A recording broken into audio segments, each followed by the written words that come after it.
your snacks, your drinks, you've got your characters all finalized, finished. Is there anything else that you guys need from me? Any tokens dragged, made, created, edited? Any familiars that need to be pulled out? Anything like that? I just need to remember how to get rid of these stupid ass portraits at the bottom.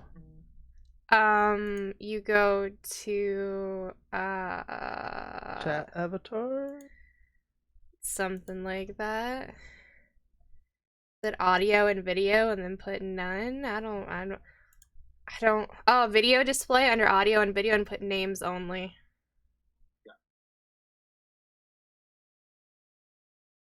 Oh, much better. Yeah, dude.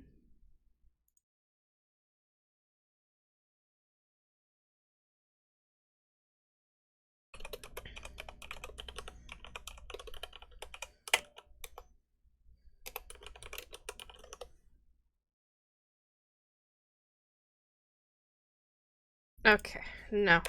Goodbye. Get out of here with your purple lines.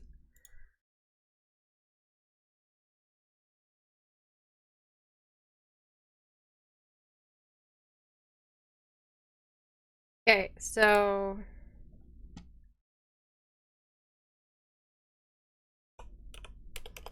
let me hit the Yeah, so since we had an extra spot in the campaign, I'm playing 2 characters. what? What? Oh, What? I didn't tell you? That's funny. Whoops.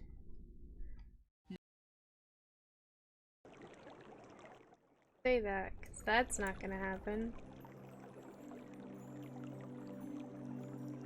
I swore I mentioned it. Hey guys. Okay, no, you're not playing fucking 2 characters. Get out of here. I don't want to. I don't want it's too much work. Okay, so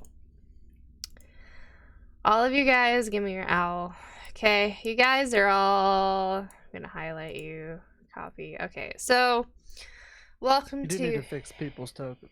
What do you mean? I don't see anything wrong with them. Give them the. Well, I mean, I guess they don't need the cool little circle outline. No, I don't give that to players. Only monsters. And like your assistants or whatever. You guys don't need those outlines, you're fine. Alright, so welcome to episode 0 of God Hunters. Yes, you will be hunting gods. Yes, there will be combat. I hope you're ready. Alright, is everyone ready? Okay, so we start out all of you guys. Let me move. Oop. Okay, all of you guys are inside, and you're supposed to see all this, so you guys can go here. Delete this. You guys are all just kind of attached to all of these webs in different places, right? These are all yours. That's yours. You're over here. Jesus. Okay, so you guys are all attached in different places to these webs, right? This is where you guys wake up, and you see that there's spiders just crawling along, and they don't seem to be harmful or anything like that. You're just stuck in this big giant web. What do you guys do? This is where you regain consciousness at. You don't remember where you last were. This definitely was not where you last were, but this is where you are now. Everybody hears. Ah! Ah! Ah! Get me out! Get me out! Get me out!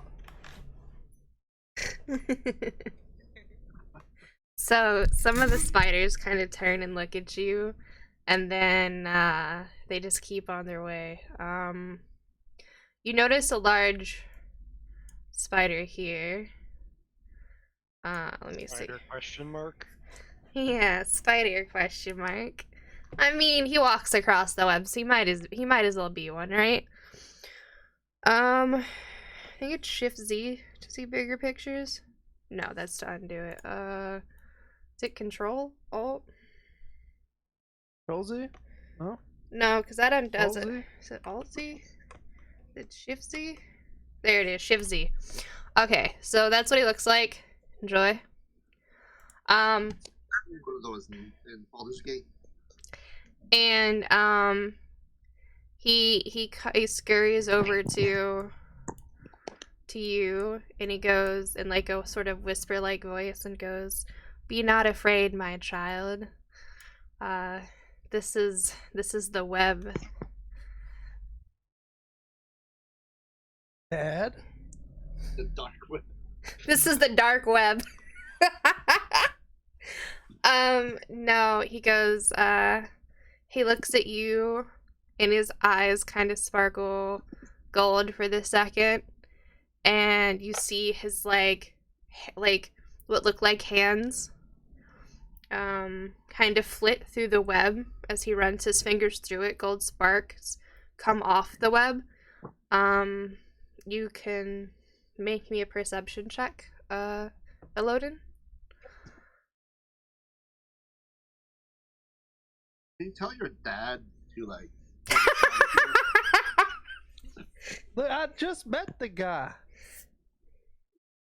Call him dad. And he said my child. So Okay, character sheet's pulled up. Hit him with that perception check. Nice. Okay. So you can see that these are not massive webs, but these are tiny strings interconnecting each other. And you can see different color lights from them when he touches. The top layer is gold, but you could see like the gold shimmer travels along like a path. And he goes and he whispers to you, he's like, "My child, do not be afraid. This is your fate." And he looks at all of them, at like the others around the room cave-like area. And you see him like tilt his head sort of curiously like a dog would. And he scurries off to this hole here. What are the rest of you guys doing? Wait, look, man, you can eat all of them, okay? I'll bring you more people. You can eat anybody. Just let me go. whoa, listen. I don't know what's going on with you guys' family and stuff there, but I don't want none of this, and I just want to get out. So you handle your family affairs, and we'll just try to let's out. Hey, you have to speak with an S the entire time. You wrote your backstory with an S. You gotta lisp it the entire time, boss. Oh, it's okay. That'd be way too hard. No, but okay. So you see him, so everyone sees him standing here, and another one sort of crawls out that looks exactly like him in front of you, and it crawls out through the webs. They kind of spread around him and hug him, kind of like yoga pants, but if they were made of spider webs. And he goes, Fuck. You got two dads? he goes, It's okay. he looks over you and goes, "Worry not, my child. All of your fates are entwined after all." And he kind of looks at the webs around him and back at Elodin and then towards Boz. I don't know your character's name. What is your character's name? Oh. The serpent. And to the rest of them. So what are the rest of you doing?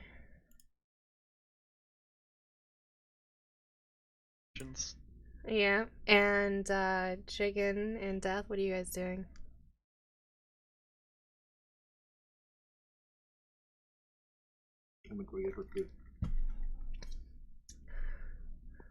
I'm gonna see if I can wiggle my way out. Chicken's just sitting there eating good berries. You notice that, like, as you tried to move, you sink further into the web, almost as though it's a web-like quicksand. And you're kind of heavy. This doesn't seem to be working out for you. And that seems to be working. You get to the floor. Keep going. Then you notice that there's now 3 of the same kind. They all seem to be the exact same copy of each other.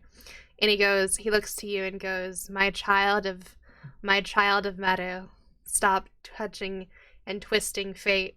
And they all kind of turn and look to each other and they go, and you hear, like, in this ominous sort of tri voice, one is higher pitched and lower pitched than the other, they say, let it begin. And you see that this one up here sort of takes a strand of the closest web and slices it with his finger, and the web starts immediately, like, melting, if you would, like if it set on fire. And you guys sort of, you guys sort of get teleported out of the place, if you will. Planner shift. Yeah. Planner shift drive. Yep. So. It's a good old planner shift. So, let me. Counterspell. You can't counterspell this. Just kidding. Just kidding. You guys end up in a town. Let's see. Someone roll me a 1d20. Okay, 17. Alright. You end up inside fountain over here. Sorry, I had to copy you guys from the main screen. So easier that way. My purple squiggly's made it. Yeah, your purple's... You didn't make it, though. Your purple squigglies made it. There you go. Okay, so you guys land over here next to the fountain, and you just kind of hear that voice that said, let fate decide, and then he goes, it begins, and you guys kind of watched the spider webs kind of crispify. I don't know, like, imagine if you set paper on fire, like ashes, it turns to ashes. And you guys, for lack of a better term, planar shifted here and end up in this town. It's an interesting looking town. It looks okay. What do you guys want to do? Where's the Conveniently, the bar is over here. I'll send my owl away. Oh. Send both of us away.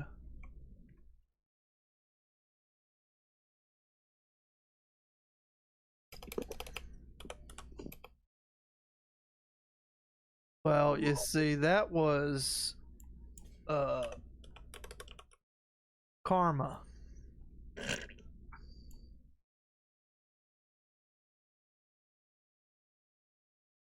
Oh wait, nobody would ever want to. What are the rest of you guys doing? You guys gonna go to the bar with the pirate? First, I'll look over at Pete.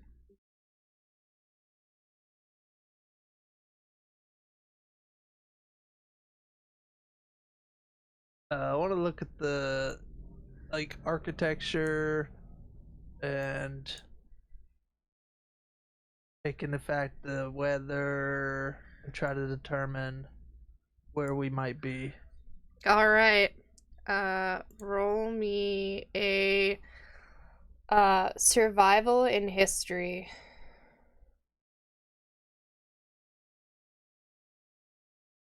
Sure.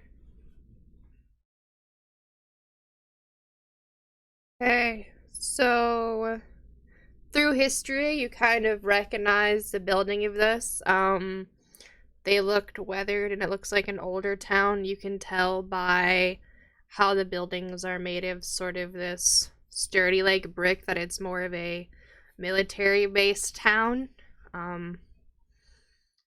And let's see, a 21. You, Plus 2 guidance. Guidance on oh, military. yeah, of course. All right. So with the 23, you can see, give me a perception. Let me see if you can see it over there on that building there. Yep. Yeah. You see, a symbol that you recognize. This is the, town or city. Well, I don't know if you'd call it a city. I'd call this more of a town, to be honest. But a small town called Kersham. Kershem. Spell it for you. Kersham. And you know that it is, with your survival, you know that it is close to a coast. Based off the wind and weather.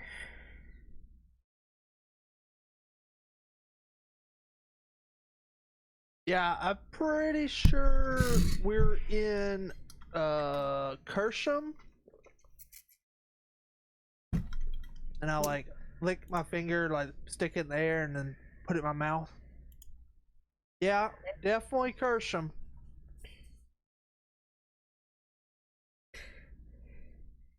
Don't worry, chat. I don't think any of them have thunderstep. Last time what happens with thundersteps and bars? We're breaking windows and people are dying. Yep. I'll kind of look around and I'll climb on top of my. Okay. Ted? You're climbing on top of Ted? Yeah. Okay. Mr. Fuzzy Wuzzy, alright. Where are you guys gonna go? What are you doing, Druid? Mr. Armor Man? What are you guys doing? You guys heard him, he said you guys are in the city of Kersham. You guys wanna give yourself any history checks or knowledge checks, religion checks, anything you guys want to try to see if you can maybe help provide the group with more information?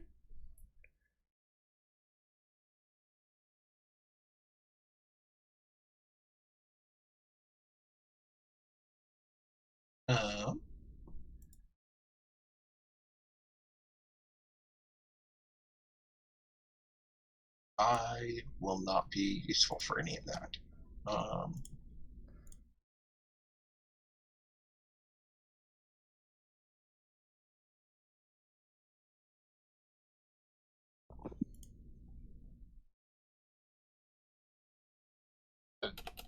So, Okay. Okay. I'll Okay. make all the rolls. It's fine.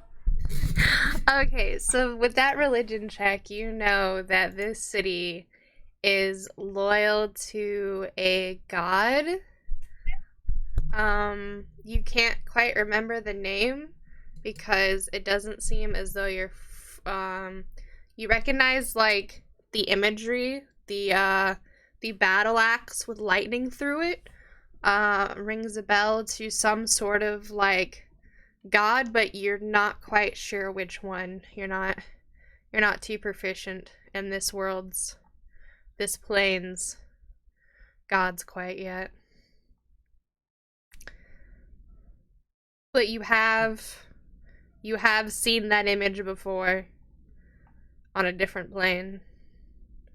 Through your studies of gods, you've seen it mentioned in a couple of planes.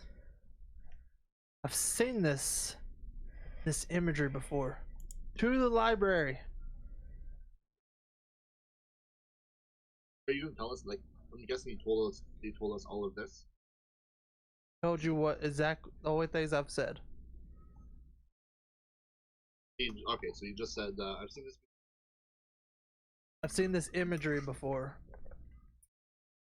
What imagery are you talking about? These symbols on the tops of the doors. Ah, People often use them. Religious people use them to protect their businesses and their homes. And I'll give the side eye to. Interesting. So we're in a random city that I've never been in before.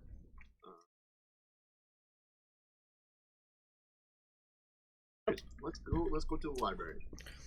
Why can't I move my character with freaking my keyboard? I don't know. You have access to it, so I don't know. Weird. So, at the mention of it being a religious symbol, can I also Yeah, sure. just to see if it happens to be anything I have seen in my? Sure. Go for it. You would not recognize this symbol as you have not seen it on the planes you are from. Noted. How tall is this thing? It's like 7 feet tall. The statue in the center is 7 feet tall. The actual water pool is like a foot off the ground. No, how tall is the Warforged? Oh, I don't know. You have to ask the Warforge. How tall are you, Warforge? I am 6'7". Short for your kind. Interesting.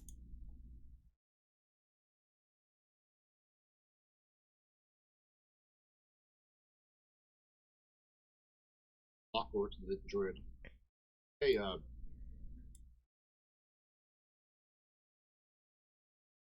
glad you made it here too. Do you know how we got here?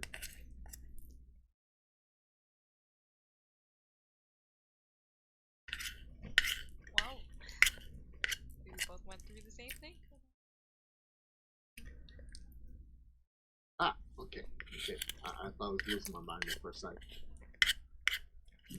Okay. So I guess we're gonna follow that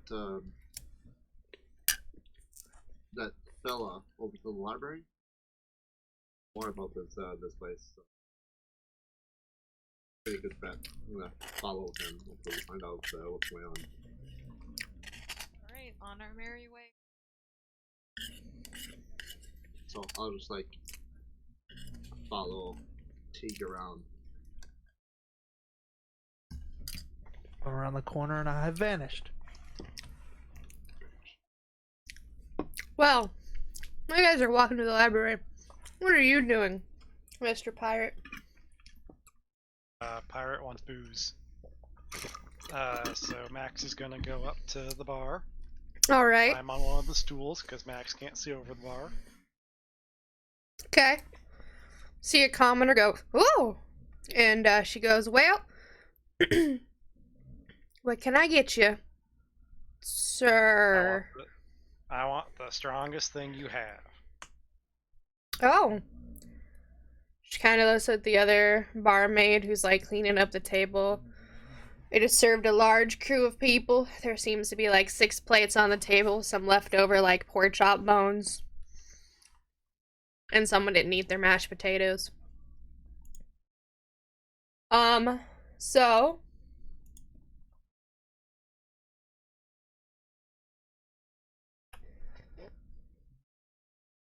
with that drink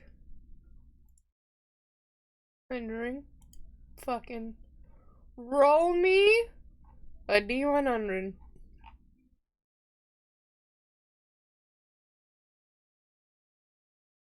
All right.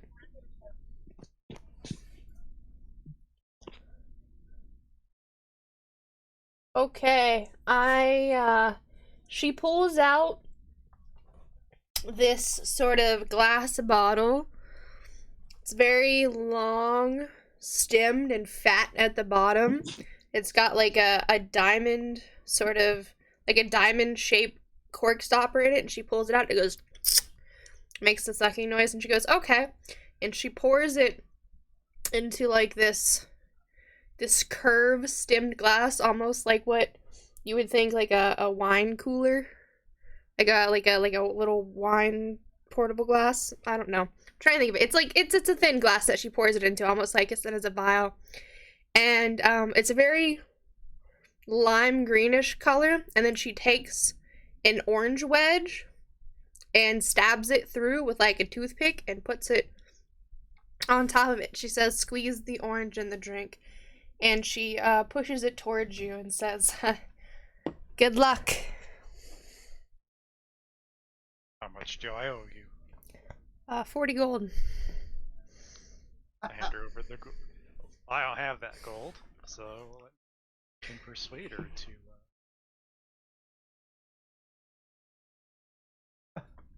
Talk, get it down. Ma'am, 40 gold for a drink. That's absurd. Where I come from, never pay more than 10 gold.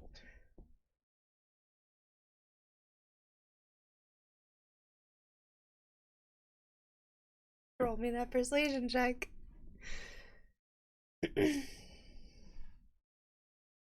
Very nice. She goes, well, no one really buys this stuff anyway. And she goes, so I'll cut a deal with you. She goes, if you can down this glass, you can have it for 10 gold.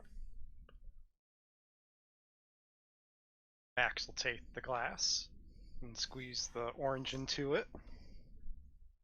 Okay. As instructed.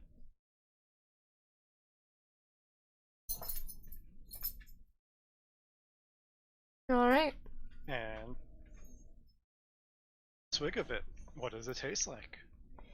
It tastes like sweetened berries. Except it's got a woodsy undertone. Almost as though you're eating, like, almost as though it's the embodiment of a druid grove in a drink. He's gonna look up to her and say fruity. And I need you to make me a Constitution save. Oh, that should be good. Ooh. Got any bonuses? Nope. Alright. Roll me a 1d12.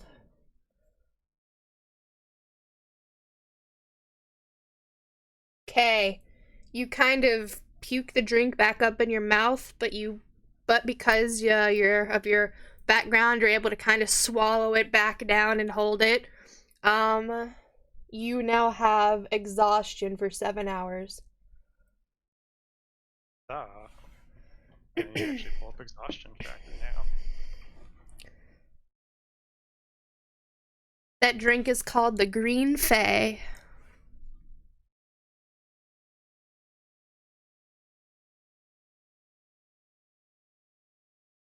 The bartender smiles and goes, "Well, I didn't think you would keep it down, but I guess where you're from, they make drinks like this too." I hand her the 10 gold. She will take it. She'll slip it in and she'll smile and she goes, and she'll slide you a glass of water and she goes, "For the aftertaste," and kind of, walks off to go tend to the delicious pies that are baking over here. Max will leave, or he'll take the water and he'll go sit in a corner. Corner might be over here if you're interested in it. Over there. Alright, enjoy your table and your glass of water. Alright, boys headed to the library. The library is somewhere on this map. I don't know. Pick a building. The library. We're right next to it. Wow, that's a really small library. What? I stop and ask this cobbler. I say, "Excuse me, ma'am." She kind of looks up at you. She's got like some fabrics in her hand and some sewing kind of kits. She goes, yes, sir. How can I help you?" Excuse my ignorance, but I see these symbols above the doors. What god is worshipped here? She kind of looks at you and she goes, well, the great god of storms, obviously. And he's the god of storms and battles. And she sort of gestures up and with her right hand, and you can see that there is, like as previously stated, a battle axe that kind of cross each other, two battle axes that kind of cross each other, and then through the center is like a lightning bolt. And she goes, this is our god. He's the lord of storms and battle. And she kind of looks at you and she goes, are you not from around here? Well, no. And honestly, you wouldn't believe me if I told you how we got here. I'm from Strixhaven. She goes, is that from across the ocean?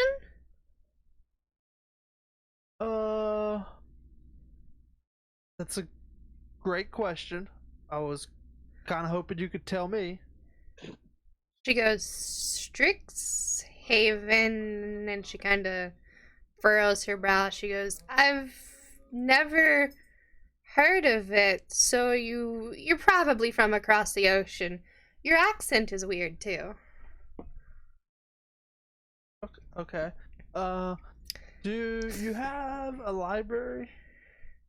She nods and goes, it's not very big. There's not too many book folk around these parts. And she kind of holds up the robes and she goes, preparing for a war and all is, they don't really care for books these days. She kind of gestures with her hand and goes, follow this road to your right here, take a right, and go down. And when you see the tower, that's the church, and that's where the library is kept. We don't really have a dedicated library around these parts. And she kind of looks up at the sky and she goes, I better get back to my tailor, and my husband is waiting on me to fix his clothes. Okay. A lady, and I'll kind of run up to her, kind of like tug on her dress.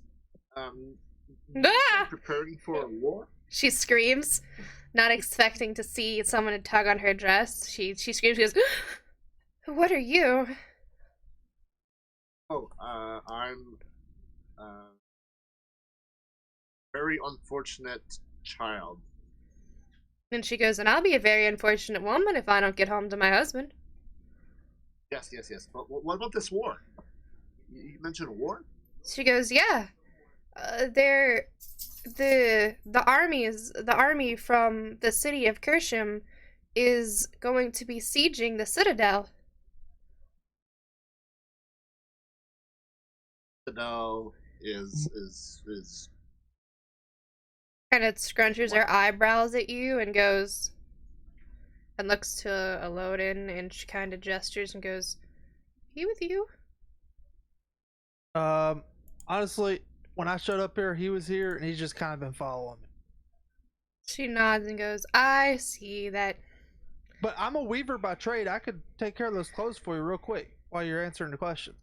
She nods and goes, that would be grateful. She goes, and she kind of hands the clothes to you and her tools, and she goes, if you can sew these up for me, I'll be happy to answer questions for you. I just have to get them done before my husband shifts later tonight.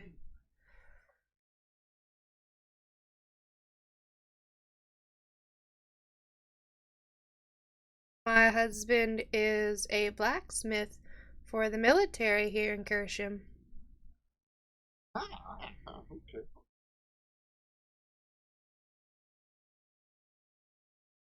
Okay. What would I roll?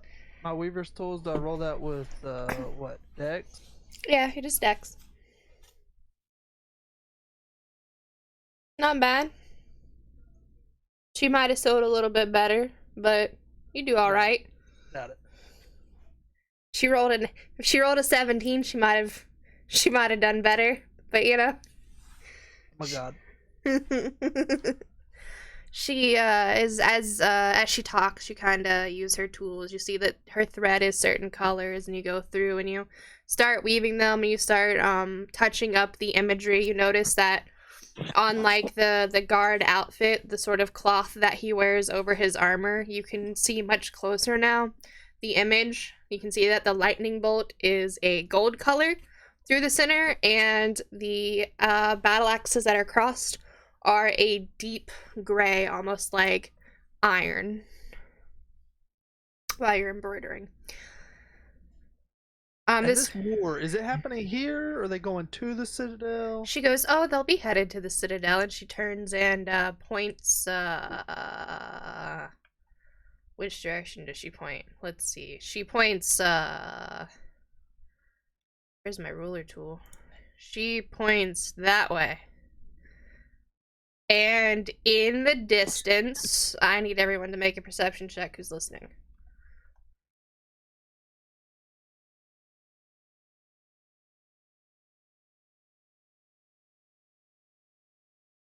Too focused on weaving this.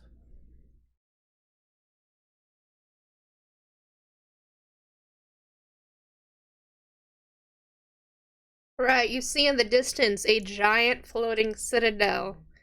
It looks to be made of glass, and there seems to be water pouring off of it. It's sort of a prismatic, like, pyramid.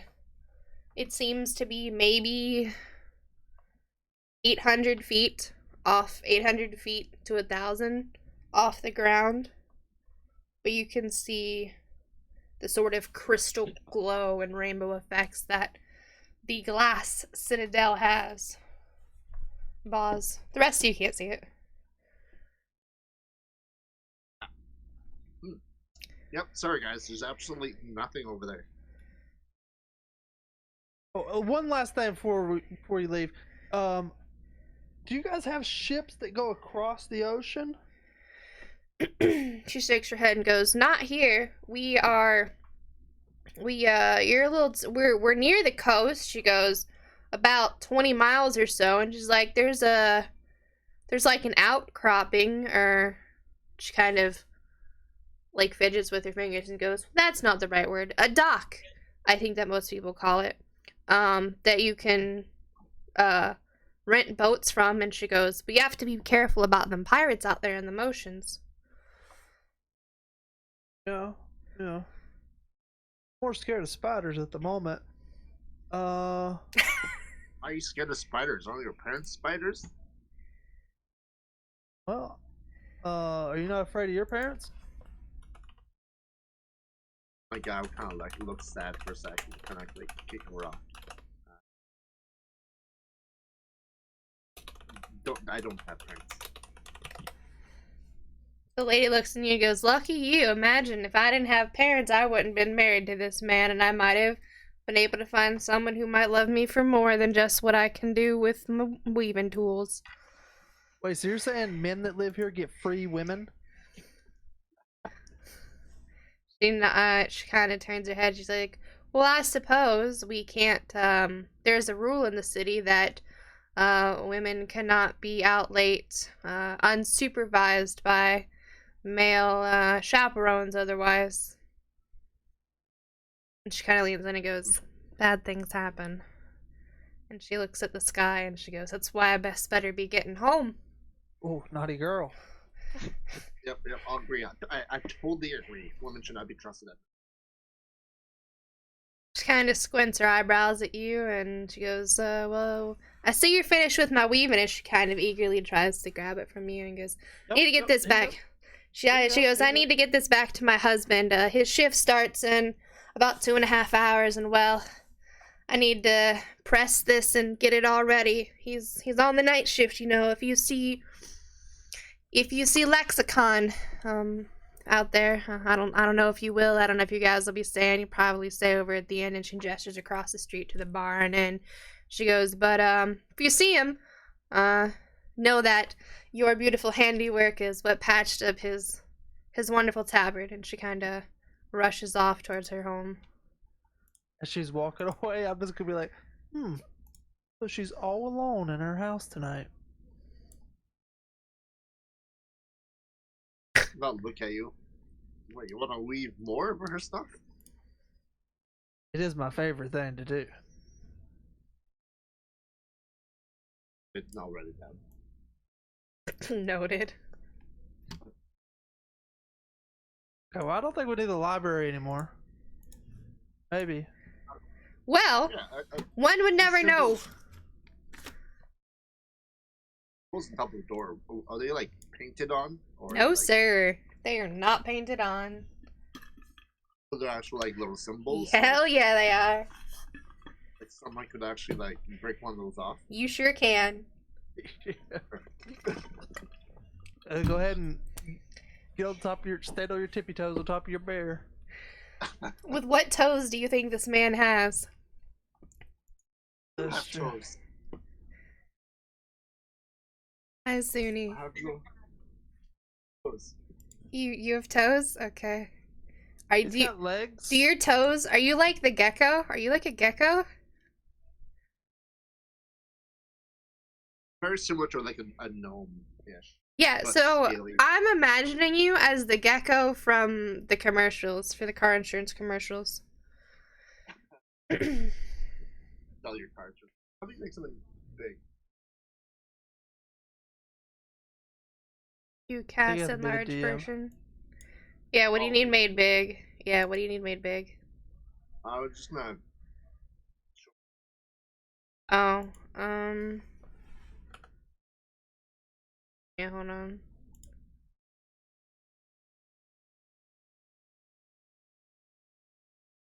There you go. You're adorable. Normal, they say. Alright, Okay. so you're going to pry off one of these religious symbols off of the nearest building you find. Is that what I heard? No, I asked. Possible. Yeah, I mean, it is possible. So, Alright, very good. Because imagine pulling one of those off. Alright, I so. walk towards the library. Alright, you walk in a direction. The direction that you walk is this way. I'll look around the druid and like. Guess you better stay close there, dude.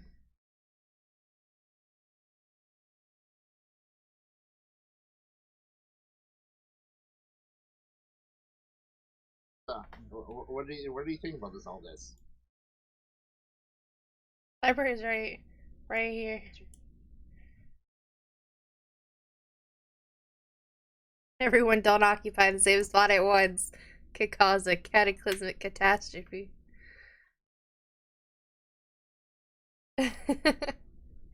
Alright, so welcome to the library. It also doubles as a church. You see the symbol is above this door. It's real big this time. You see this one is in pristine condition.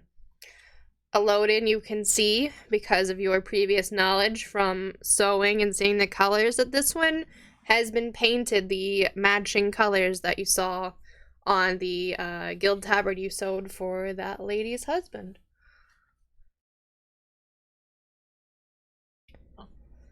There's some big ass wooden doors in front of you, too. They got like these ornate ass handles, you know? I open the doors and step inside. As you hear the doors open. Seems a little empty in there. Okay. Hey, can we tell? Like, is this being used often, or is it like Well, the door squeaks, so it needs some grease. That's what you can tell. Yeah, but somebody's tending to that symbol outside. Mm-hmm. Come inside and you see some candles that are lit on like an altar, like a prayer altar. You see Skeleton.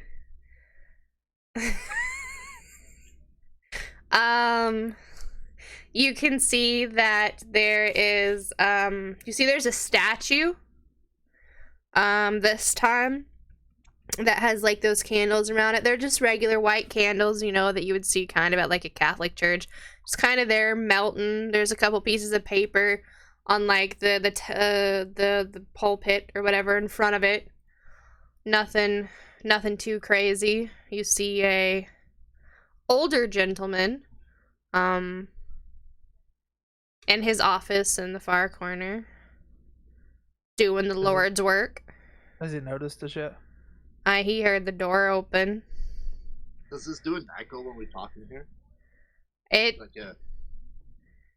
It seems as though there's a bit of an echo, so don't shout. You'll disturb the Lord. But, Hello! Hello! Echo! Go! she's. So, the good old priest man, Mr. Priest here. Give me a sec.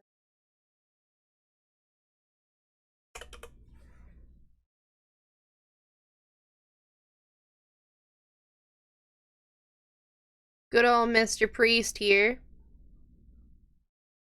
comes out. You can see that he too has the guild tabard on, and he goes, welcome to the temple of the Lord of Storms. How can I assist you, weary travelers? Hello! Oh, hello! Priest kind of squints at you. Welcome! Welcome! While Nice the to meet you! While the priest is looking away, I lick my fingers and snuff out one of the candles. Wow. You hear thunder rumble in the distance? Well, That's that's not ominous at all. Oh, good day, priest. He goes, good day to you too, fellow travelers, and he kind of looks over at, good old shiny scales, and he goes, please keep your voice down. And he goes, He's "Ha." autistic. You'll have to excuse him. And so he goes, how can I help you, weary travelers today? What are you in need of here? And he sort of just crosses his hand in front of him and twiddles his thumbs. I was just had some questions about our father, Lord of the Storms. He nods. He's like, there have been many that have asked questions. Are you here about the anticipation? Oh, much Fathers do anticipation. have. Much anticipation. He goes, Yep. he nods, agrees, and he goes, yes, hopefully the Lord of Storms will finally bless us with his presence. Maybe he already has. The priest shakes his head and goes, no, I don't think he has, considering. He gestures to the giant, statue of what the Lord of Storms would look like. Does anyone want to give me a hot perception check for the sweet details of what the statue looks like?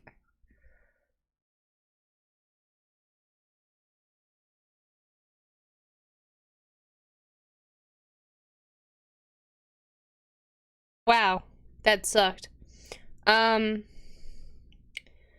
Boz, you see that it is a guy, a man, a male. He seems quite muscular. He's got a battle axe in both hands. That's what you see. Tin, you notice, you see the same thing as Boz, but you also notice that there is a scar across his right eye. It has been many years since anyone has seen our Lord of Storms. The priest nods and goes, yes, we wait for him to grace us every anticipation, but it has been such a millennia that he has arrived here in such a devoted city. And you kind of see him thump his chest, and He goes, but hopefully soon. There's mention of the anticipation, and he goes, many priests have spoken, and the words have traveled across that all of the gods are coming back to the lands. And he goes, waves his hand, he goes, I'm sure you know what the anticipation is, right? Oh, yes. But my autistic friend, I wasn't able to explain it to him very well. Maybe coming from a priest, he would understand it a little bit better. He nods and goes, yes, some people are not as blessed by the gods with mental capacity to understand. He goes, well, the anticipation, my friends, is when the High Father, the one who created and escalated all of these mortals of favor to his council, has cast them out. And each one of these gods has a flaw. And each one of the flaws must be destroyed in any way necessary, generally by... And you see him kind of drag his finger across his neck. And, in order for the god to be purged of their flaws and return up to the high heavens to continue their counsel among the Aether. So, speaking of which, can you think of any reason why the Lord of Storms may have brought me and my friends here? He shakes his head and goes, no. He goes, the Lord of Storms would never bring you somewhere. He might challenge you to a good old-fashioned fight, or wash you away in a deluge of storms, but he would never bring someone here. That does not make sense. That does not sound like him.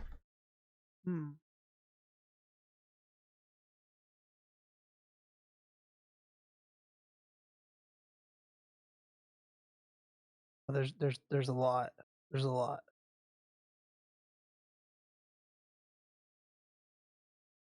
Bring us places. He kind of squints and goes, I'm not sure. Could you tell me what perhaps they looked like? Spider. He nods. She's high on her own supply. He's high on his own. They are high. Kind of squints it.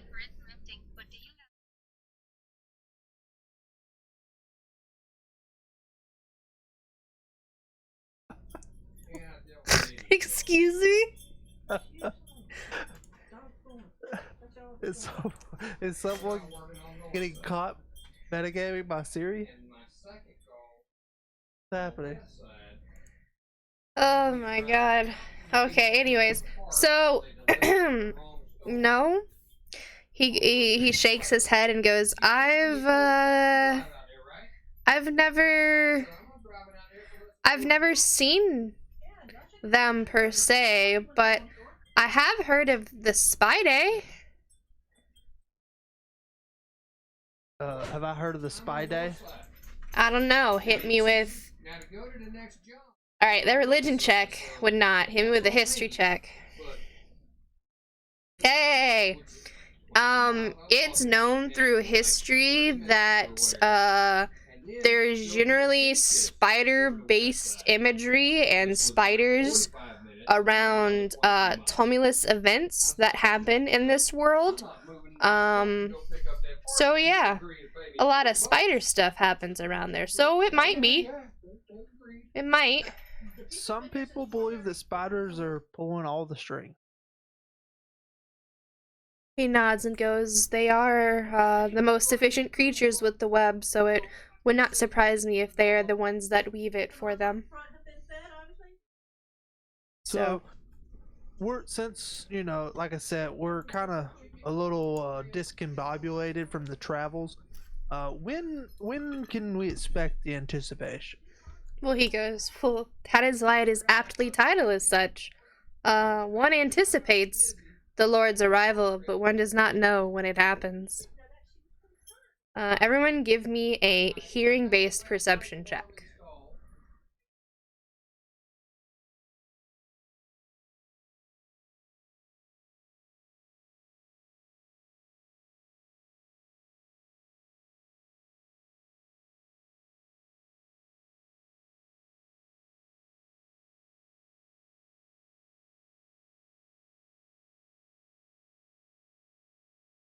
For about 2 seconds. Okay. I'll wait till you guys finish. Boz is on the phone. While he's AFK, let's quickly pop over to the man with a glass of water. Man with a glass of water, what are you up to?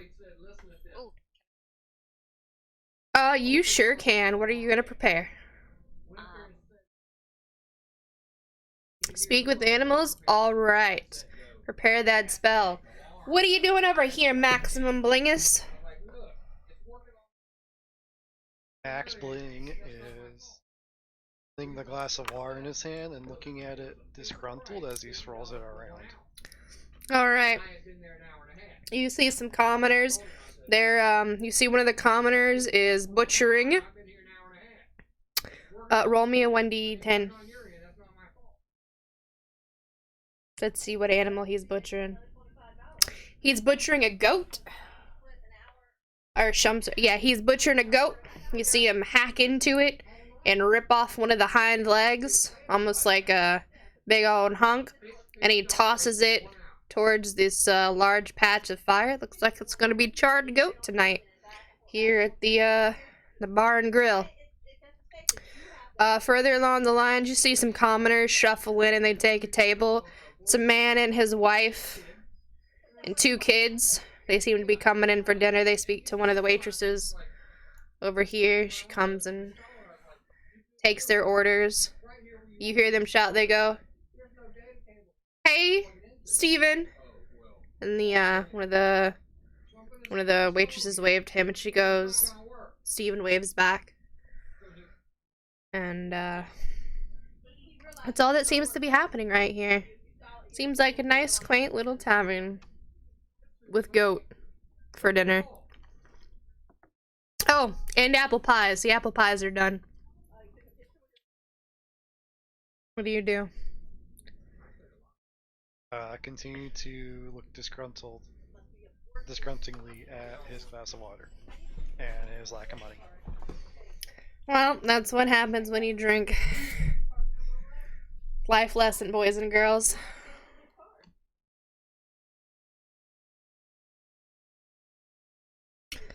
You looking to find any information out?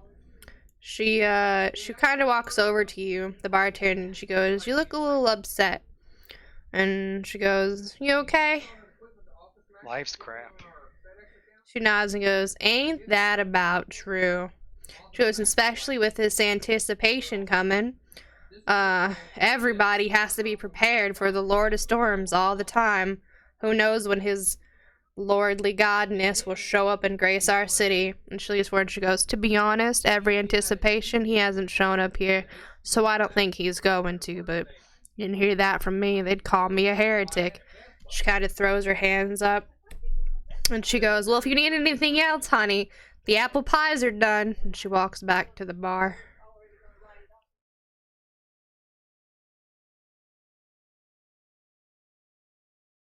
And so then Boz had to roll a death save. Perfect. Welcome back. Already? No, we're in the church. Teagle had to go AFK really quick. Yeah, I'm back, but Okay. I want to ask the priest where I need a store. He goes, "What kind of store?" One that sells like weaving, a weaver. He goes, "You're looking for the tailor, the tailor and his wife, right?" Yep. He nods and goes, "You need some clothes fixed up, or is this more of a, I need clothes to wear?" And he kind of looks over your attire. It's just a hobby. I'm into micro crocheting. priest kind of squints his eyebrows and goes, "That sounds like something that I am not familiar with, but I am glad that you have a hobby nonetheless. My hobby is with my lord," and he gestures to the statue of the Lord of Storms. Our Father loves us all. He nods and goes, "And I do hope he blesses us this anticipation." I am excited. And he goes, "That makes two of us." And he kind of puts his hand in a prayer and goes, "If there's anything else, my weary..." Just the location of the tailor and his wife. He nods and goes, "Oh, right, of course. The tailor and his wife work in the shop down the road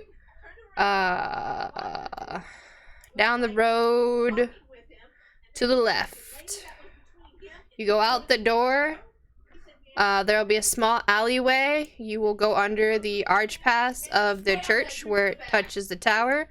You go past the fountain and you take a right, and you'll see a small building. It's kind of a bluish gray color. Walk in there, and that should be their home store that they work in. If you go to the Cabbage Patch fields, you've gone too far." Love me some Cabbage Patch. Cabbage Patch Kids. Okay, well, we've taken up enough of your time. We'll let you get back to your stuff. He nods and goes, may the Lord of Storm watch over you, and may you be blessed with countless battles." And he smiles, nods, and covers his hands with each other's in prayer, and walks back to his office. I reach down and snuff out another candle. It's the same type of blessing he's giving to his people. I don't want them. Well, guess what? You got it anyway. Enjoy your auditory blessing. Alright, goodbye. Alright, so all of you make me a perception check based off hearing again. Do I? I'm in meditation. Unfortunate. You can't make one. Wait, has 10 minutes passed? Probably, yeah. Okay, then can I make one? Yeah.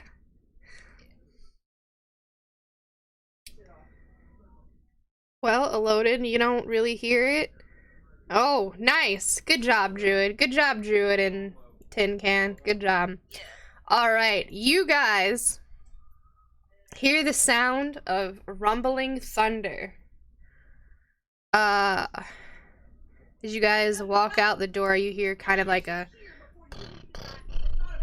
like as it rolls across the sound. It's very light, so it's very hard to hear, but you kind of hear the distant sounds of rumbling thunder. Tin Can and Chicken. So with that, actually, can I walk back in? Well, I'm gonna hide my holy symbol Yeah, sure. and walk back in and ask the priest if they have, or if he happen to have a book of, I don't know, any sure or tales or anything like that about the Pantheon. He And- does. Or if there's somewhere in the town we can buy it. He offers you a book, and he kind of looks at it and he goes, I'm sorry, it's a children's book. As you can see, it's like 5 or 6 pages. It's generally got pictures of all of the gods and very simple like descriptions of them. And he goes, but this is the only book I have to give away. The rest of them are part of the sacred scriptures that have to stay here at the library. And he slides it to you and hands it to you, and he goes, hopefully this will bring you some help. I will thank him. And is there anywhere around where we could purchase books or?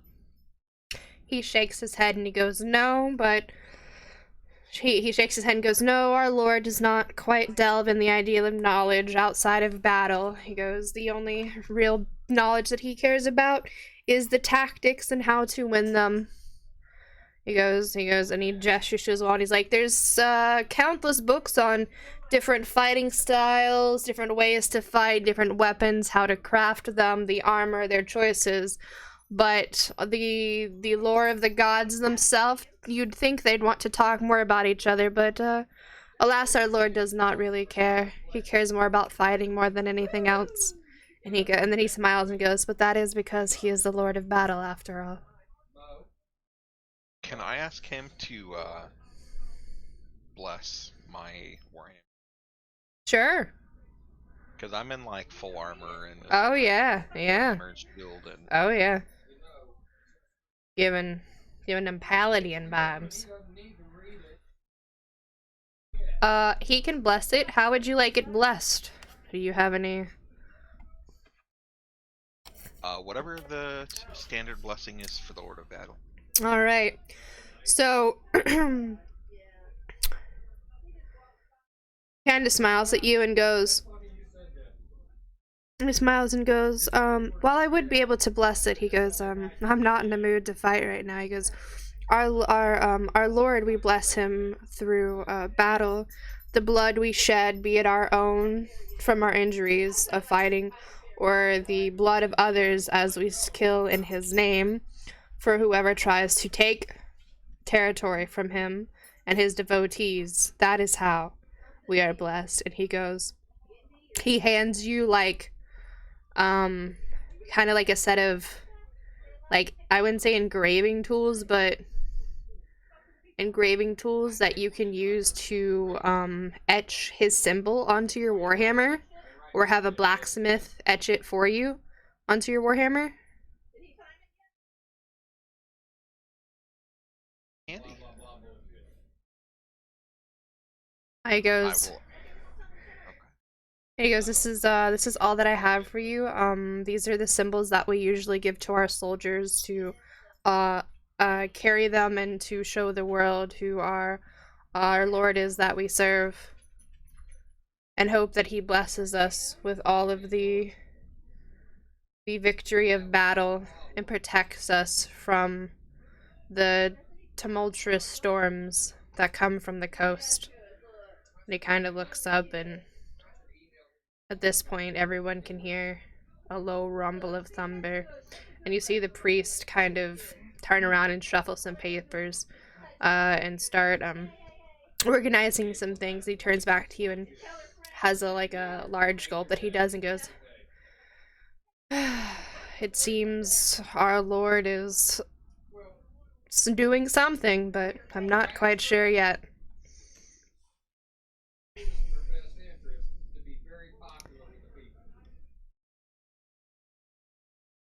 Thank you for your assistance.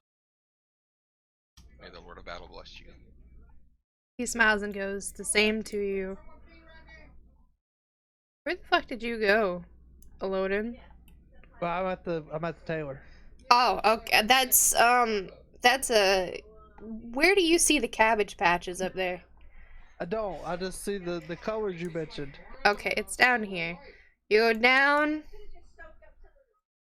take a right, you take a left, you go under the overpass, you go past the fountain, and then here, if you go to the cabbage patches, which are over here, you've gone too far. Those are Douglas firs.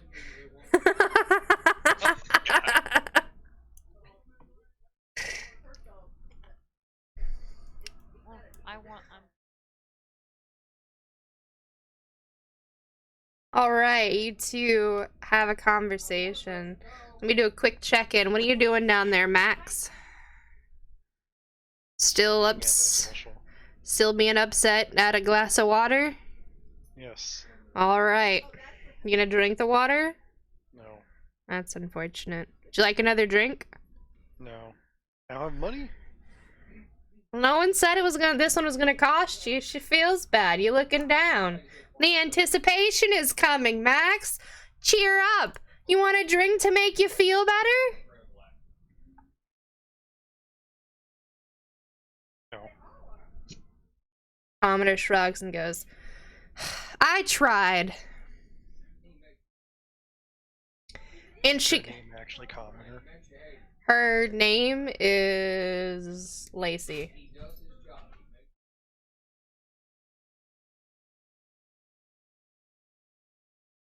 She brings you a tea and sets it next to you and goes, "For what it's worth, good job on keeping it down." She's like, "I've seen bigger men not be able to keep it down." She goes, "This tea ought to help you." And she leaves it there. She goes, "Drink it or not. Your choice." And she walks back to her bar and starts toweling down the bar. You drink the tea?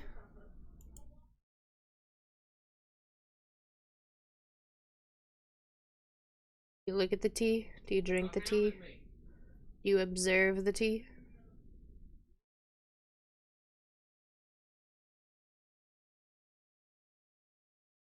Passed out. Alright. Max.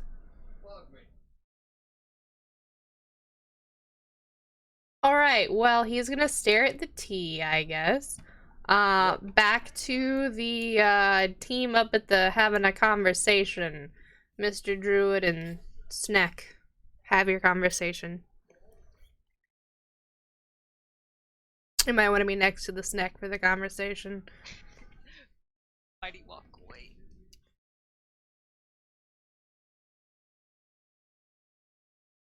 For me, while I talk No. to the priest.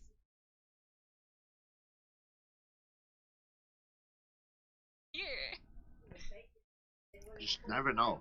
I really don't trust this. I don't trust this city at all.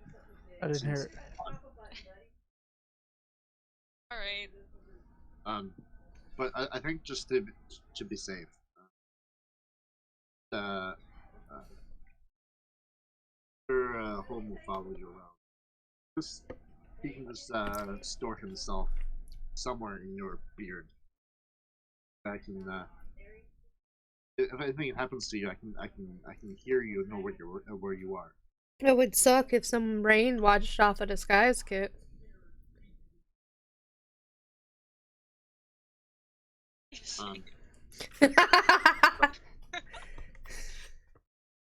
Sure would So suck. I'll tell Homo he can hide himself inside the druid's multiple layers of clothing, moss, and flowers. Oh, we can have a seat. Yeah, he'll just hide up there. If ever you get To the separated bird. or something like that, you can talk to the snake. Is the snake gonna eat the bird? Are they gonna get along?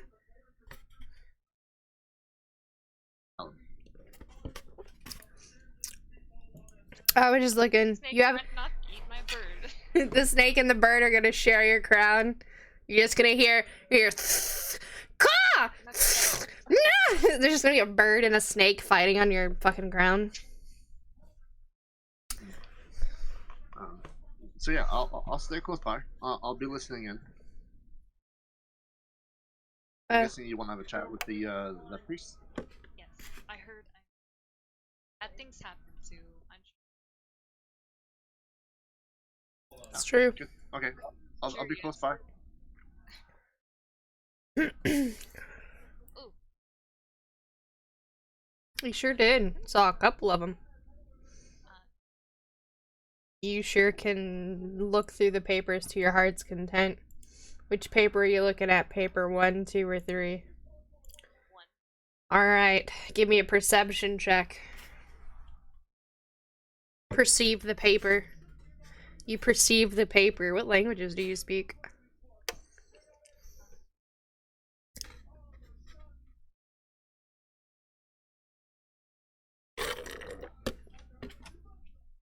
I can just look for you. Let me see. The languages you speak are Common, Druidic, Dwarvish, and Elven. It's unfortunate you cannot read the piece of papers that are in front of you. Any of those Draconic or Gnomish? No, they are not. You sure can pocket the paper. Can I look at paper number 2? You sure can. You realize that the rest of the papers aren't in a language that you understand either. You have successfully pocketed 3 papers with information on them that you cannot read. Congratulations, you've acquired 3 pieces of paper. Yay. Alright. 20. I love paper. Alright. What are we doing? Talking to the priest. Okay. The priest looks, as though he's fixing his, office. He is straightening some books. He seems to have a spread of interesting goods on his desk. None of them are bad. He just seems to have a couple vials, some potions, and it seems as though he's preparing for something. I don't know, are you an alchemist?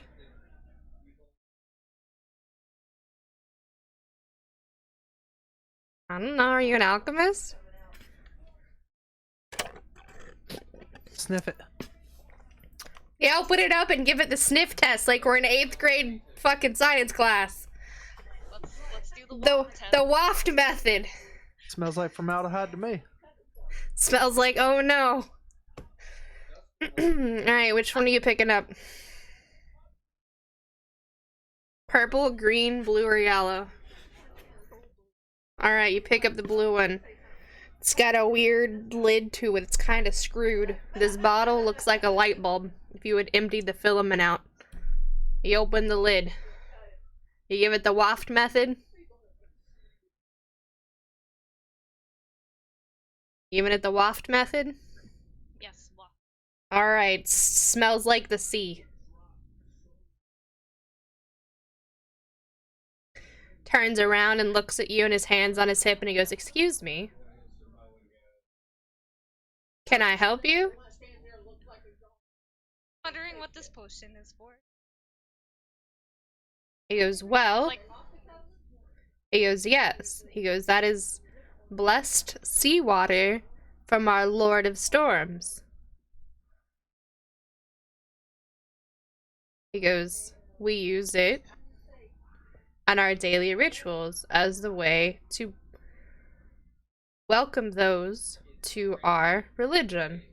He crosses his arms and goes, and looks over and he goes, "Though I'm not sure you know what religion necessarily is. Or perhaps you are not so familiar with our customs." no, not really. He holds his hand out and goes, "Vial, please." I hand the vial back. And he screws lid back on and sets it back on his desk. He goes, "Is there anything I can help you with?" I had a question. He goes, "Of course." I heard that unchaperoned women at night, something bad happens. He What nods. happens to the night? He goes, "Well, I'm not one to ask questions, but I hear they get sold, captured and sold as slave, as cleaver brides, he goes, which are, interesting tributes to our Lord of Storms." He goes, "I disapprove of the tradition, but it's what the men wish to do in this city, and I am but a holy man. I have only so much leniency here." He Well, nods. that's all I wanted to ask. Bye. He waves you off, and you notice he closes his door and locks it this time. You hear him goes, "This anticipation cannot come much soon. This anticipation should come sooner rather than later, my lord. If you are going to come, please."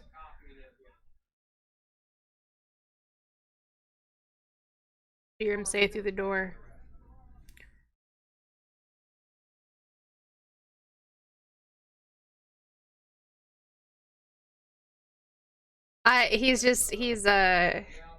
he's talking to himself, but you could hear it through the door.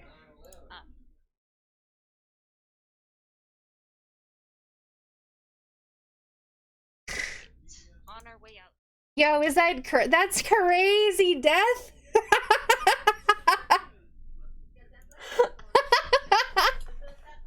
You were describing it, and I was like, man, have I sent a picture of this in Discord before?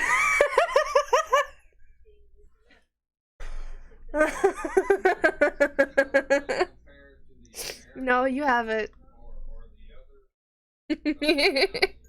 For reference, stream, Death has what I just described sitting on his desk, full of like the exact same thing. It's a light bulb shaped with screwed lid, and there's like bluish silver water or liquid in it. If it smells like the sea when you open it, that'd be kind of crazy. It's been sealed for about 8 years, so if it smells like the sea and instead of ash.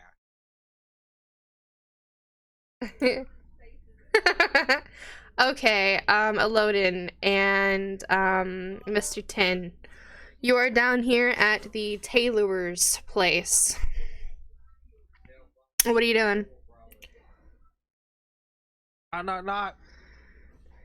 Knock, knock, open up the door, we're here. You knock on the door.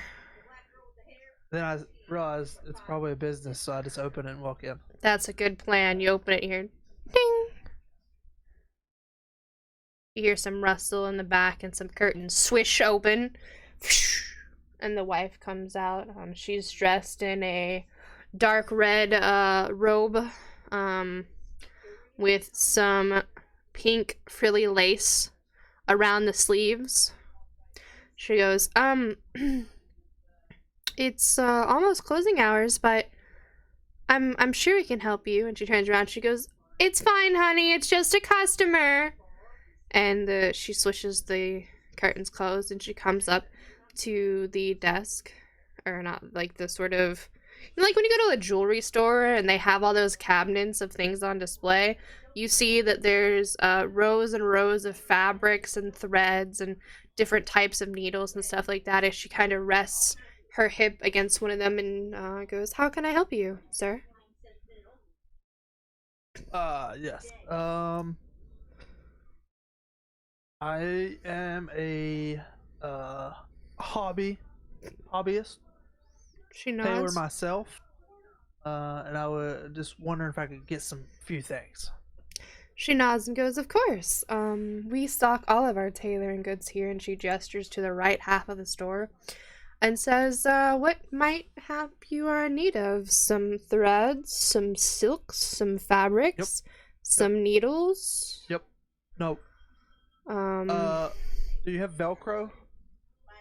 She squints and goes, no, but I do have this very interesting, glue. And she kind of gestures to a bottle. It has a squiggly on it. And it's called, glue stick. And she gestures to it and she goes, generally pouring a couple drops of this on fabric will help them stick together better. We use this for quick repairs when we're trying to sew things shut to hold them together. She goes, because stabbing one's hand with a needle, I'm so over that. As she like rubs her thumb. See that there's a bandage around her thumb, or perhaps she might have stabbed herself with a needle recently. When a sewing accident. So do I just ask you for the things, or I just like pick them up, bring them here? She goes, you can look for what you need around the store and bring them back here and we can acquisition your total. She looks out the window and she goes, but best hurry, it's getting dark soon. Okay, so I get everything I need Awesome. to recreate a guild tabard. Nice. So you and some other stuff. All right. Other random things. Nice. To throw off the scent. So you have some gold thread. You have some dark iron thread. You've got some wool. Some sweet cotton. That's pink. Sweet cotton. And you've got some red thread. some teal yarn, 5 needles, and a deep blue silk roll. And you picked up a bottle of sticky A glue. glue stick. Glue stick. Okay, yeah. How much for all this? She looks at it and she goes, well, this fabric's kind of out of style, to be honest with you. Looking at the blue, she goes, only the military soldiers use that around here. And she goes, but, I mean, she kind of looks at your skin tone and the color. She goes, I mean, it could be a nice contrast. And she goes, but I'm so glad to be rid of that bolt, trust me. My husband tries to order it every season. Every time the priest mentions the anticipation, he orders a bolt and hopes that the Lord will be here. She kind of rolls her eyes and she goes, I would say about 5 gold should cover it all. Excellent. And she pulls out a bag, sort of like a sack, if you will, and she folds the fabrics and bolts and stacks them, and they're nice and neat. She gives you, you know, like how bobby pins come on like a little piece of paper sheath and you can kind of pull you off? She gives like a little needle holder and like folds it over. It's made of leather and slides it inside the bag too. You get a neat little leather holder for your needles. She has a small bar that she puts your threads on and then caps each end with some wax and puts it in there so you don't lose your threads and everything. And she puts it in there and clasps the little satchel and slides it over to you. Excellent. Can I get a receipt? She goes, I unfortunately do not know how to write. I am sorry. That is unfortunate. He nods. You hear in the background, Sweetie, it's getting late. We gotta start dinner. And so then the wife, I believe it. yeah, the wife goes, I must go. My husband needs me to start dinner soon. I'm sorry. And she like follows you out to the door, and you hear her close the door and lock it, and you see her like shut some sort of like blinds on the door where you no longer can see in. And Back to the kitchen. Yep, she's heading on to the kitchen. What are we doing? What are we doing in the bar, Max? Decided what you're gonna do with that tea? Actual drink it. All right, it's a transparent orange color and it's bubbly. A lemon slice decorates the side of the glass. It has orange, lemon, and ginger with a vague hint of spice. It aids in indigestion and constipation. It's not hot, but it's warm. This tea cures any minor sicknesses. And grants +2 cold resistance for 6 hours.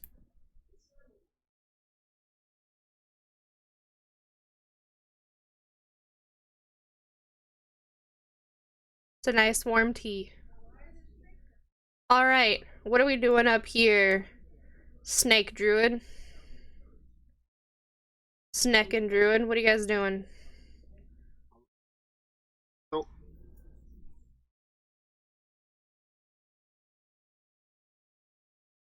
I end up asking him about what happened. Kidnapped for a ritual. Off for a ritual. Ah, yes, that makes it better. We Gains. should probably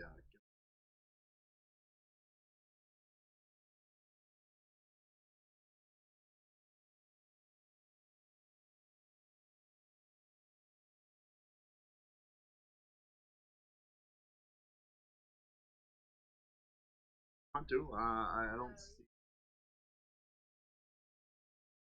Well, Maybe that weird dude. That one guy just left. The other mechanical steel defender, I don't know where his master is. Oh, do you think we're better off without them? Definitely.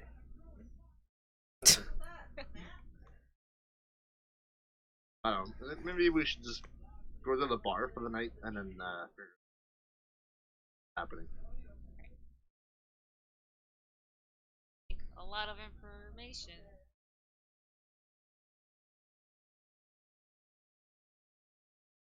Oh yeah, Yes. totally.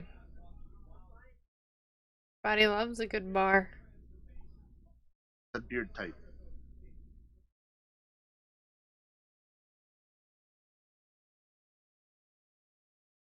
I'll head all the way back to the bar. Fantastic. Elodin and Tin, what are you guys doing? Making my way to the bar. Nice. What are you doing, Tin? While he was in the tailor, I was reading that book. Right? You are reading yeah. about each of the gods. Alright. So, you want to know about all of the gods, Tin? Is that what I want? You want to learn about the pantheon?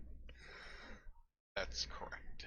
Alright, so you open the book, and there's some adorable little pictures at the front. And there's the Lord of Storm symbol on the cover. You know, because it's from him. He's got a longer passage written than everyone else. It says that his given name is Aaron. He's a Lord of Storms and Butcher God of Battle. And then you see further up the path that there is one god that is in the center, and it is read that it is called the High Father. And you can see under his listing, it says that he's the All Father, the creator of the ascended mortals to gods, keeper of the pantheon and of Eos. And then you see that there are 12 sort of wispy lines that come from him. You recognize the imagery for Aaron. And the other images say that there's one god called Magra, and she is the Lady of Harvest and Plenty. And her picture is a sort of chubby-faced, bountiful woman with a wreath of wheat, and she's holding sort of like a cornucopia. Then further down, you see Tadeka. She's the goddess of magic. You see that she's got sort of like a see-through-ish kind of wispy outfit on, like it's made of lace, and in her hand are sort of crystals that have been illuminated. And then next to her you see Raiki. And it says that he is the peacekeeper and knowledge bringer. And further down you see there's Anali, the Lady of Light and Health, and she has sort of like these angelic like wings in her picture, and her eyes are closed, and she has sort of her hands folded in prayer. And then lower down on the page, on the second half of the page, at the bottom of it, if you will, you see Belara, the goddess of beauty, and it's depicted as though, for her, she is standing on a stage in sort of a suggestive pose, as though someone is painting her. Then we have, you see one strand come from the All-Father, and this strand is black, and then it splits into two. You have the Dark Brothers as referenced. Kalos, he is the Lord of Disease, and he is depicted as gangly and green and sort of very disgustingly in the picture. And then you have the other one that is next to him, that is called Ragos. He is the Lord of the Dead, and he's got sort of skeleton-like white features, very bony, and you can see in his picture that he is standing in a grave with his arms extended out.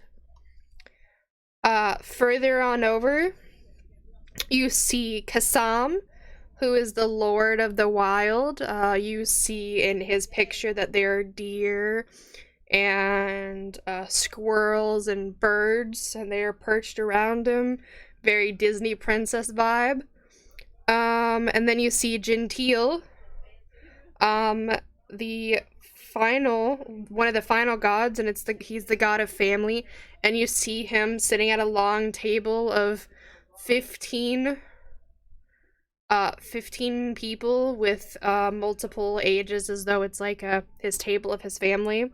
And then at the very bottom, you see a man depicted on a boat, sort of driving the wheel of a boat in the ocean, and you see his name is Vor, and it says that he is the god of the seas.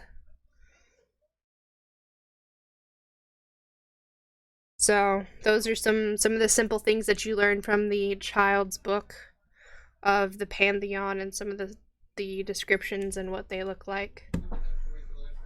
From your Scientology pamphlet.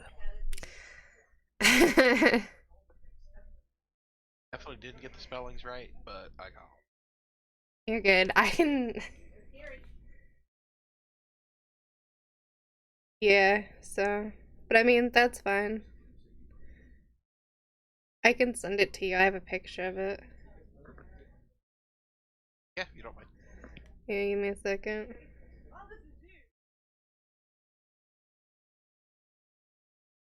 Let me go to your Discord name.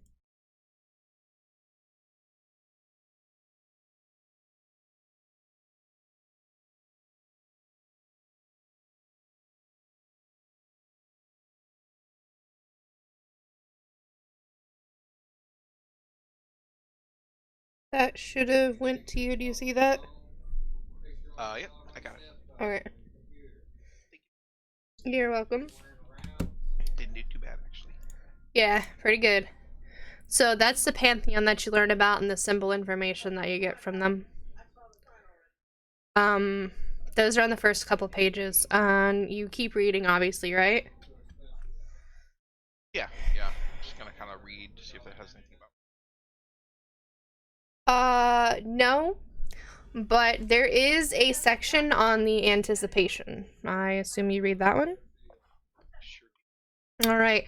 So it states here that the anticipation, as stated by the priest and written in this book, that the gods are tossed out of the Eos, the Aether, if you will, and because they are naughty and they have become very, very bad gods and have acquired faulty features, such as lying, arrogance,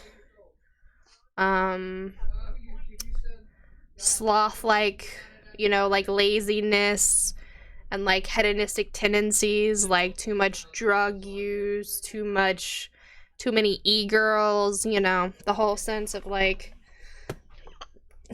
the whole 9 yards. It says that each god is cast out and split into their different sort of features and sins that they have, and in order to ascend back into the Pantheon and to be rid of their sins, they must kill the other 3.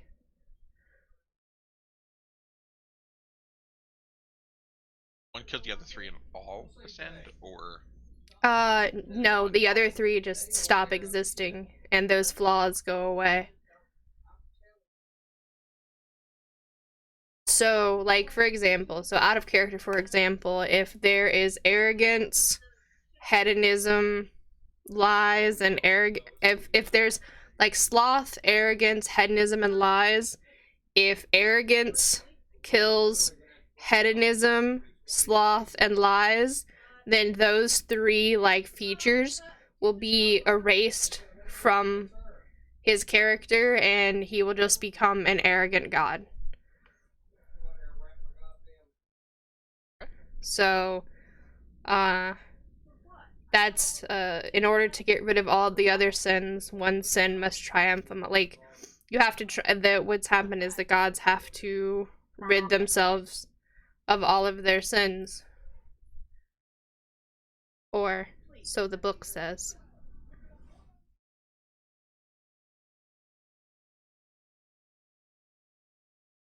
So, yeah. It's a good book.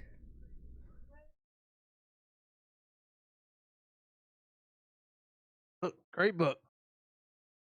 You tell anybody about what you read in the book? I will wait until we all, I don't know, sit down around the table and shoot the shit or... Loden, how'd you get behind my bar? What? How'd you get behind the bar? I walked. Wow. No one stopped me. Commoner looks at you and goes, "Can I help you?"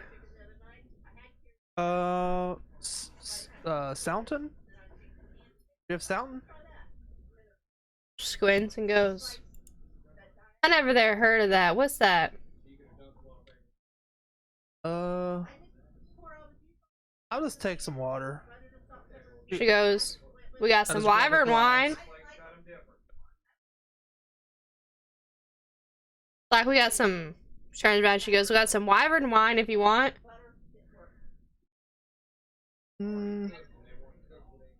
I just like, got anything non-alcoholic? She offers you a glass of milk. No, like non-alcoholic beer. She offers you, a glass of water. And then squeezes a lemon in it. And goes, "There you go." Excellent. She goes, "You could probably Nice join place. him." And gestures to the other people who are at a table. She goes, "I think you're with them too. You know their drink orders? Or should I head on I don't over?" know those people. She nods and goes, "Oh, okay. Thought you might have known each other." And she gestures, give me a perception scent check. Perception based off scent, if you have any bonuses from scent. Nope. Alright. You know that, there's meat that's a-cooking. And it smells like goat! And also smells some apple pies and they're done. Outside of that, you don't smell anything else. I'll take your finest beer here and whatever you got to eat and a room tonight. She nods. She goes, "Well, with your room, you get yourself, some snacks here," and so she gestures over. You can see that the goat's pretty blackened at this point. She walks over and pulls it out by the bone, and then she just kind of smacks the ash off of it on the grill next to it, and the skin kind of falls off. The meat looks pretty tasty, pretty juicy. A little crispy maybe on some of the edges, but it looks alright. She kind of sets it on the table, and she goes, "You want some goat? And an apple pie?" That sounds good. She goes, "We got mashed potatoes in the back. I'll get Tony on those." I love mashed potatoes. They're my favorite. She goes, "Alright, well, you go have yourself a seat in one of them tables, and I'll have it over to you shortly." Okay, I just kind of crawl across the bar.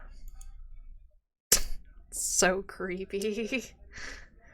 She turns around and goes, "Or you could sit at the bar. That makes my job even easier." And you sit here, you hear her take out a butcher knife, and she starts a thwacking at that leg of lamb.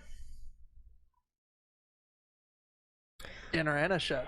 Yep. Alright, what are the rest of you lovely folks in the bar doing? Looking judgingly at the new people who came. Alright, well, you guys are being judged. How do you feel? I don't have a care in the world. I'm gonna took the air though. All right. I'll go for I was next like, to, "Boop." Been judged since I got here. I'll go sit next to the little rat guy. All right, all right, you go have a seat next to him. Is it a rat guy? I mean, he's a snake-ish looking, if that's who you're talking about. The rat's a different person. The radish. Is this a rat? Yeah. Definitely not a rat. I mean, I could see how it could be mistaken for a rat. They don't know any better. Are you talking about this one?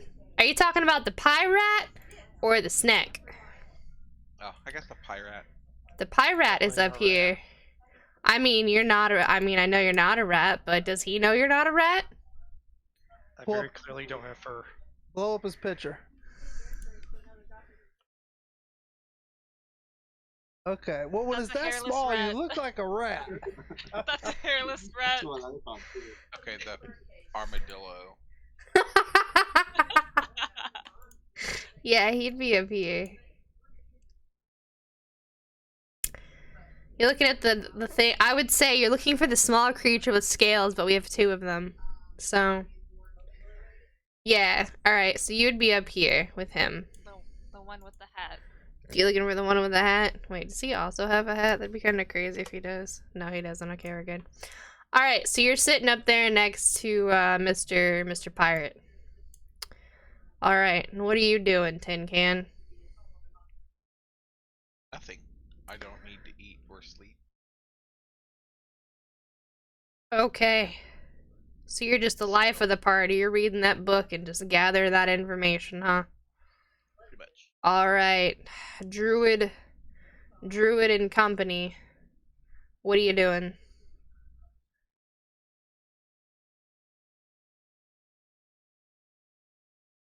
Okay. And I'm gonna walk over to the bartender. All right. Hey, person. He leans over the bar and goes, "Well, I haven't seen tiny folk in a bit, but you know, the anticipation coming. Who knows at all the folks they bring. Lord bless y'all. What can I get you here from the bar? Yeah. That or like chubby, or she like skinny. Oh, she's hardy. She's at least 250 pounds, but she's also like 5'5". She looks like she's a chubby lady. She can see over the bar. She's got like an apron on. She's She's gonna be my blanket. she she knows how to use a butcher cleaver, so you know. I see. Okay. I'd like to have a room for two, please. She nods and goes, "Of course. These rooms are catching up fast. It's an interesting thing." And she goes, "With your room, obviously, you get some food and drink." And she goes, "We got the leg of lamb here." She goes, "We got some apple pies, and we got mashed potatoes in the back." "Todd, are you finished with those mashed potatoes in the back?" And you hear in the back, "They're almost done." And she looks and goes, "Sir, your mashed potatoes are almost done. If you'd interested, I'll finish." And she goes, "You want one or two pieces of this here there lamb?" Oh yeah, I'll take 2 pieces. It's my favorite. She takes and just fucking thwacks with the hardest thwack you've seen, and it's pretty loud reverb too, and a large chunk comes off, and she sticks a silver fork in it and puts it on a plate. And as she goes to do a next thwack, you see Todd coming. See Todd, the clearly female but male character, come around the corner carrying a pot of potatoes, and he sets it down in front of her and goes, "Your potatoes, Lacey." And he goes back into the kitchen, and so she cuts off a second hunk. This one seems to be a little rarer. And then she puts it on her plate, and she goes, "You want them mashed or you want them whole?" Wave my hand. And she goes, "Well, I wasn't talking to you, so hold on a second. This man ordered before you." She looks to Loden. She goes, "Mashed or whole?" Oh, whatever's easiest. She takes a large scooping of a spoon, and she takes one scoop and places it down, and takes another scoop, places it down, and she rubs a stick of butter over them. You have 6 whole potatoes, 2 hunks of deliciously seared lamb, and she slides the plate over to you. I look over at the snake and I point my fingers towards each other like, are you two a thing?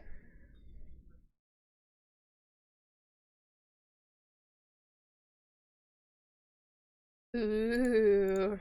What do you mean? I'll also give him a side eye and say nothing. Oh, that's What- fine. what- You don't have to tell me. And I look over back to the bartender. I was like, what about you, Todd? That's your husband? She nods and just goes, yeah, he sure is. He works the kitchen, so I don't have to. She goes, I have a little bit more charisma in the way of working with customers. He just would yell at people all day, and we'd have nobody here at the business.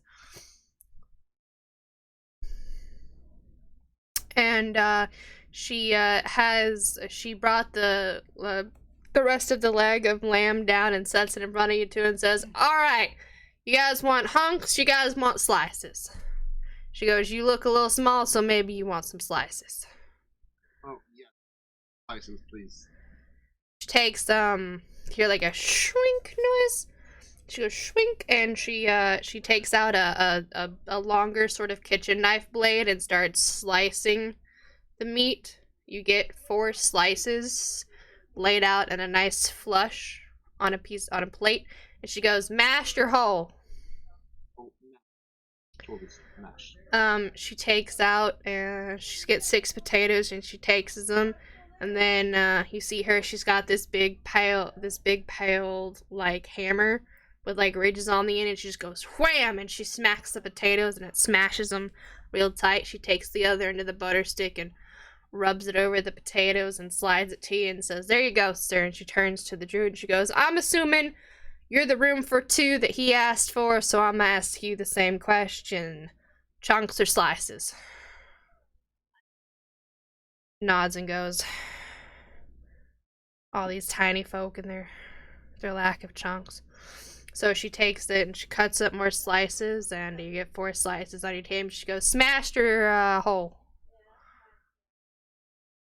Oh, please. She takes out and scoops her spoon, and she puts 6 whole potatoes. She finally rubs the last bit of butter on your potatoes and slides it to you and says, enjoy your dinner. Each you get a, she gestures in front of her and goes, each one of you gets a slice of pie right now. The apple's ready, but the blueberry is almost done. She goes, I'm gonna go check that though in the back. And she walks to the back. She goes, when she comes out, she sets the blueberry pie next to the apple pie, and she goes, I never got y'all's drink order. She goes, so, what are y'all drinking tonight?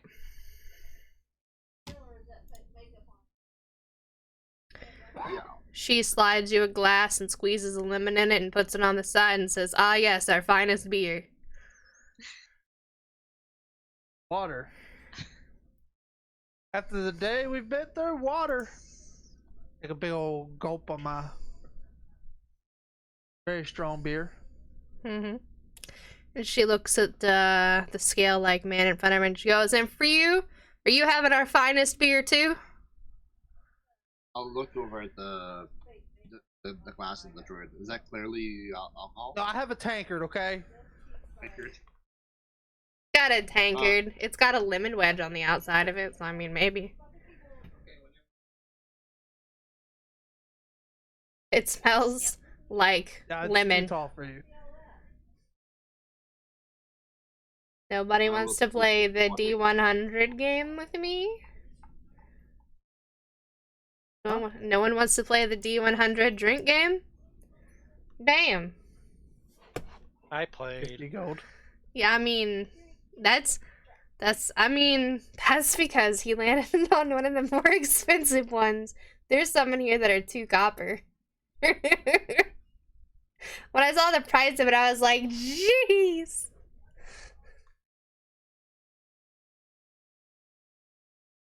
Guessing she's also gonna slide me some alcohol. Oh yeah, if you want some mead, she'll give you some mead. She Well, I want just some water. well, you want some water? So she gives you a glass. She pours some water. She squeezes a lemon and puts it on the outside and says, "Our finest beer, sir." Slides it to I you, asked for water, not some lemon. I'll and slide it back towards it. kind of grumbles, and she goes, "Yeah, you asked for water," and she slides it back to you. Yeah, but not lemons. I take his lemon and stick it in my mouth. She goes, and "See, start this chewing man with the gets." pill on it. She goes, "See, this man gets it. Our finest Free beer," lemon. and she slides it forward to you. I go over to Ellen. Thank you. I'll grab the food. I'll like smear mashed potatoes. Yeah. Eat up, Mr. Fuzzy Wuzzy. It's good for you. Eat. I'll do like an old airplane thing, like. All right. So what are you doing? All right. So everyone's here. You're Elodin's eating. Fuzzy's eating. I mentioned that this is so much food, and I take my backpack and I put a slice, one slice of the lamb in my backpack, and I take 4 of the potatoes and just put them in my backpack. Jesus Christ, it's gonna get all over the fabrics. Well, she put it in my bag, so we're good. Yeah. Put them in there. Save these for later. She nods. Never know when your next meal is gonna be. She nods and goes, "Ain't that true? Especially with the anticipation. This whole place could be sent down with a storm." I'm filled with anticipation. She nods and goes, "Ain't that about the truth?" And everyone make me a perception check. Hey, I get to participate in this one. Yay. Congratulations. If you rolled higher than a fucking 5, you heard it. You hear like this loud ass fucking thunder noise. It kind of shakes the room. And you see this you two are closest to the window, right? Yeah, you two. You two here. Make me another perception check. I think he's coming this time. He might. Oh, Jesus Christ! Maximus, you don't see shit. Tin Can, you look up and you hear and you see this lightning bolt, and you see the lightning bolt strike straight at the church where you guys just were. Just right into it. This large glowing bolt of, oh fuck, just strikes right into the church. And then the air feels really charged.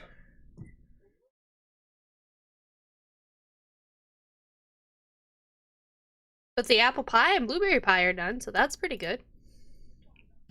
What do you guys do? I'm gonna look. These other commoners look a little startled, perhaps even a bit afraid. I will announce out loud to the room that the lightning struck the church. The commoners kind of and gasp, and you hear Lacey go, "Well, I'll be damned." I don't turn around. I'm just like face into my food, just stuff in my face. And I look up at her. Look, is that bad? She goes, "Maybe." She goes, "I haven't seen lightning like that, and well, I haven't seen lightning like that ever. So, should probably go check on the old man priest over there, cause he might have not be so helpful anymore." That's fine. I'll watch the bar for you. She goes, "Todd." He has God and all his blessings to help him. I'm sure he's fine. "Todd, honey." And you see Todd coming up from around the corner. "Yes, yes, dear." And she goes, "Todd, honey, can you go check on the priest? We got a lightning bolt just hit the church, these lovely folks saying." He goes, "Oh, hell." He goes, "Watch your mouth." And he goes, "Ah, shit." She goes, "Todd, I said watch your mouth in front of these customers." And he goes, "I'll go look." And Todd like folds up his like apron and sets it on the on the table in front of them, and you see him grab kind of like a scabbard sword to go with him. And she's like, "What do you need your weapon for, Todd?" As he gets about here, he goes, "You never know what happened at the church. You want me to be safe, right?" She goes, "Well, yes, darling, I do, but just hurry back, okay? It's getting dark." And you start to hear like wind outside, and Todd goes, you hear him go, "Oh fuck," and he walks out the door.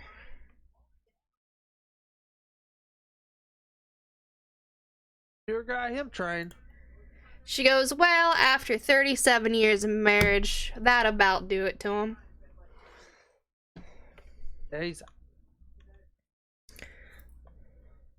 Is it pretty windy outside? Oh, hell yeah. Yeah. We're talking like category 2, 3 hurricane. Poor Todd might not make it. Yeah. Good luck, Todd. And Todd, Fella. Todd's gonna make it back to finish the rest of the potatoes. He can't die. Sure you pray to your imaginary man. Oh, if only he stayed imaginary. gonna shoveling the food in my face. Like, alright, I gotta get to work.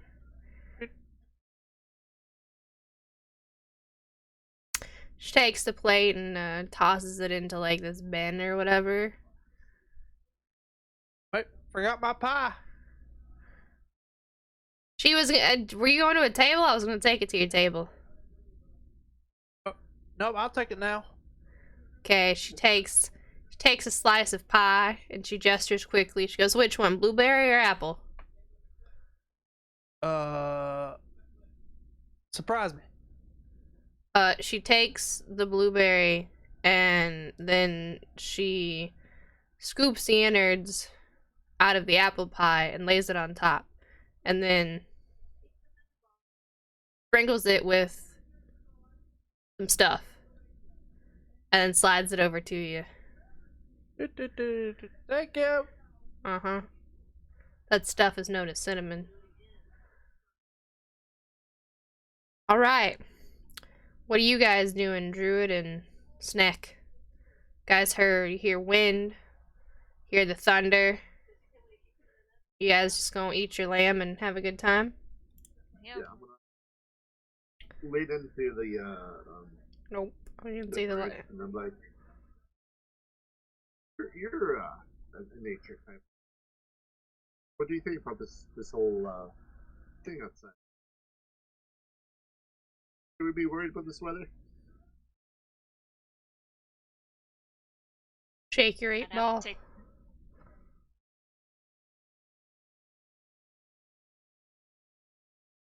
Your 8 ball is your like survival check. Well, I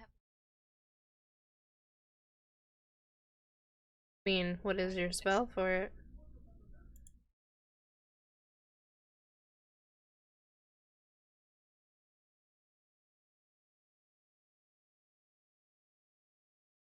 Aren't I only allowed to use like 2?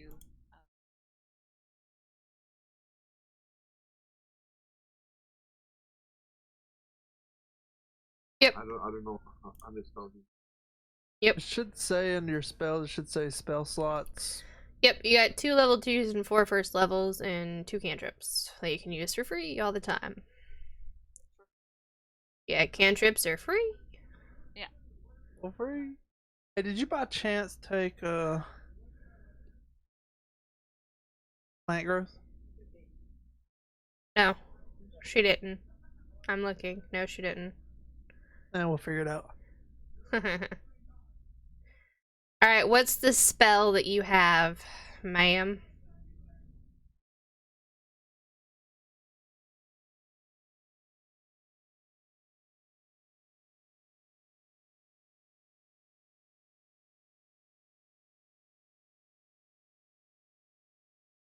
Augury is such a weird spell, honestly.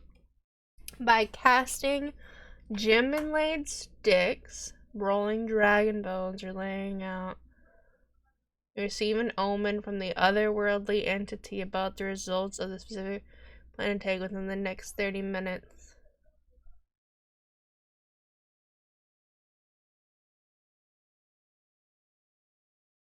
Oh. For April. Yeah. Alright. So you gotta ask it a question. What is your course of action? Yeah, because it says you receive an omen of an otherworldly entity about the results of a specific course of action that you plan to take within the next 30 minutes. So what is the course of action that you're trying to Let's see if the priest is okay.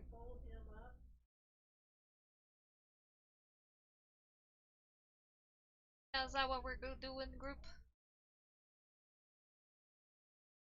Ask if that's what we were gonna do, if it's safe to do it. Alright, let's tap into the priest.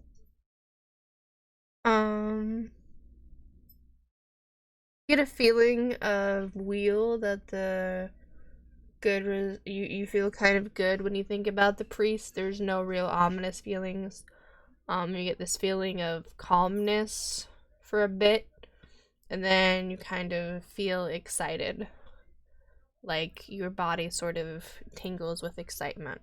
But there's no bad feelings when you think about the priest and hoping if he's okay. Seems fine. So we would be fine if we were going to go there. I mean, Not sure, but the priest is fine. Okay. I'm gonna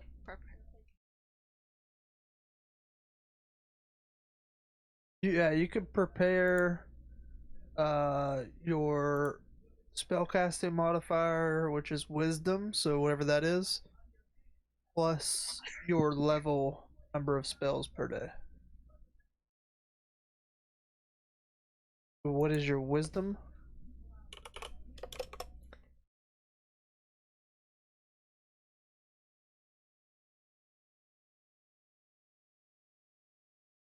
so 2. It's a modifier of 2, and you're level 3, so you can prepare 5 spells split between your first and second level. Have to have the V on them. You only have Or 2 R. spells? No, you can cast to level 2. Cast your whole list with only 2 of those. She can't But cast it's your whole ritual list, she has to casting. prepare them. It has to have a ritual tag on it. yeah. Yeah. Oh, I see. You're talking about the ritual stuff. Okay. Okay. Mine. Mm-hmm.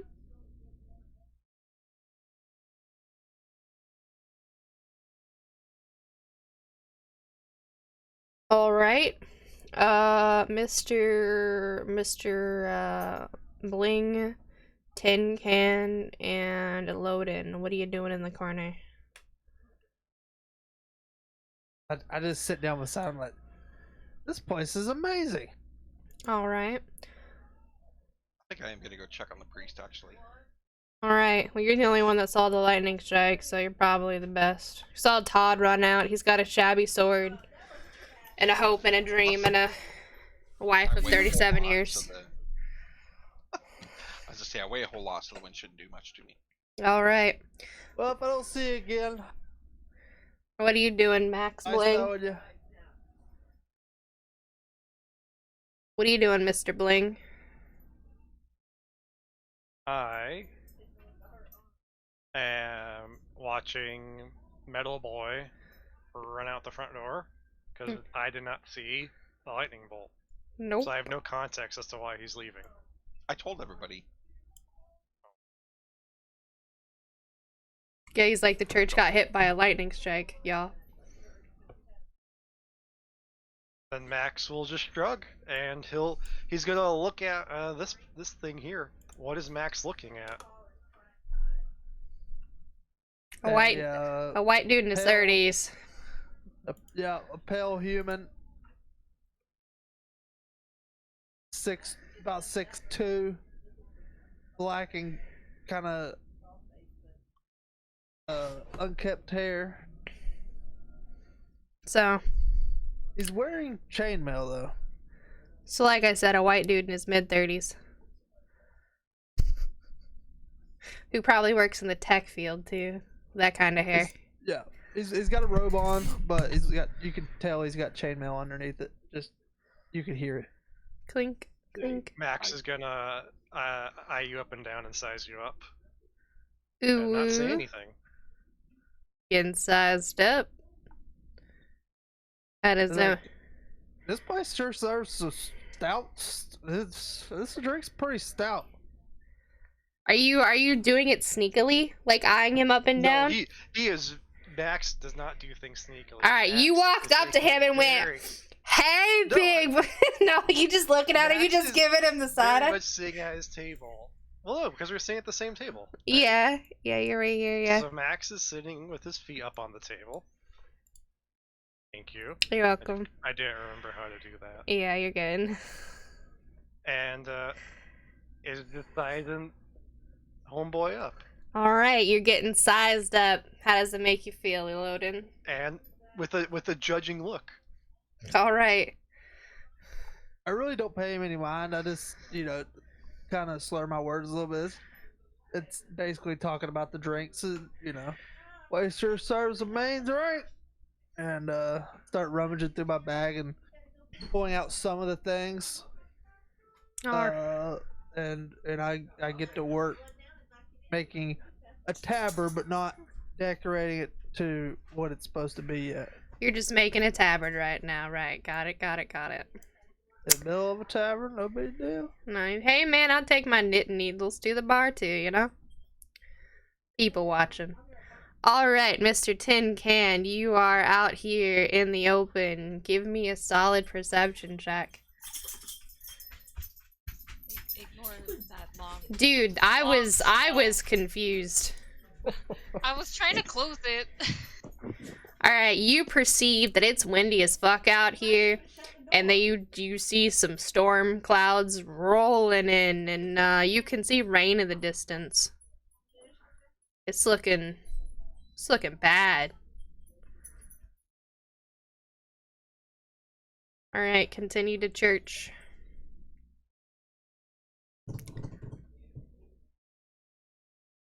Do I notice any damage to the building outside?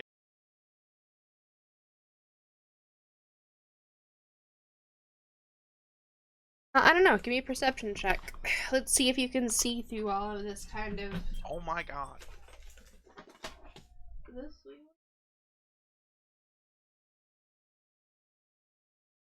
Wow, you sure don't see very much with that roll. It seems like the rain's starting to obscure your vision. Like, get the other bottle out. Alright, well, give me a second. Damn. You don't think I stole them. Alright, I will continue into the church now because apparently everything is a-okay after a lightning strike. Oh, that was weak. I Except for mean, that dead guy on the roof. yeah, what about the dead guy on the roof? That's yours. Okay. I got all kinds of shit. Okay. So for the dead guy on the roof, it's kind of crazy. Nah, so, you don't see anything that's really wrong with it. They just kind of, you know. Where the hell did Todd go?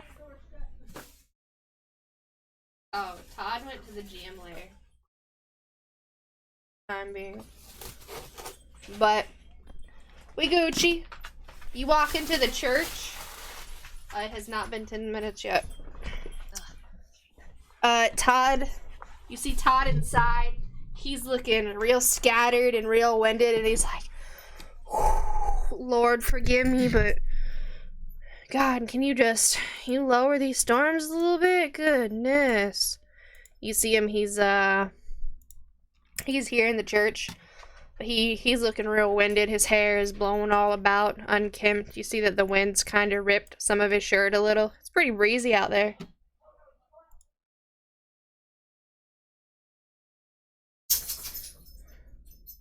And there's no damage on the inside.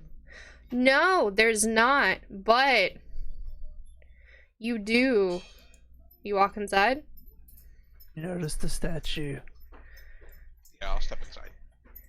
How dare you take away my fucking line? Did I forget to tell you that I'm breaking the fourth wall in this campaign? Oh, no. You noticed the statue, but it's still a statue. Get For fucked. now. For now. No, instead of it, you see a naked man standing in front of you.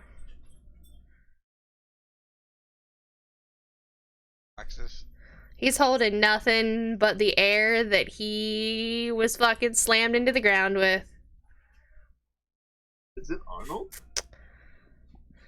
He is full, bare, butt naked, and confused. Naked and afraid. I mean, he's not afraid, but he's naked for sure. I will slowly back my way out. Does he look exactly like the statue that we Oh, saw? absolutely. Yep, I'm gonna back myself out. Just back it up. Oh, Very absolutely. quietly close the door. As soon as that door latches, I am hauling ass back to the inn. Alright, the door has closed. Todd shouts, "Tell my wife! He's here!"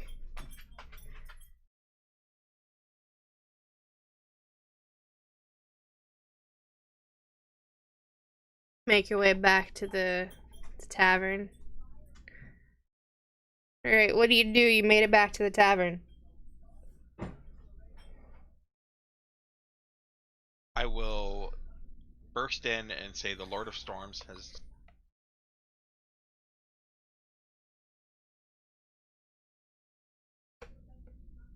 trying to remember the wording from the thing. One second.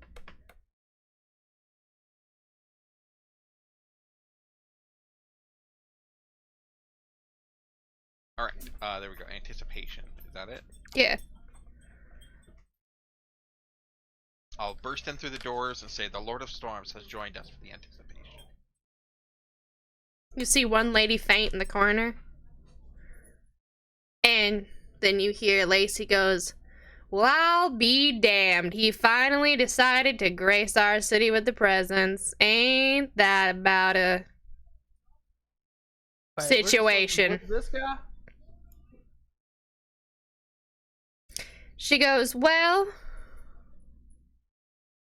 I don't know about you, but there doesn't seem to be." She goes, "Well, when we rolled out of bed this morning, the weather was nice and sunny, and all of a sudden it's very disastrous hurricane weather." You hear thunder, and at this point you see lightning egregiously all over the place. She goes, "It doesn't quite seem like a storm of this nature would just happenstance upon us so casually, unless it was either created by someone who wanted to drown us or was created by someone who could control them." And she goes, "And to be completely honest, I'd put it was the Lord of Storms." She goes, "I'll get the pies ready, 'cause we gonna need them." She goes, "Tiffany," and that's the lady who's cooking the meat. She goes, "We're gonna need another lamb." You see, I'll speak up. I'm like, alright, does the Lord of Storm... Everybody loves pie. she laughs and goes, "It's true, everybody loves pie. His anchor's gonna need all the food that they can get, too." She kind of just turns to look at you and goes, "Yep, his anchor." Talking about his cock. That is, you see Lacey blush and she goes, While as a god, he might have a magnificent one that is not what I am talking about. And she walks out back, and you Don't hear, worry, I won't tell Todd. Pies and cocks here. Got it. I'll write that down. Cocks are my favorite. Let's ask Tin what he saw. what do you say, Tin? What do you say to them?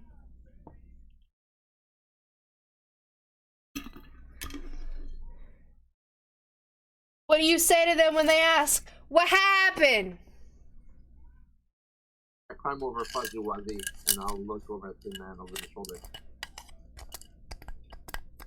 I'll just respond, the church was struck by lightning and there's a god in the entryway. What exactly does God look like? Exactly like the god we saw in the statue.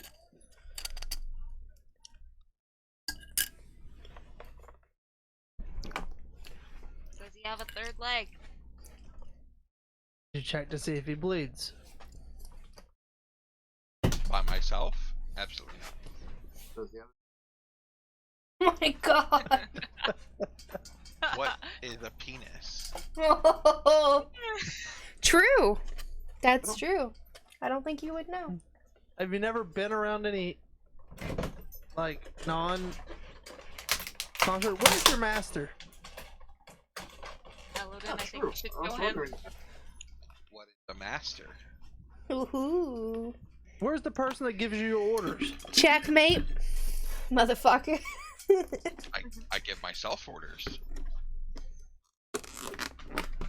How? Sometimes I hear whispers from my god, but never orders. I'll take out my tinkering tools. I take out my dick. Oh my god. I will take out my hammer.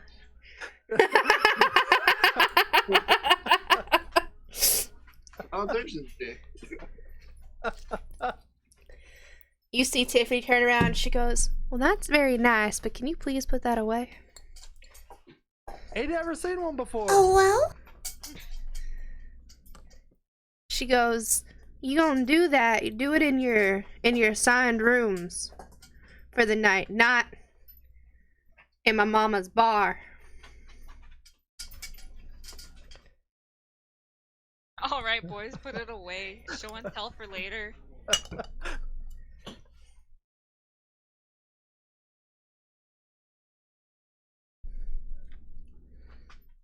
So I'll start prodding the.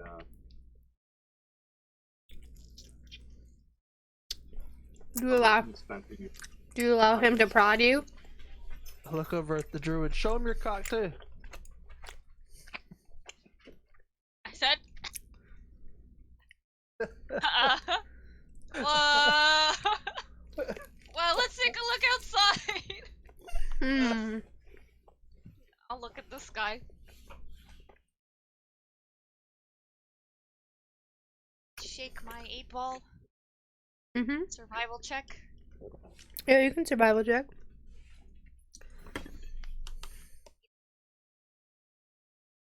It's fucked outside. Don't go outside. That's what your survival check tells you.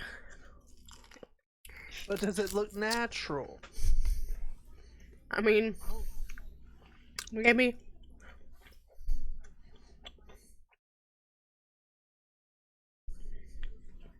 Yeah. It seems pretty natural. Okay. It doesn't seem naturally occurring, but it seems natural. It's fucked outside. Don't go outside. Well, what is fuck? Step outside. My tabard. Step outside and find out. Get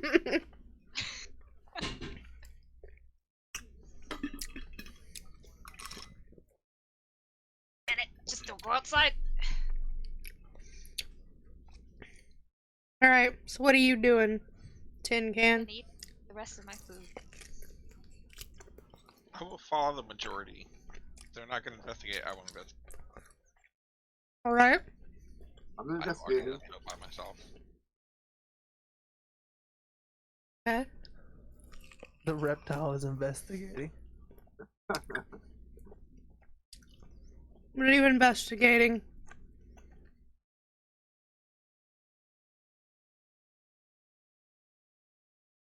Got fuzzy wasn't like lift me up, like head level to the tin can, and I'm attempting if he has any screws in his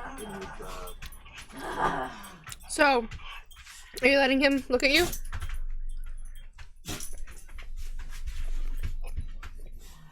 Wait, what was the question? my character right now. He's like big mechanical fuzzy. I'm like head level view, and I'm like attempting to like inspect your head. He's doing a maintenance check. I mean, yeah, that's cool, I guess. Okay, so like A rain outside. Once It's they- probably about once to they float do his boat. I'll like get off the hands from the fuzzy wuzzy, and I'll like have to climb on top of your head, inspecting the plating. Everybody give me a perception check.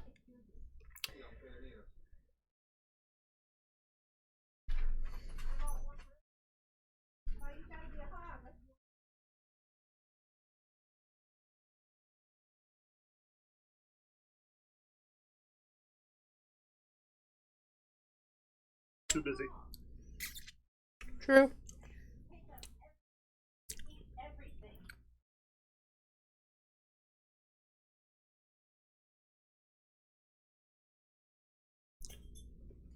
Any other perception checks? Yeah.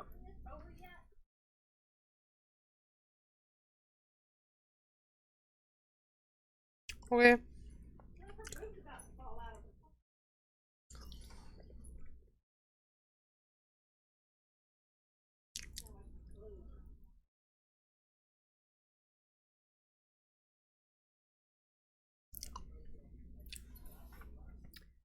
Great perception check.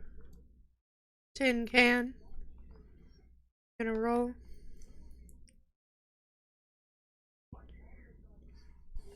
To perceive myself. No, I said just make a perception check. It's not related to you. It's a general perception check.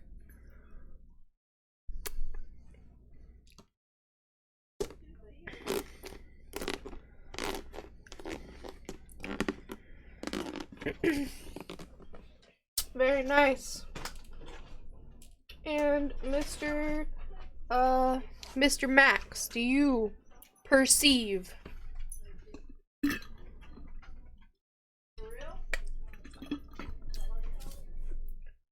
Looking at my penis. Would you like to perceive, Max?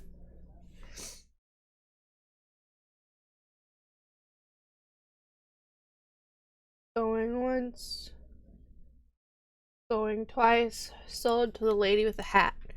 Alright. You guys notice that it's calmed down now. You notice that it's no longer windy. It's just pouring down straight rain.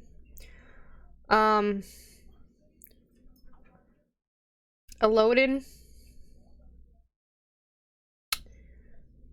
you see out your window a naked man. Full butt naked man just walking through the street. I think everybody's gonna see another penis.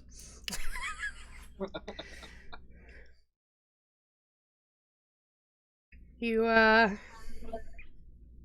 recognize this man as that dude bro from the statue. Is Except it for a scar? he does have a scar over his eye, just like the statue.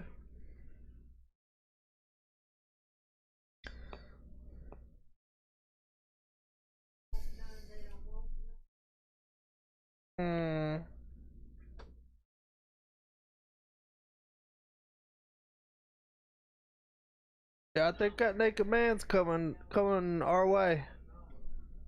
Get the pies ready. She goes, "The Lord of Storms is coming into my inn. Oh my God, Tiffany!" It's your mother's inn. That was the mother talking. Sorry. That's why she Oh, yelled wait. Lacey is the mother's here mother. too? Yeah, the mother went to the back to go butcher another fucking goat. And bring it up to Tiffany. And throw it in to get charred. Goes, Tiffany! Cook it faster! She goes, Mama, you know I can't use fire like that. I'm not no wizard.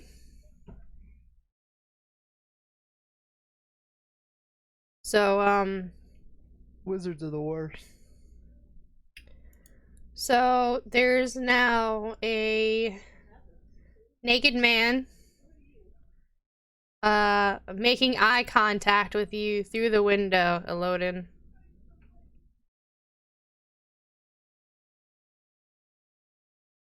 He's super chiseled. You can see his like hair floating around him from like the static of the lightning. You can see the scar across his eye.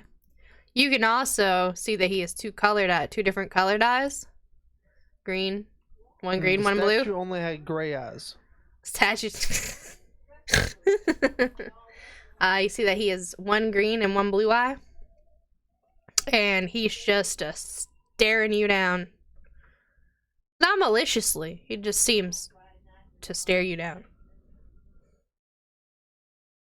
You seem to be missing your clothes.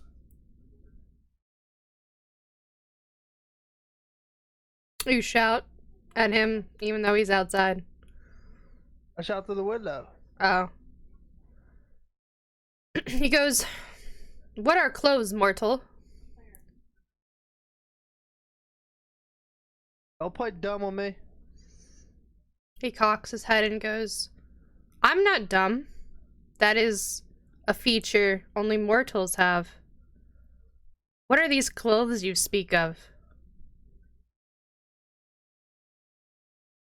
And I'll just like point to my clothes, and I'll be like, "These clothes."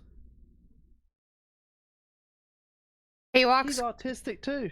He walks closer to the window over here, and now you guys can all see him. Here, I'll use his token now.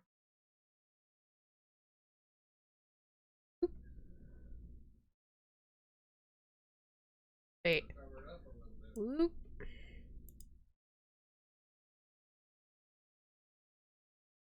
I have a token. There it is.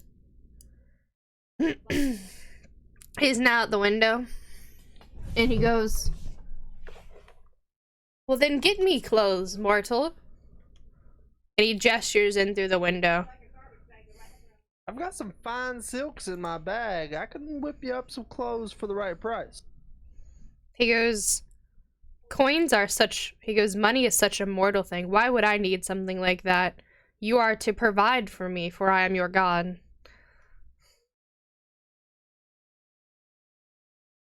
Right.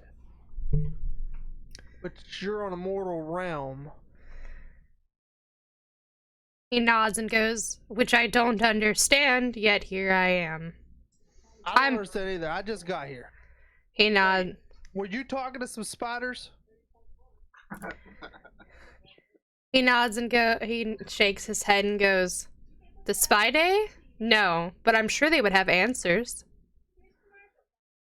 Well, Where we Is that find one of the your spiders. dads? I will.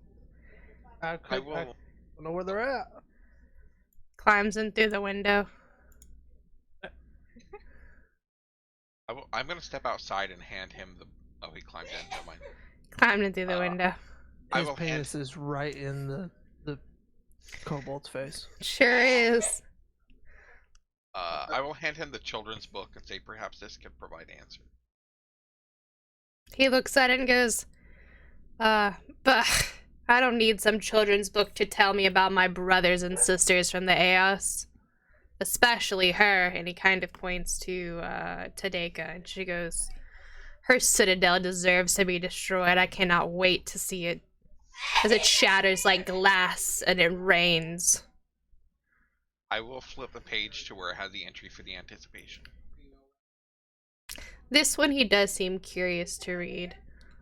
He goes, my memories fault me on the anticipation. It has been many a millennia. I remember these battles, but I do not remember who won last. I too have a memory of battles. And he goes, he walks, he shuffles past the kobold. The Cool. Says There. aggressive. kobold needs to make a reflex save to not get hit by the schlong. I swear to God. Hey, you were AFK earlier, so. You're the one not paying attention. I've been here. Make You've been here, make but it- you got your feet propped up. You're not paying. Yep. You're not paying attention. Max don't care about no God. Yep, well, reflex save to not get hit in the face by a schlong. He's naked. He's naked as the day as he was I'm born. very much aware he is naked. And fucking swinging shot. He's like 6'8". Like he's huge. Like he's not huge in character. Good job. Silvery barbs. Oh shit.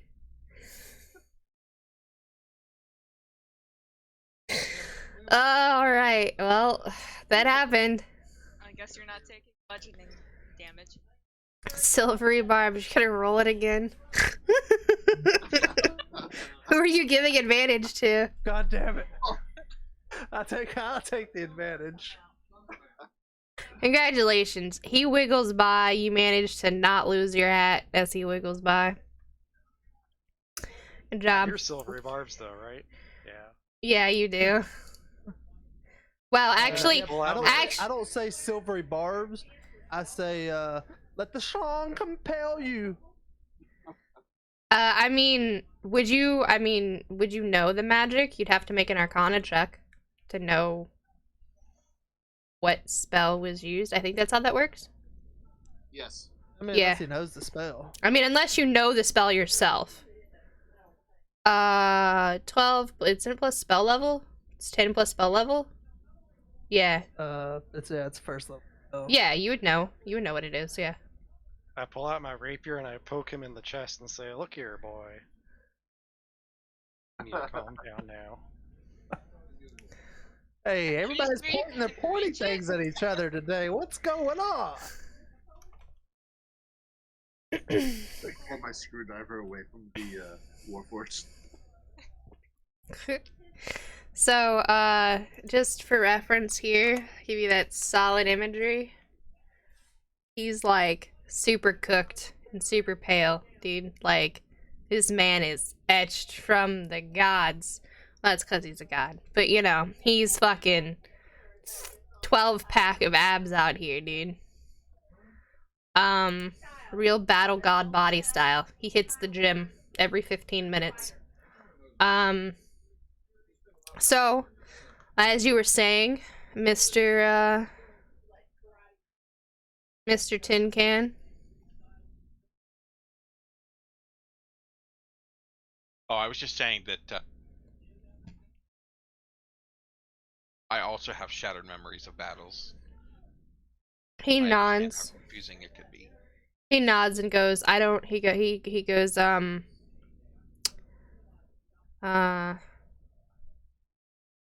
I feel weak in this mortal realm. He goes, will one of you help me? Last battle I watched was a Quidditch match back at Strixhaven. He turns his head to you and goes, what is Quidditch and where is this Strixhaven? Why does nobody know where Strixhaven is? Do you know where I live in the Aeons? The Athos? Yeah. Good, In then the Athos. then you can help me get home then, can't you?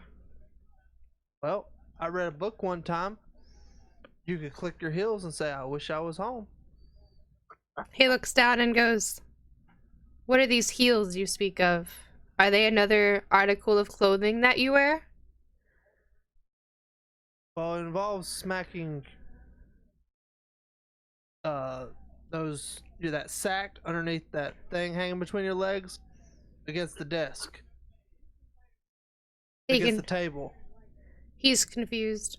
Why would I do such a thing? I have no need to display myself. That's just the way the book read. Just telling you. He shrugs and goes, that book sounds like childish mortal material. As expected. And he turns back to Tin Can and goes, will you help me? I am unsure what use we may be, but I believe we can assist. He holds out his hand and goes, shall we then? And offers it to you, Tin Can, since you seem to be... Sure. I quickly jump off the warforge. Alright, so you take his hand? Yeah, might as well. Alright, very good.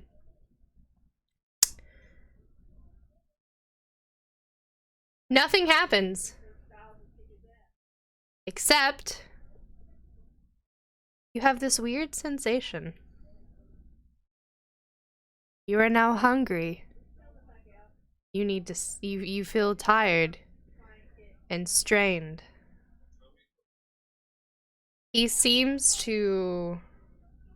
his pallor seems to become better. As though he's kind of... I wouldn't say taking life from you, but he looks to you and goes, you are my anchor then.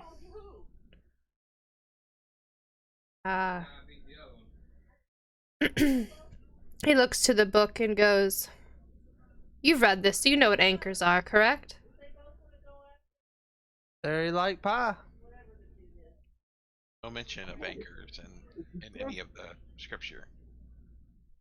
Point to the bartender and I'll point over to it's his dude. What? I look back at the reptile and point my two fingers together again. And like kind of head nod towards the tin can and the false god. Sorry, did you say false god? Yeah. Oh, wow. I So didn't say it out loud.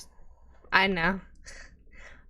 So he, you hear, Lacey speak up and she goes, yeah, well, I'll get the pies for you. You're about to be real hungry and real sleepy, sir. And she looks at you and kind of goes, I think you're a sir. I can't quite tell from all the way over there. I thought he didn't get hungry. Yeah, well, he does now. Check him for a dick. No, I don't believe he has one of those. So God couldn't give you one. after discussing with Lacey, you guys find out that an anchor is someone that is tied to the god. So you are tied to him. Tin. You. Question. Yeah. What's up? So since he doesn't need to eat, I also don't need to eat or sleep. You or do drink. now because he does, because he has a more he cannot die, but he has to eat, sleep, and drink, and you have to eat, sleep, and drink for him. That sucks. But he, The one character that doesn't need to do any of that, and I got Does he even have a mouth? Stop Doesn't holding. even- digest stuff. How? That's crazy. We'll figure that out. Just let go of his hand, man. Oh no, the bond's been sealed. You must eat, sleep, and drink for him now. So since I am doing this for him, what do I get in exchange? He protects you, so there's that. 'Cause you are now his lifeline in this world. You learn through talking to Lacey that anchors are the important part of the gods, and they help root the gods to the mortal plane. Your job as an anchor is to teach him how to be better. Honestly. Just he needs to stop being better, a yeah. honestly? No, it's yeah, you just in layman's term, he's been a piece of shit up in the Athos, and as his anchor, it's your job to teach him humbleness and morality. Cause this dude's an asshole from what he's done. The Allfather said, "Get the fuck out of my house." So. Yes, the robot. Very fit. Yep. And this is a guy you've been wanting to come back. I mean, well, this is one of his sins. You guys don't know which sin he is yet, so. Does anybody have a good berry? Why? Because that gets rid of hunger, doesn't it? It covers Immediately. rations for one day, yeah, one ration, I think. See, you only have to eat for one. If it was like anyone else, they'd have to eat for two. So you just have to eat one set of food for him. So you're not pregnant. Yes, you're not pregnant. Congratulations.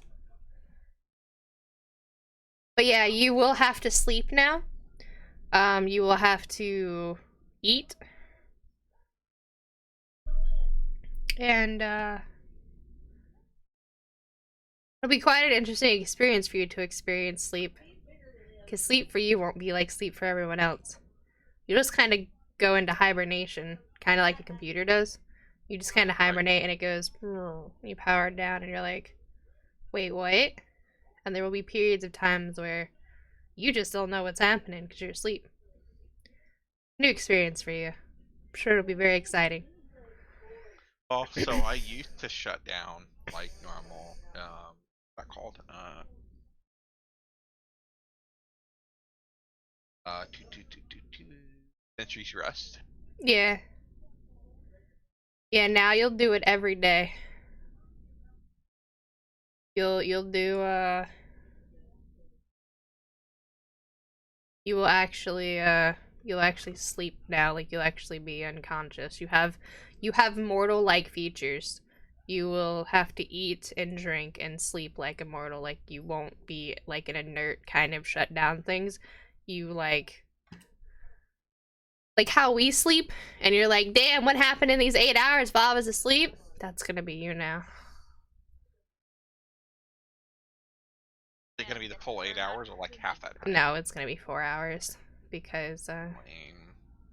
yeah, now you gotta sleep for 4 hours. But you said 4 hours? Okay. Yeah. That's not bad. Yeah, it's not terrible. But now Okay, you so have a basically- Oh, go ahead. I was gonna say, but now you have a really sweet naked god to hang out with. So there's that. Yeah, you get to learn about dicks. Does somebody get this man some clothes? So you said he can't die, right? No, he is immortal. Well, I mean, he has to die for one of the others to ascend. Right. Right. He can only be killed by divine intervention. Yeah. That's what the Makes book said. Yep.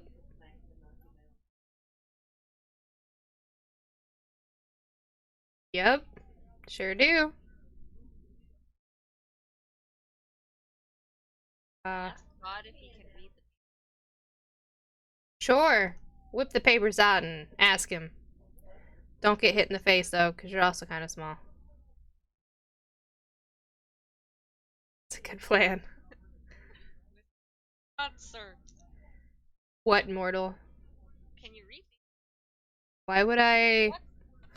Why would I read papers? Can't you just understand them? Oh, let me take a look.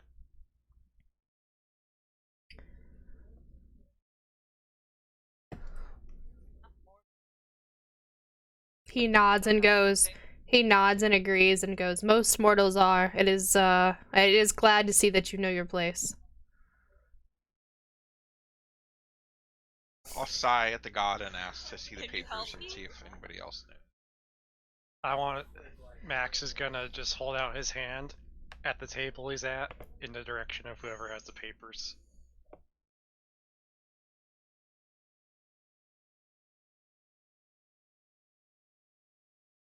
You say that out loud? Yep. Dax is gonna glare at you. While you guys are doing the papers, she brings over to y'all, she brings over a whole leg of lamb and 2 apple pies and hands it to Tin Can and says, eat up. You're eating for at least him. She goes, I don't know if you, you know, she goes, I don't know if you need to eat. I don't really know your kind very well, but some tells me you're probably hungry. And she kind of leaves him there on the table next to you guys.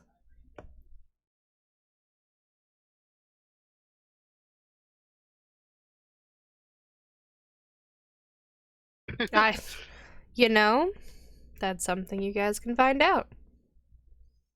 Oh yeah, it is touching. Yes, that's why I did it, Death. It's funny because I also have comprehend languages.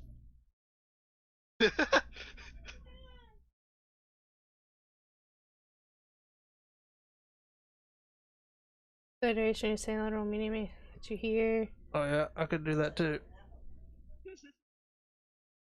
That's hilarious. I can do But I that could too. also probably just read it. You gotta be holding it. So I mean, I probably know the language. Let me see. Yeah, I was gonna say I've got 4.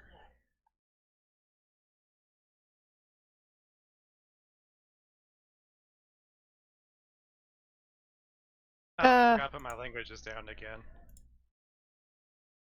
I'm illiterate! Yay! No.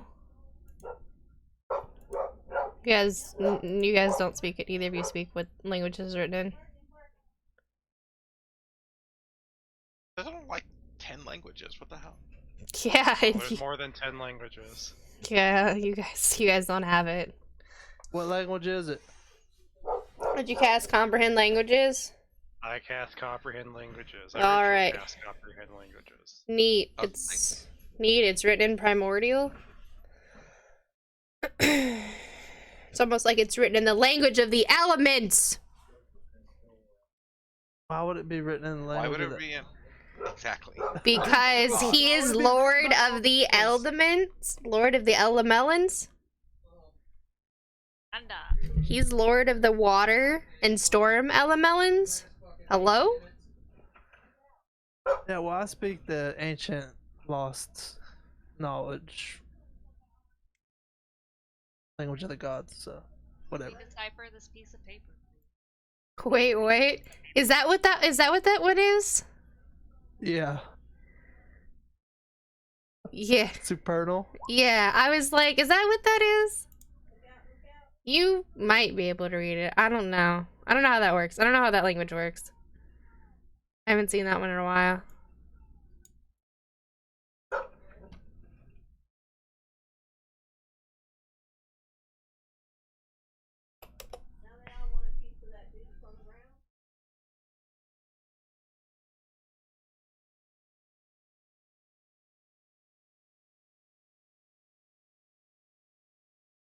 That's cool. It's like common, but for gods. So that we can understand them. Yeah. It's not written in that, it's written in primordial. It says in the piece of papers, about the coming of the anticipation, and it says in there, to expect his arrival.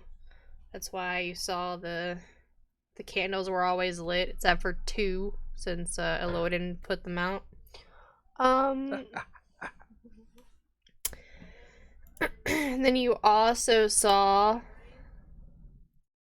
that, and when you read some of the pieces of papers, that it talks about one of the pieces of papers talks about the war on the Citadel. And in there you learn that the Citadel is actually a place of worship for one of the air quote enemy gods. of Aaron. Aaron. Aaron. Aaron. And it is one of the temples of Tareka.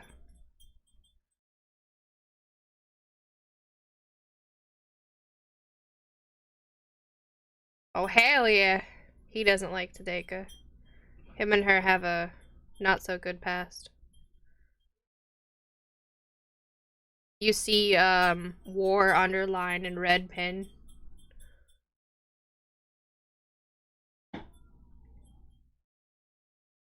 So yeah, that's about it. That's all you garner from those pieces of paper. Are there gods that are part of the anticipation? All of them. They were. Wait, I thought only 3 were cast down.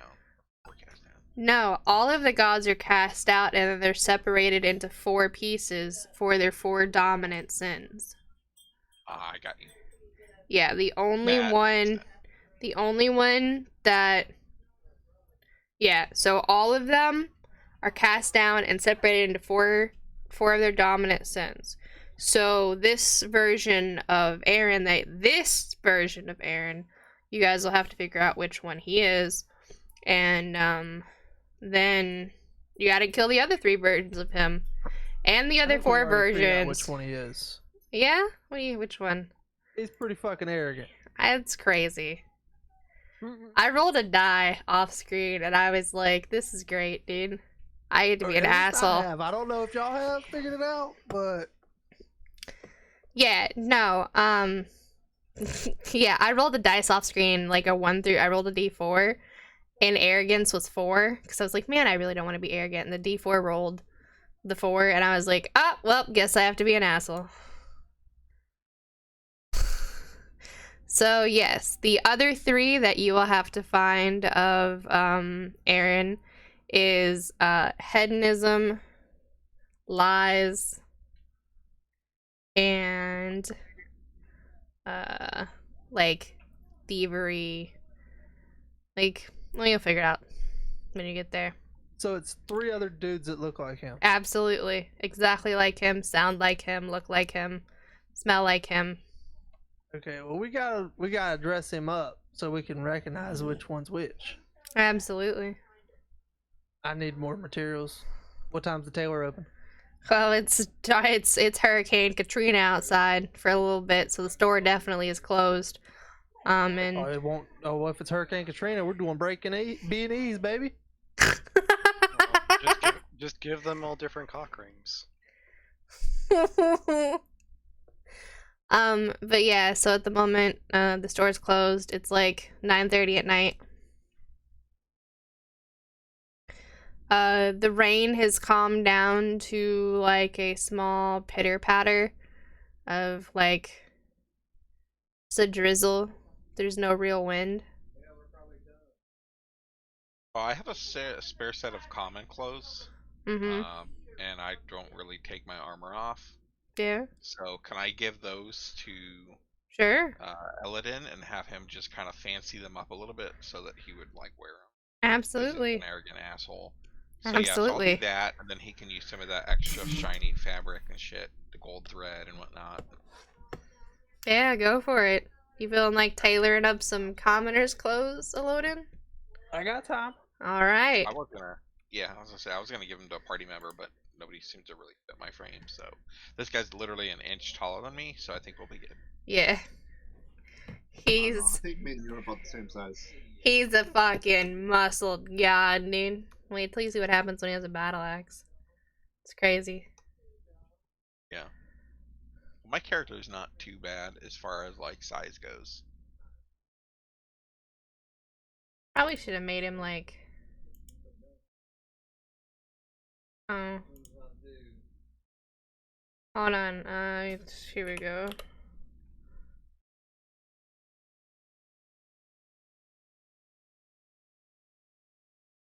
Yeah, there you go. I had to link his token.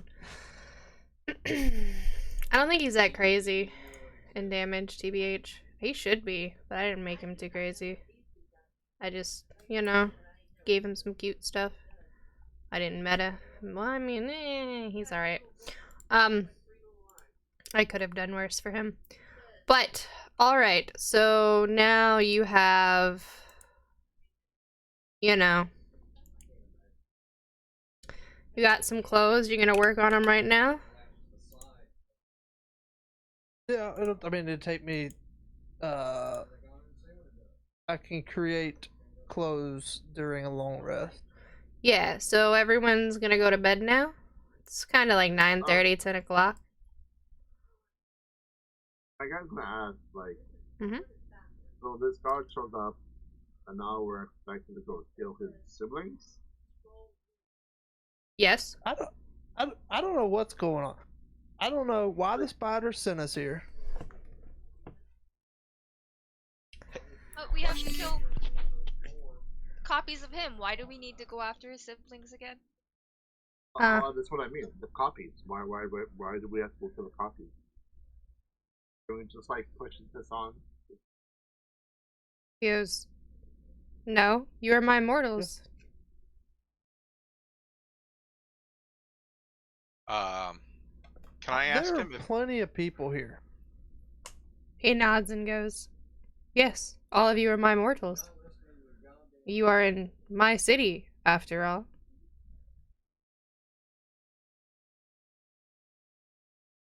And you visited when I arrived, so you are my mortals, because I am here. You will help me. Might need to consult the spiders. The Spidae live at the edge of the world. He I've been muses. He muses and goes, it is a good place to ask them. They do owe me a favor after all. He turns and looks to Tin Can and goes, you were saying?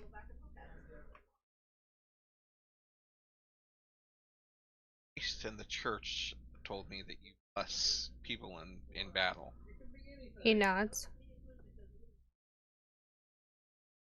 Can I battle you briefly, or until a set of rules? He nods and goes, I would never hurt my own anchor, for that would hurt. For that would,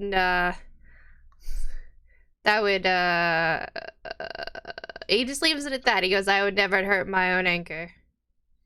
So does damaging me cause him damage, or? I don't know. Yeah. Oh, testing.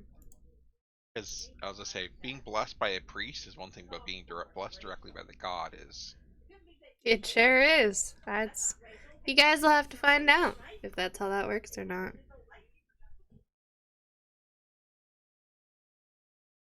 Okay. And then, real quick, actually, out of character, there was a spell that Rabbit used one time. I don't remember what it was, but it gave me like a +1 on attack. And I can't figure out what spell that is to drag it into my character sheet to be able to toggle that on and off, and like reflavor it with my Blessing of the Forge. If you look at my character sheet, I only have a box for a global AC modifier, but not a global attack modifier. If that makes sense. Yeah, you gotta you go to the gotta cogwheel. go to the cogwheel, and then you have to show global attack modifier, which I just did for you. And then you go back to core, and now you have a global attack modifier. And then you put it in there. Yep.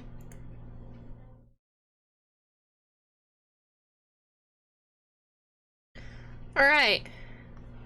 Any other questions? Mortals? Yes. I take the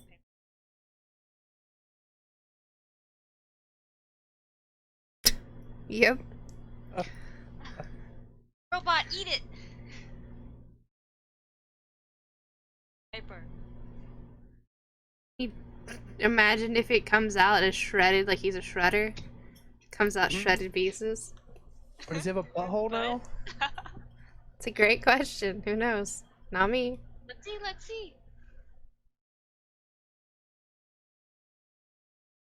Nah, So that doesn't. I do the airplane.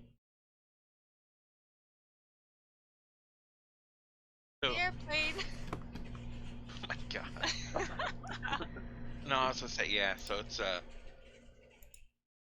just adds a +1 It's not. This one only gives me an option for a 1D. Type in +1. Yeah, you just type in the roll, you just put +1, or let me not +14, +1, right?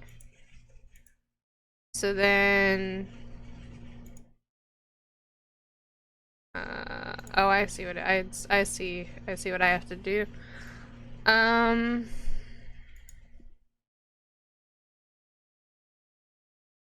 What's the spell? Yeah, it didn't have the spell in the thing. Okay, so if I turn that on and then say if I clicked this, so thank you. So it does your +2, and then your +1 for Blessing of the Forge. I just made it roll a 1d1. So it's always gonna roll a +1 because it's a 1d1. Yeah, well, there used to be a thing kind of like, so the other Blessing of the Forge for my AC has like a toggle, right? And then This it is will a just automatically update my thing. And, yeah. I don't know why it isn't doing this one, but that's the best I got for you for the time being. Alright, I appreciate it. Thank you. You're welcome. Yeah, because every day I can choose to enhance my weapon or my arm. You can toggle that on and off too, by the way. It's a checkbox. Very cool. Thank you. Yep. Alright, so the tiny druid was trying to feed you paper to eat.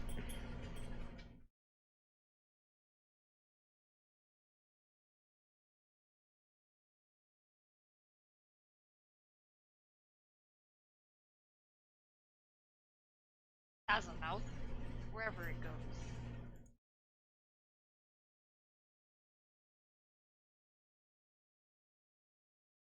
Yeah.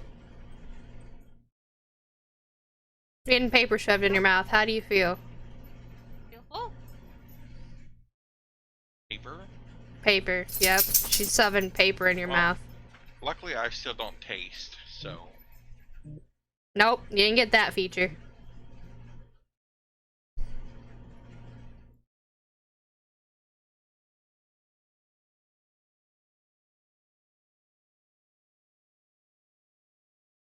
You just So got far, the do you hungry. feel anything different?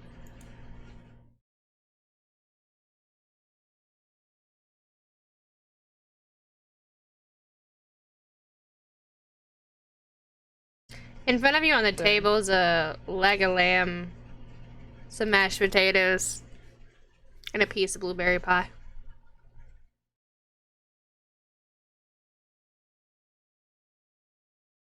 You feel pretty hungry. I will sit and eat until I am. You realize that you have eaten over the course of an hour 2 legs of lamb and a whole blueberry pie and 27 potatoes. He's a robot. I think he could eat faster than that. It just goes down.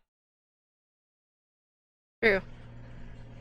But you notice that the god actually looks in better condition and he sort of stretches like his muscles. He goes, ugh, that feels better.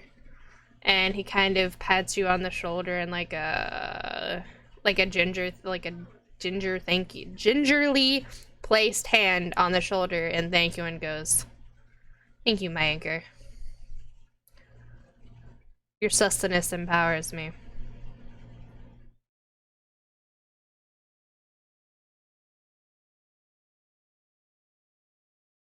He turns and looks to you and goes, my anchor provides for me, and I will provide for my anchor. Click anchor on your mission.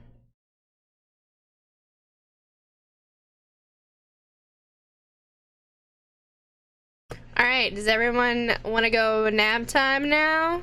While a loaded fucking needle knits in the corner? Yes. Alright. So, Fuzzy Wuzzy had a bear, Fuzzy Wuzzy can go, over there. Let's see. Where are the bedrooms at? I gotta find them.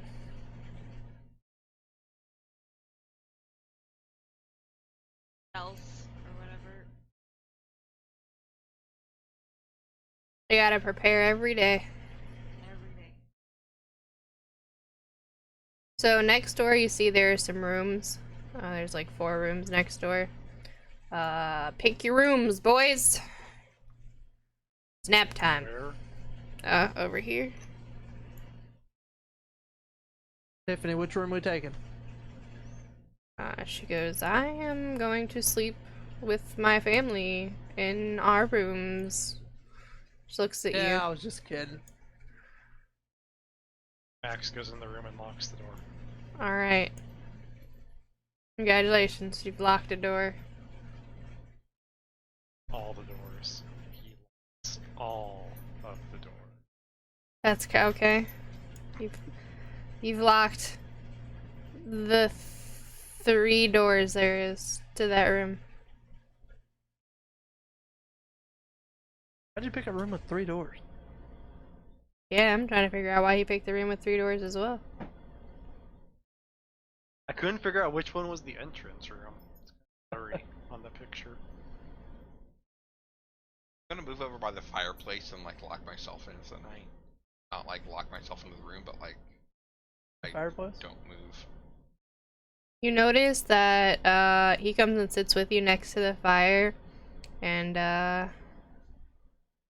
pats you on the shoulder and goes, "You must suffer my mortal consequences for me." He goes, "I will watch over you."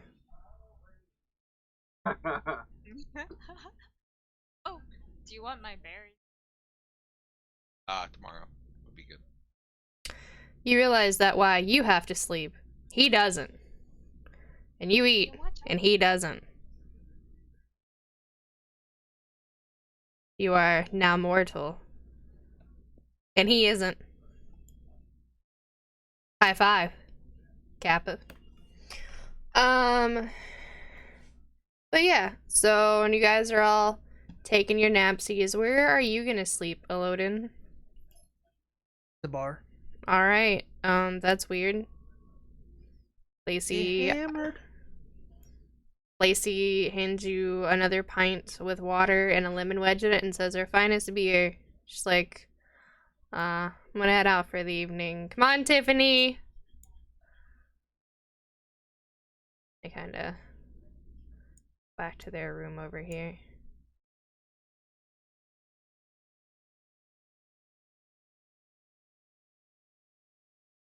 Sure. Abe sleeping in this room tonight. But yeah, I'm gonna get my brush and I'm gonna cast alarm. Okay. And I casted my spell. You casted your spell. We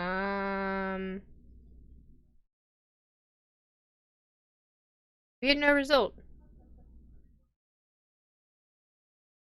Well,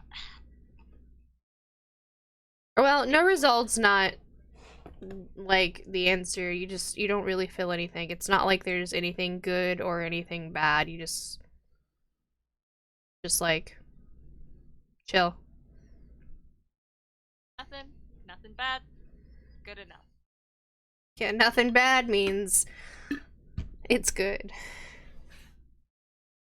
And while we take a nap for our characters, I need to take a 5 because I need to go use the ladies' room. We'll be right back. We will be right back. Okay.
ritually cast and not use a spell slot.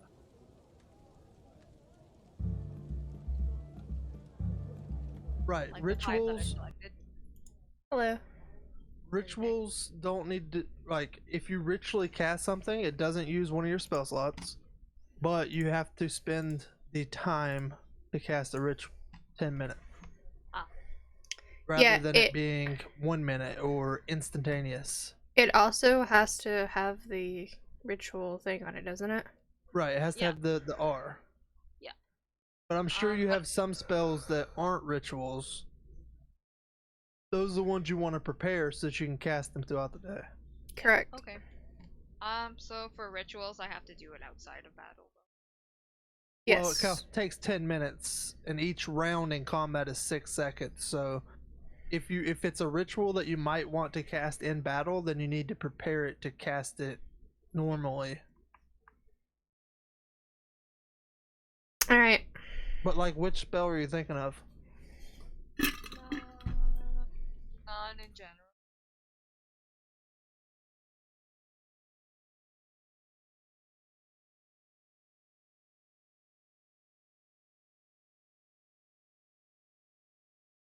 Yeah. And so of your spells, you can cast 4 first levels.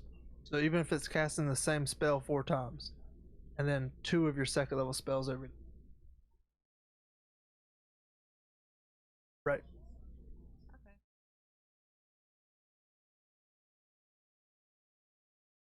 All right. Is everyone back?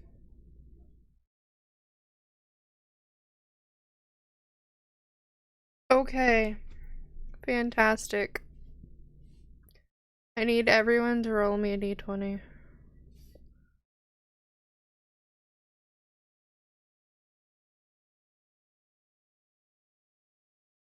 Oh, these are solid. These are pretty solid, actually. Yeah.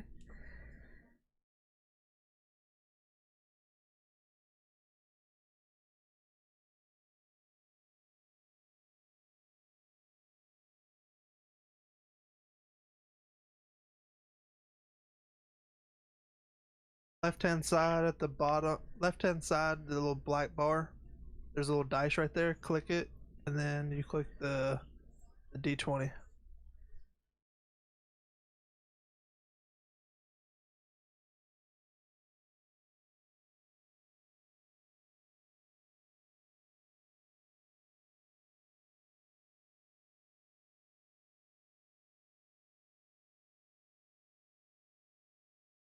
On the On the left hand left, side, do you see like a bar of stuff you can click? No, not on your character sheet. On the map. On the map.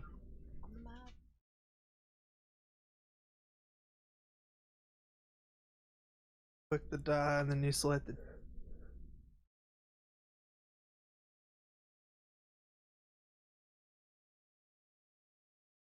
Yep. Thank- Rolled an 8. Pretty good. That 3's kind of rough. The 8, 5, and 13 are fine. I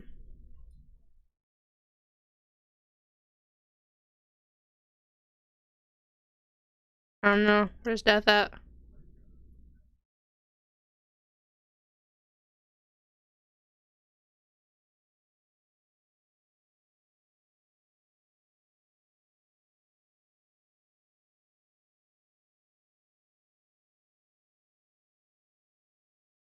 So, Death died. I'll roll a d20 in his honor.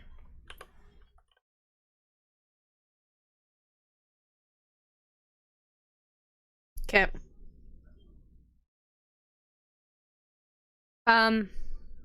So hush. You hush.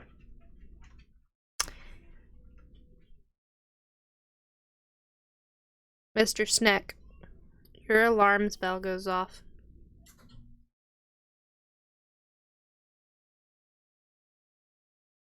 Roll me a perception check.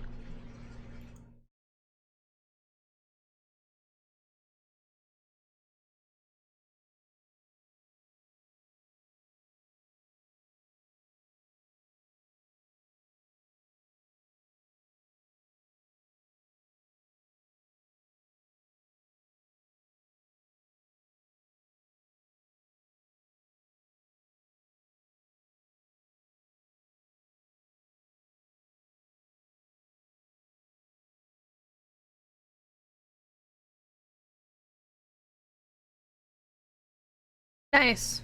Your homunculus sees it. You probably don't. No. You do now.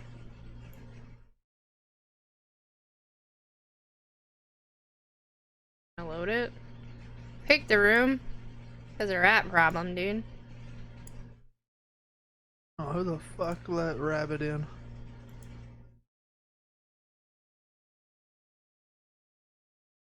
So, had some rats. You got a rat problem in this room.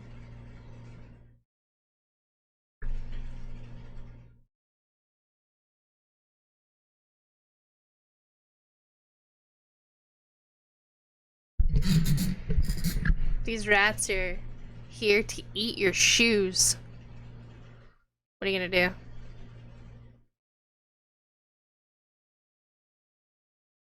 Yeah, I mean, you could just let them eat your shoes. No. Wake up, DoorDash. Say DoorDash? I heard DoorDash. DoorDash. I heard DoorDash too. That's not good. People DoorDash. Wake up. Oh. We got a cute little friends. Yep. Those are her summon companion. You sure they're not the druids? That's what I meant. They're not DoorDash. fine. I'll try to shoot them out. Help! Oh, wait. I don't have to pick combat. Yep. Just you guys. You guys got some rats in your room. You guys picked the room with rats. You think the snake would smell them? Oh, I guarantee there's rats in this bar. Oh, absolutely. Should've checked the room. Yeah, That's a bit. yeah, click on your character and then roll your initiative. Click on your token and then roll on your Yep. Because it has that to links track it to link it. So you click on your token and then you click initiative, so it puts you on the turn, the tracker.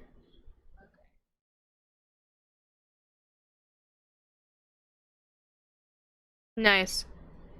Is your homunculus and defender gonna roll their initiative? Go right after me. So they use my team initiative. Okay.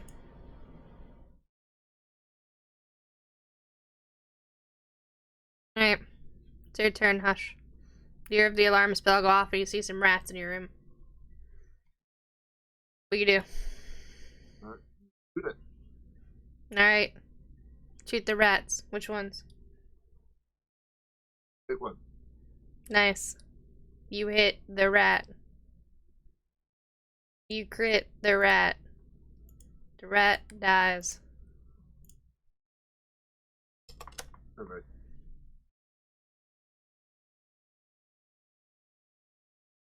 Yep.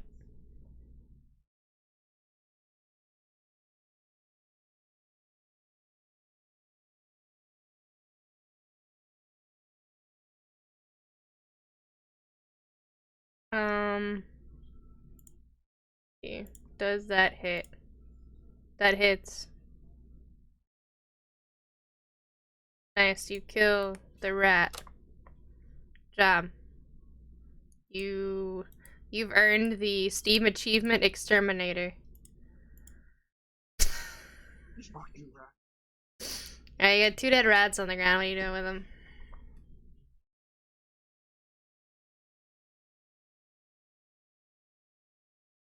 Get out of here. Alright. Sleep in the next room? Shut the door? Are the doors on either side of us? Are they locked? No. Not directly on either side of you, no. Open up the door and then scoop them out. Which way? Here? Okay. They're over here.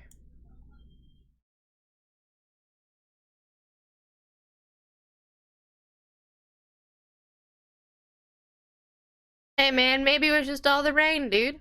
You never know. Look for holes enough tonight. Did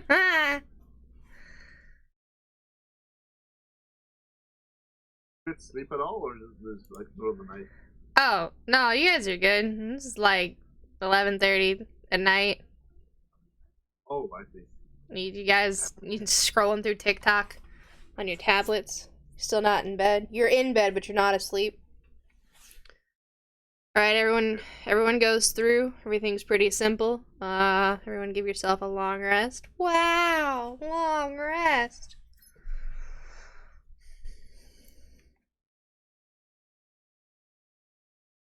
See, Tiffany comes out of the bar and she stretches. Her hair is a little messy and she tries to fix it and she goes, "Oh, I wish Mom would stop making me make breakfast."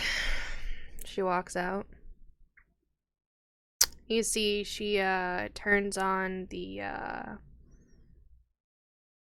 this sort of water fountain over here and fills a pot full of water and carries it over to the fire pit and places the bowl on top of the hot coals, and she drops some eggs in. She's boiling some eggs. Yeah, breaky. Then she moves Everybody's favorite. She moves on down and she you see out from under like the shelving that she's got salted meats. It kind of looks like bacon. She pulls out the dried salted meats and kind of sets it further away from the coals, but close enough to where it sort of starts to warm them. She looks at you and goes, "Oh, good morning." And she trudges back into the back room of the kitchen. Okay, I'm just waiting on everybody else.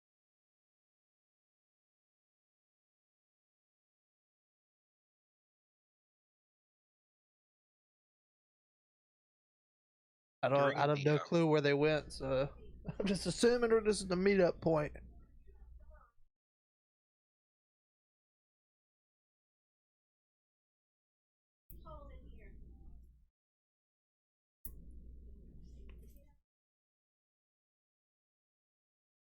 Alright. So you guys have made it in for breakfast. What are you doing? 10?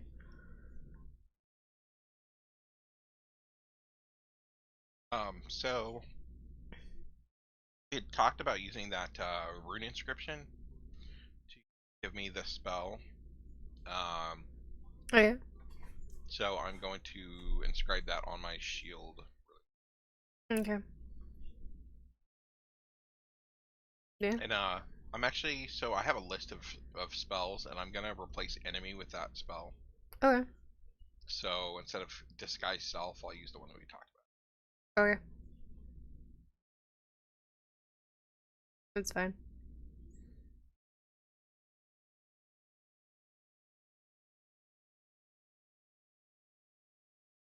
Right. And then yeah, that's it. Okay. Are you coming out to breakfast? Once I'm done inscribing, yeah. Alright. Well, breakfast is served. There is. Oh yeah, so I did sleep cast or rest casting. What the fuck is that? So at the end of my long rest, I cast this. Okay. Okay.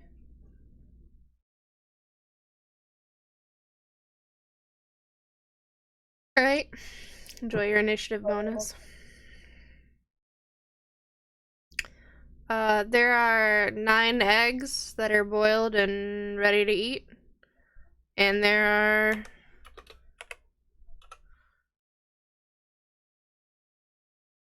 13 pieces of bacon. I go over and I get the eggs out of the bowl, bring them over. All right, who wants the first batch?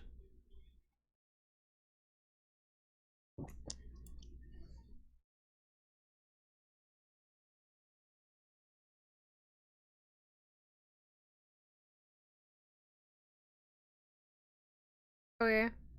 When you do a long rest, your spells are You- just. Yeah. Yeah, it's part Oh of your my- long rest. You prepare your spells. No. Rituals. Oh, you do that, and then as soon as the timer's up, the ritual goes off, and like so Instantly, it's like you yeah. can't prepare it now and cast it later. Oh, then never So yeah, you do it, and then at the end of that Yeah, at 10 the end of the 10 minutes, it the spell happens. goes off. mind. Okay. Yeah, so we got 9 eggs and 13 pieces of bacon. And there might be leftover pie, but it's probably There's cold. only 7 pieces of bacon. What happened to the other pieces of bacon? They became pocket bacon. Oh, okay. Thank God they're salted. Huh? Walk over nonchalantly and grab all 7. Well, there's no more bacon. It's just eggs now. I take 1 egg and put it in my backpack. I cover. And I pull out a potato and eat it. Oh God. Alright, so where's the rest of it? You guys gonna eat some eggs? Yes. Max will get some eggs and bacon and go sit at a table by himself. Alright. The bacon's gone. Can I interest you in a potato? And there's some leftover lamb. I pull it out of my backpack. Got leftover lamb. Max is gonna just look at you as he eats his eggs. There's one piece of ham. And 2 pieces of sausage.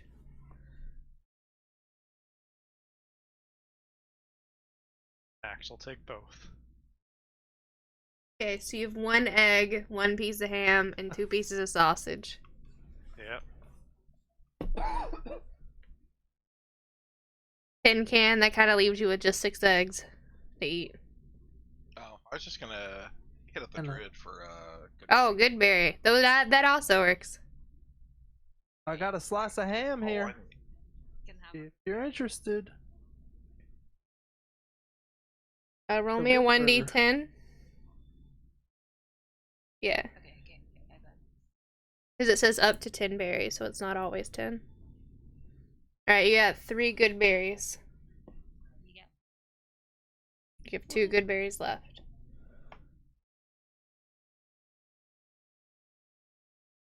And on the That is all bar, I need for today. I walk out and I'm like, alright, I have some clothes for you, Mr. Naked Man. Oh, that's right. He's been naked all this time. He nods and goes, as you should, mortal. I'm to fit in with the rest of you, I suppose. So basically I use some gold thread, like along the seams of the commoner clothes, just to kind of make it pop a little bit. And I put like on the chest, right in the center, just the 2 battle axes, lightning bolt symbol as it is. Yeah, with the gold trim and the dark iron gray Yep. thread. Yeah. I'm like, here's your clothes. He puts them on and he goes, gives you a small nod and goes, it's not bad thread work for a mortal. As he puts them on. He's just putting them on right here in the fucking midday of fucking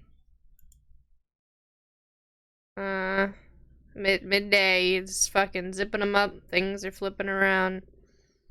Do you notice You notice the snack leave again.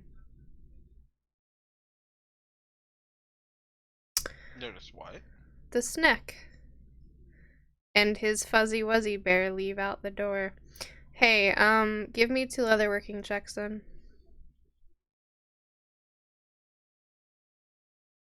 Weaving checks? No, leatherworking. I'm talking to...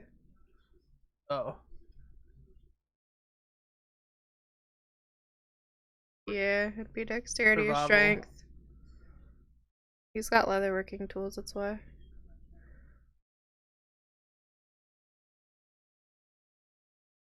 You Click on your tools. You click on the tool, and then you use it? Oh, okay.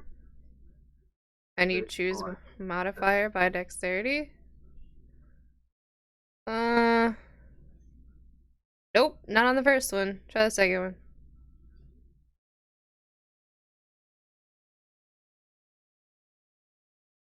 Yeah, you, a little bit of fur off the diseased rat, but it kind of looks like poor quality.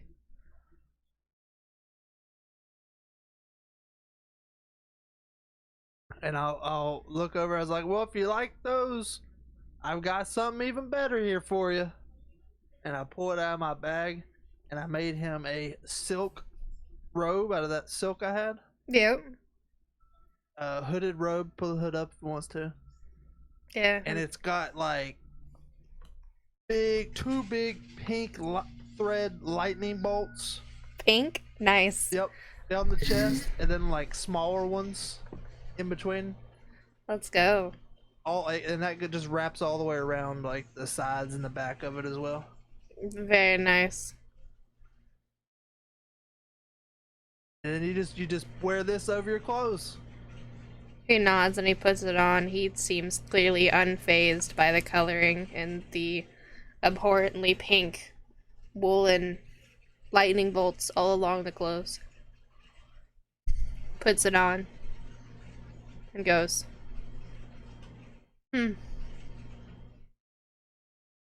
So, mortals, are we leaving yet? We must go find the rest of myself, if you will, and dispatch them thoroughly.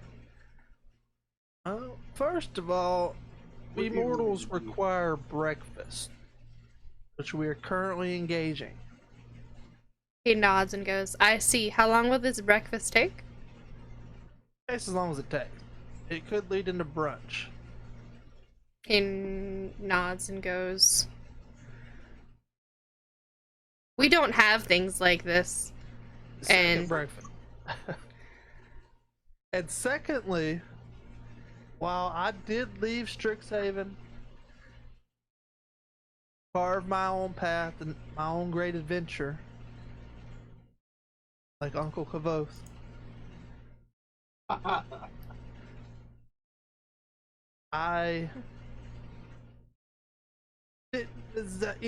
adventurers get paid, is what I'm basically at.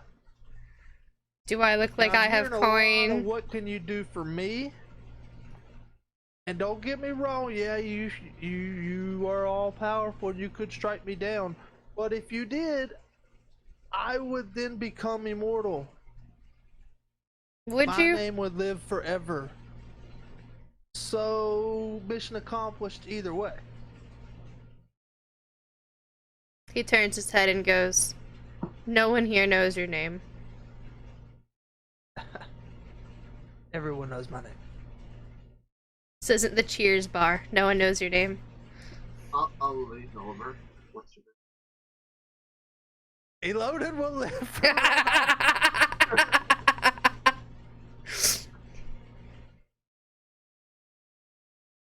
Erodin? So- Erosion? Tiffany knows. Fine. So, this does sound like something I'd be interested in as far as adventure. But like I said, adventurers get paid. Cash, grass, or ass. Nobody rides for free.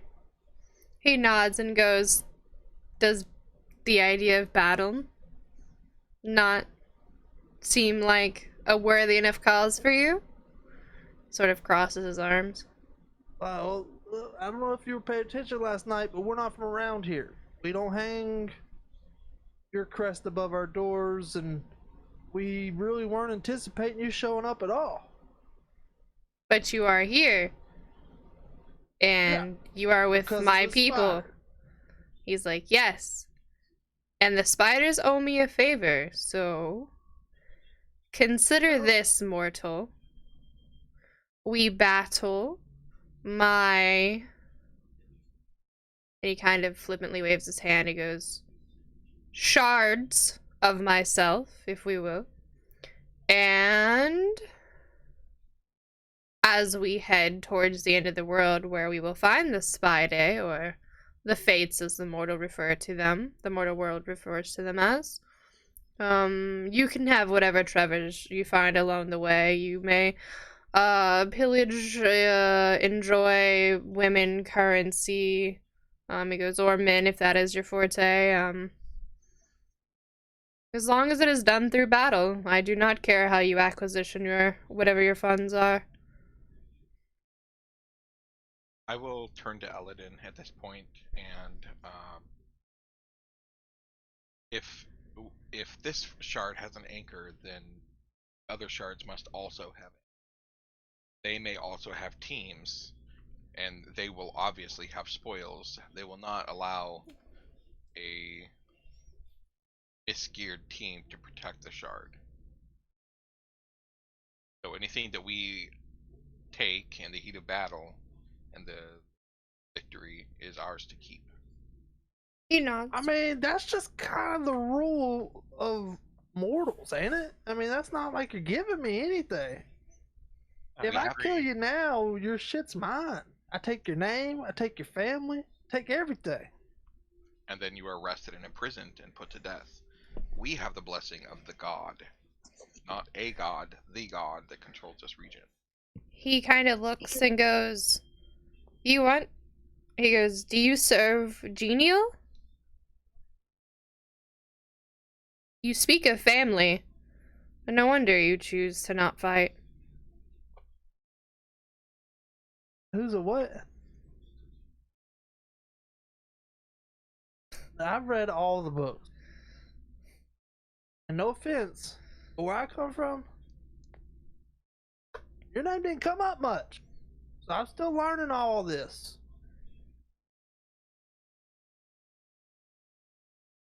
He sighs. He sighs and goes, genial is the lord of family. He promotes. What about you, lizard man? I'm totally with you. Like, I think at least we need to have like a contract written up, and saying that these guys, the spider people, owe you a favor.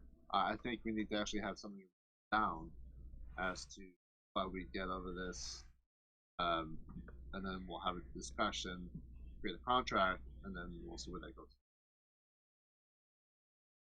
Starts. Go ahead. I'm just gonna scoff at this and say that dishonor is not one of the shards that we are fighting. He looks to you and kind of starts to have distant rumbles of thunder, and you can see like the kind of static electricity charged in the room. And he says, you mortals will help me, or I will find someone else. I do not make deals. I do not make requests. You help me or not. It is that simple. You want your spoils of war? You want your gold? You want your payment? Find it upon the bodies of the dead. Otherwise, I will find others who will acquiesce to my requests.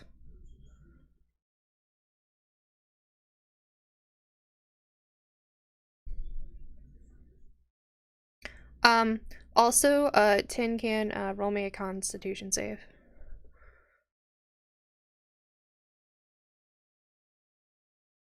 People pissing off the god that's linked to my very being.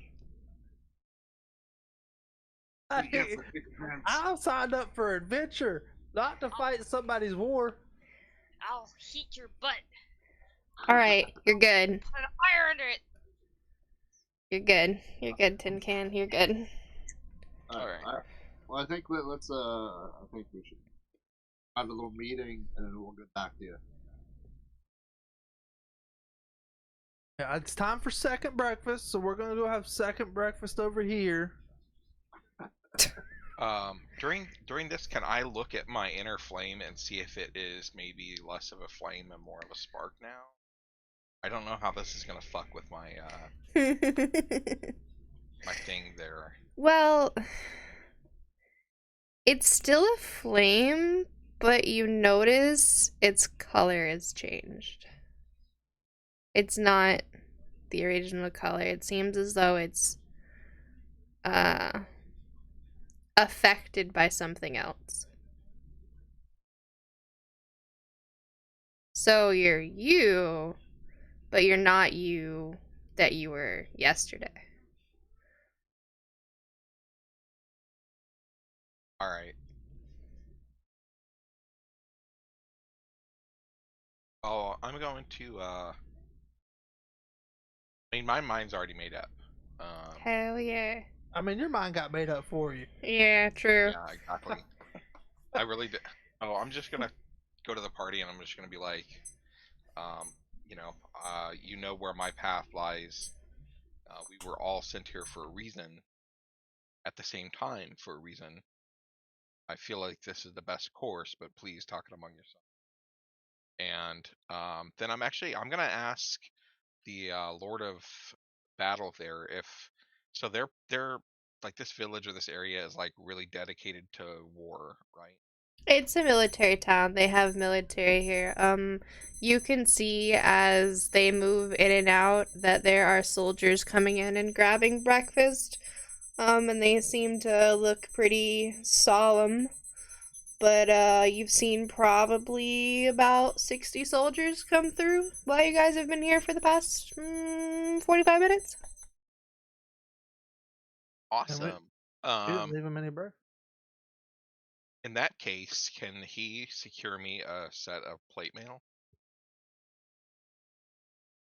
He might be able to. You'd have to go and see the blacksmith. I'm just saying, the better protected I am. Oh, absolutely. You would have to go see the blacksmith. He's like, yeah, we can go talk to the blacksmith. I will demand only the best for my anchor, and they will provide because they serve me. Alright, then yeah, I guess I'll ask the barkeep there, where the Points out the door. Blacksmith is, let's see. The blacksmith is over here.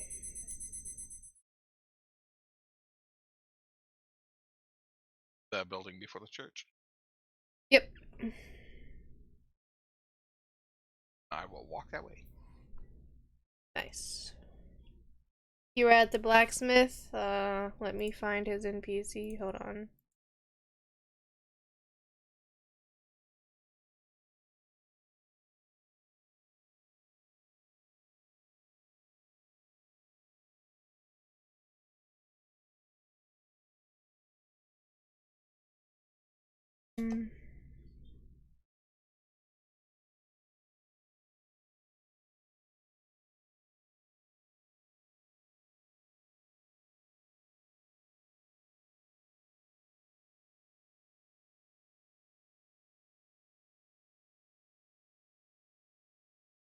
So weird.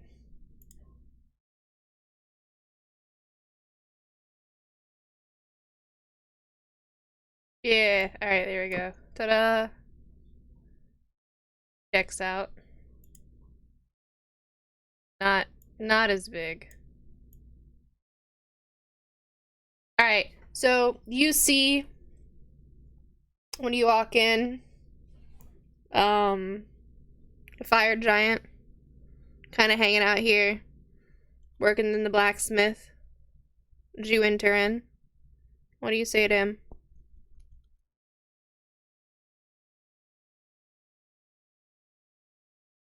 I don't know off the top of my head.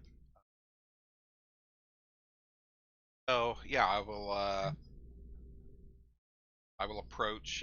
Is he working, or is he like working the counter, or like? He's got his back to you, and you hear him ting, ting, ting, and you can see kind of some of the sparks that come off the metal he's working.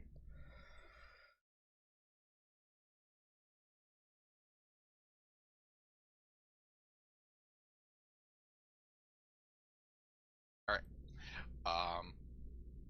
Yeah. Then I guess we'll wait for a second for him to acknowledge us. I don't want to like interrupt because you know. Yeah, unfortunately for you, the god doesn't wait. He goes, "Mortal, you will give my anchor a set of armor, as I request. Do you understand?" The fire giant turns around and goes, "It cannot be, my lord. You are here." And he goes, "Did you misunderstand what I said, mortal? I said, my anchor needs better armor. Make it, or have it made, now." I'm gonna like hold my hand up. You know, like I know my goal is to correct the, you know, shitty behavior. Yup. And so I'll head him off and just you know motion that I'll take care of that. You know, and then yeah, so I will approach closer to the fire giant and let him know that I have been chosen as the anchor for the Lord of Storms, and the better protected that I am, the better protected the Lord of Storms I am. The fire giant nods and ruffles through a large chest. You hear some tinging of metal, and you see some swords are kind of tossed to the ground. You see the fire giant is not necessarily bothered by the attitude of the Lord of Storms. Almost like he kind of expects, because you know, people know that they're flaws, right? That they get shattered into 4 flaws. So he doesn't seem as bothered by it. He dislikes it, but he's not bothered by it. And he pulls out a set of plate here. And he kind of sets it on the table and he looks at it. And he looks at you and he goes, and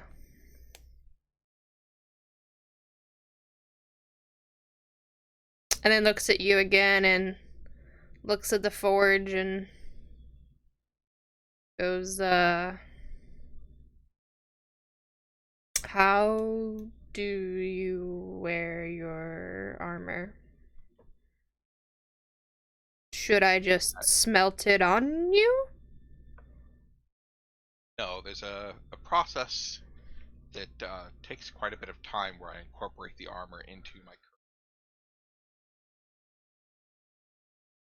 scourge the previous set of armor, and I'll kind of shake the cuffs of my chainmail, and I'll tell him I will trade with the Lord's blessing straight across my old armor, plus an inscription list of my spells or whatever that I can inscribe. And so technically it would be enchanted armor, Yeah. straight across for your set of plate mail. He will take it and will say it is a honor and a gift to serve the Lord's anchor. If it helps my lord if it helps my lord, then it benefits me as well. So he takes your enchanted armor and hands you and slides you over the pieces of plate. He's kind of unhinged it into pieces to make it easier for you to This whole process takes 2 hours. Yeah, well, you want to do it in the end, you gotta do it in the blacksmith. Yeah, you know what, we'll do it in the blacksmiths. The rune I want to inscribe on that though is King, Okay. which gives the spell command, Alright. just in case it ever comes back up. Alrighty. So you're imbuing your new armor. The Lord of Storms looked pleased. The fire giant is adequately hovering over you, asking if you need assistance. You know, trying to adjust the armor, helping you fit it on, trying his best to be helpful as he is in his lord's presence. So he's very much the giddy fire giant. So he never thought he would see this day. Alright, so what's going on down here at second breakfast?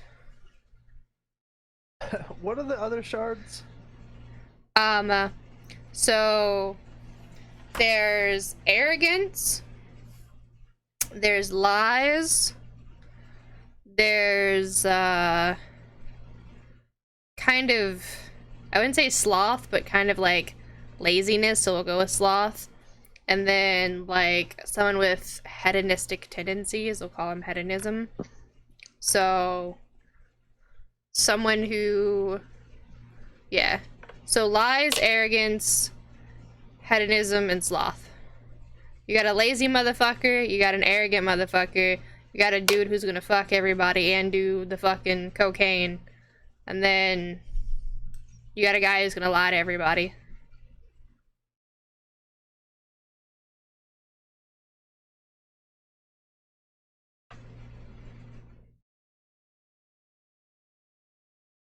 So, how's it going over here at second breakfast? What are you guys talking about? Max is gonna kick his feet up on the table and say, "I don't work for free."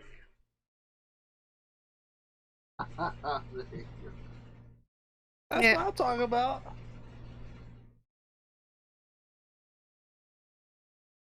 Yeah? I mean, I got personal goals, you know. Going on random sites. Kind of done my personal goals. yeah, I've heard of this place, but this place hasn't heard of where I'm from. So it doesn't even matter what I do here. Word of my name ain't gonna get back. It doesn't help me at all. I wanted adventure, not to fight some god's war. If I was gonna help anybody, it wouldn't be the arrogant motherfucker. I mean, if the price is right.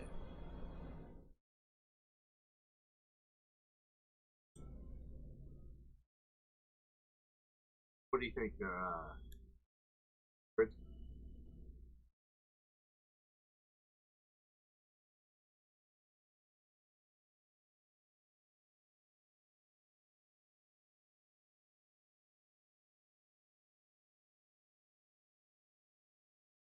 How do we approach this to God? Kind of upset that we didn't want to come to his whim.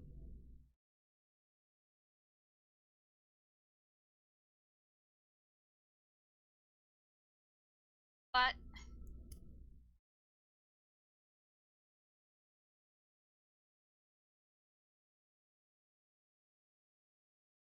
Oh, robot kind of seems like already the god's lapdog. I mean, I asked for, what we're gonna get, and then I heard the robot say, wanting to go to the blacksmith for plate, and God grabbed him by the dick and went. So I don't really. We're just disposable. well, after leaving Pieces. this place, traveling around would be difficult. Your God man would be difficult. I got the berries. I got the fix. It just needs food. Any kind of food will do. Got this slice of goat here. But like traveling out to go to other places.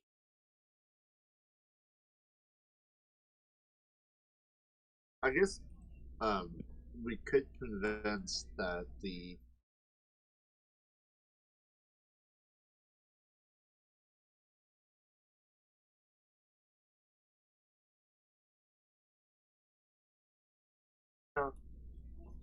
that we can. Hmm. We Let's can't. What's the plan? in the wind convinced that he needs to get something out of it. That's the only way I can see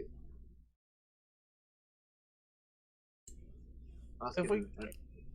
yeah, if we can't convince him, then we go along with it until we meet that hedonistic motherfucker, and then we turn on this motherfucker and kill him. What would we want to put an arrogant god back up there for? There's enough of them. It's only Lazy 11 of guy. them. What do you mean? Do what? So there's only 11 of them. What do you mean? There's enough. 11 is enough. City gods is enough. Having too many. There's technically 44 gods on the world right now. Yeah, so when they come back, we'll just tell them we discussed it. We are adventurers. This sounds like a decent adventure. We want the same treatment you're giving to your anchor. As much as he's keeping you alive, he's protecting you, we're here to protect him. Yeah, we're showing our value.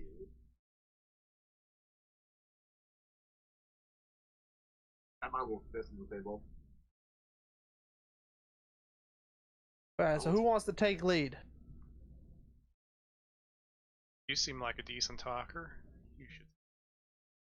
I've already kind of made him mad, though.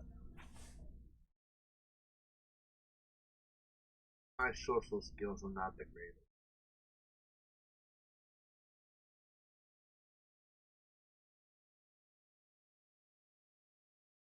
Alright, I guess I'll try it again.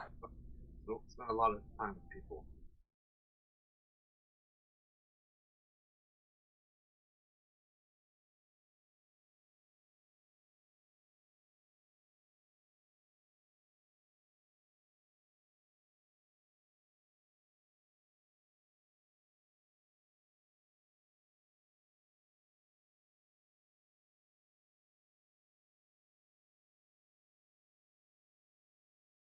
Okay, we got a plan.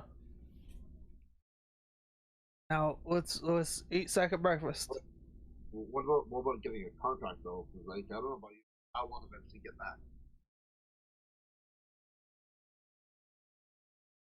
I don't know if we're getting a contract. See, his thing is, I don't understand his philosophy. We get to take what we kill, and then we can take. Like that's life. I mean, that's not an agreement.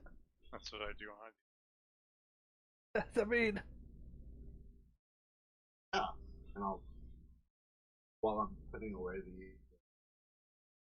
my new acquired leather. Jesus Christ. I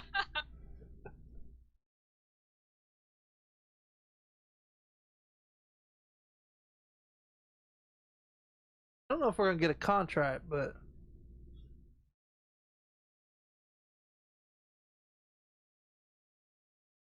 I mean, if he's out there getting some upgrades,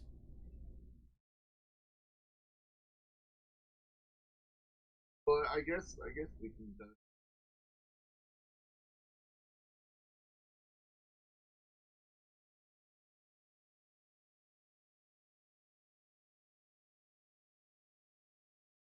what happens if his anchor dies?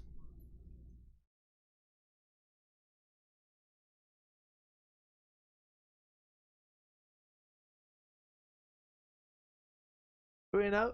Sounds like an experiment. Tiffany! She doesn't answer.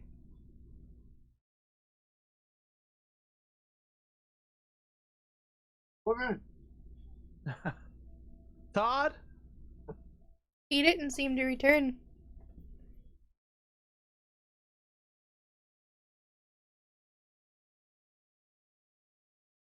No.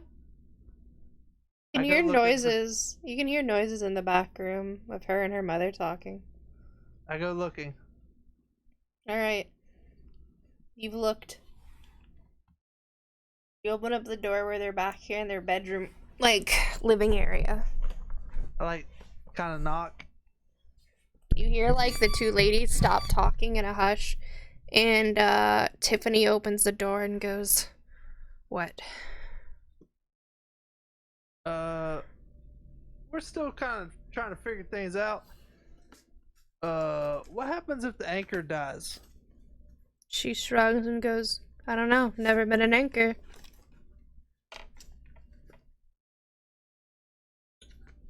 Not much help.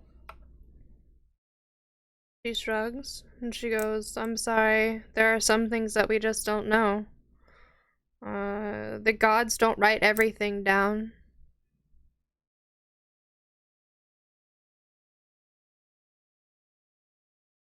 You could see her mother looks flustered on the other side as though she's been crying a bit. And Tiffany goes, if you need anything else, just knock. And she kind of closes the door back.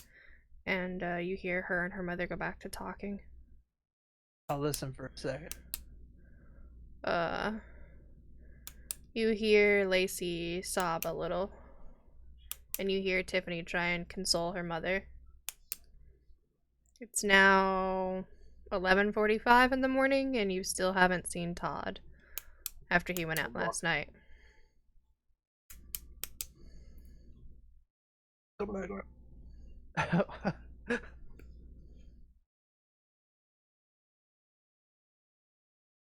Tiffany opens the door and goes, "What?" So you said knock on the door if we need anything. It's around 11:45. That means like lunch. Did we just like serve ourselves? She goes, "You can go to another inn. My family is dealing with something right now." Well, you previously said knock on the door if we need anything. Closes the door in your face.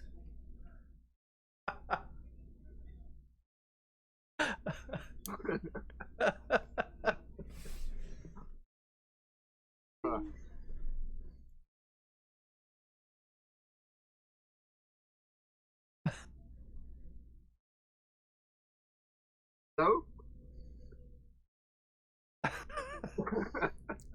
You have no answer. There is no answer. Night and not like. I'm hot. Oh, Knock louder. you can hear the older lady's like full on ugly cry going on right now.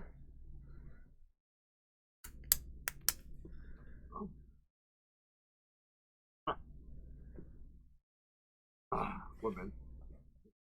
Time of the month. I think something happened to Todd. Oh yeah, I think that makes sense. Jesus Christ.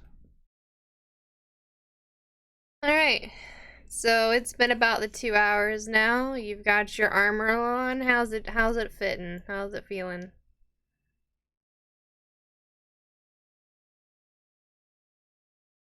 Tin can.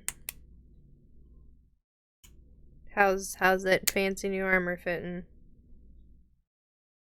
Like a second skin. Very nice.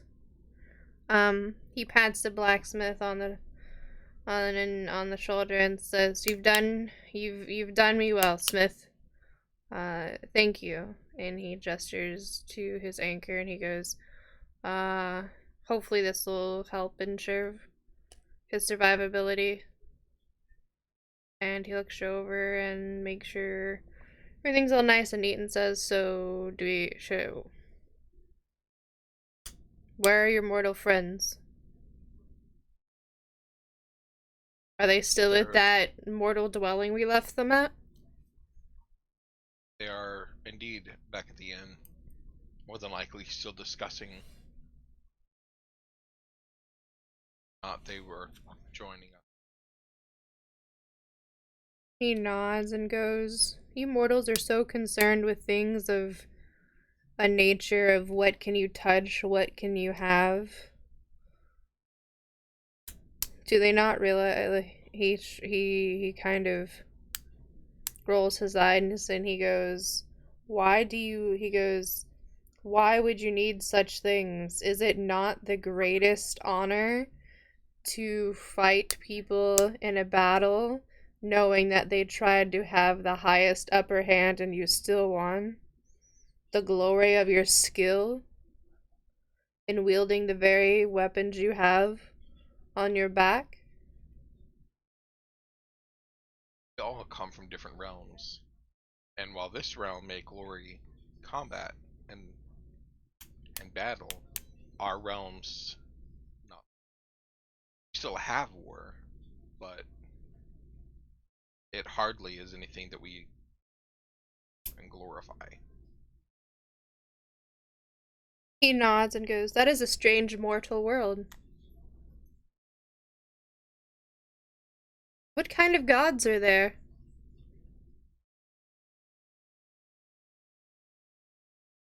There are gods of all creation. And then I'm not sure the gods for where like Eberron is, but I do know some of the major places. So I'll just list everything I know. He nods and goes, these gods do not sound strong, they sound weak. They do not support battle. But this is not my realm and generally not my concern. I would like to return to Eos, to my father, so that I may return to the Plane of Storms. He goes, Well, so I guess we should go find your companions then, Anchor. well, to return home, fortunately, I don't know what sort of opposition I would face. While I could be your anchor and you my protector, there is something to be said, and you don't fight individual battles on large scales. One person may change the tide of battle, but one person can't fight a battle. He nods and goes, that's fine. We will fight, people. We will fight. And there will be armies. We will go to more cities that are dedicated to me, as he gestures to walk outside in the street. You guys are about here as the conversation continues on. And he goes, we will find bigger and much better cities to raise armies. There is a group of people called the Cyclopediae, who are great warriors. He goes, we can travel to them and amass an army. Hopefully by the time we travel there, as the many days that it will take to travel, we will run into some of my shards and dispatch them. He nods. It is a good plan.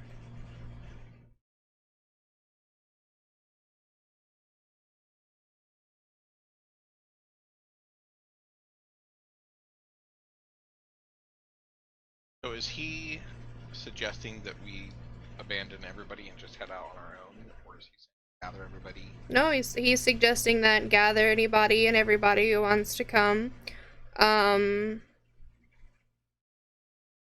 And all of whoever wants to go will head out towards where the Cyclopediae live and start the search for his other shards and to eliminate them from existence.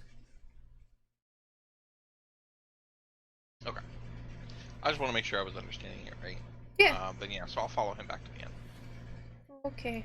Whoop.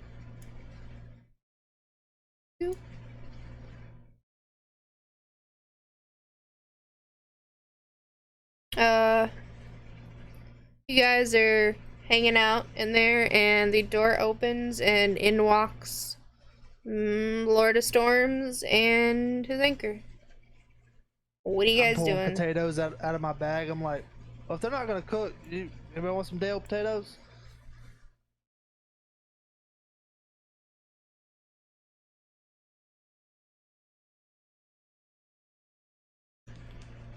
Imagine eating a good berry. Like, I wonder what a good berry would taste like. Like a pea. So, as we get there, you guys arrive back to the inn, and the Lord of Storms goes, it seems your companions are still here after all.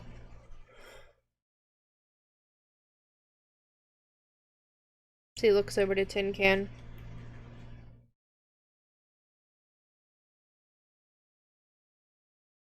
Well, don't you look fancy?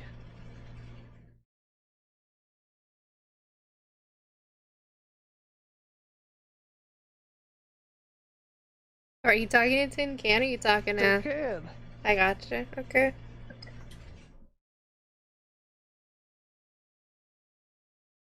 So yeah, so I'm just gonna hold out my arms and gesture towards, you know, my new set of armor, and tell the group, if this doesn't constitute payment, then I don't know what does. Well, I'm glad you got yours.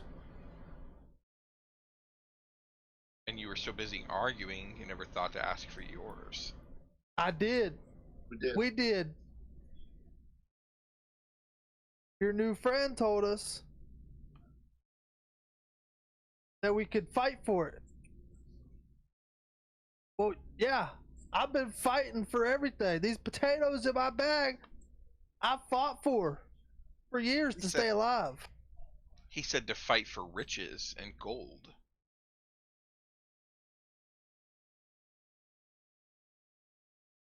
So what? I mean, but yeah, I mean, I could do that on my own. I don't need to follow you guys to go do that. Like And I don't you don't think killing a well-equipped group of other anchors and their party be able to yield any sort of profit?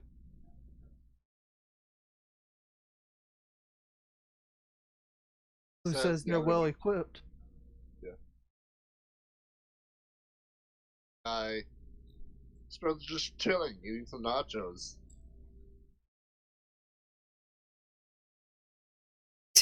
Right? The other guy's probably doing cocaine and blow. Lazy guy will. Is that not valuable? Say lazy guy is lazy. He'll just hire, like he would pay the best. Uh-huh. I mean, I'll look over it.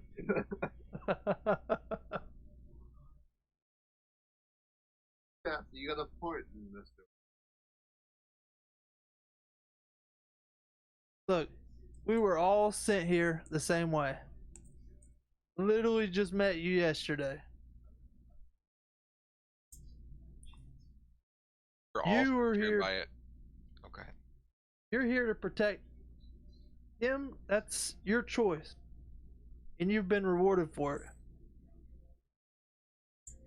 So if I'm gonna sign up to protect you, to protect him, I want to be rewarded for it.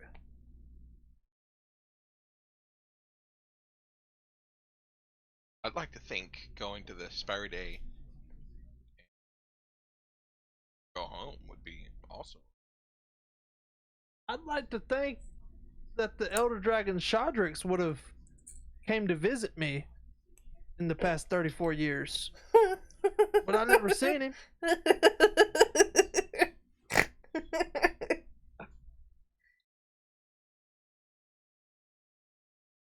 The god speaks up and goes, "You mortals speak of such petulant values and things." He goes, "If you are part of my party, then you will have what you need as long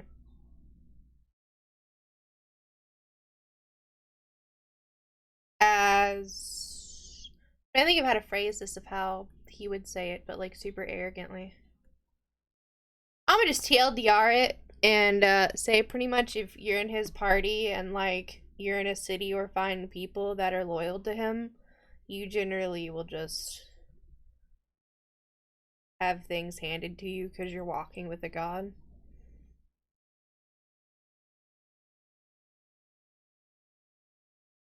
Because everybody wants to, you know, suck a god's dick pretty much, you know? You're like, oh my god, it's a god. Let me give you everything. Just bless us. You know? So that's the TLDR from this.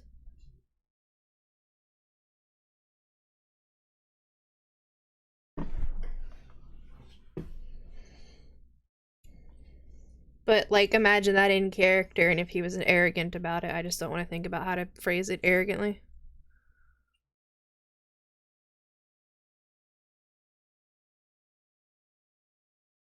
Well, I have a quick question, Mr. God. So we're fighting one of your Shards. shards there. Mm-hmm. What happens if we kill the anchor of the shard? He shrugs.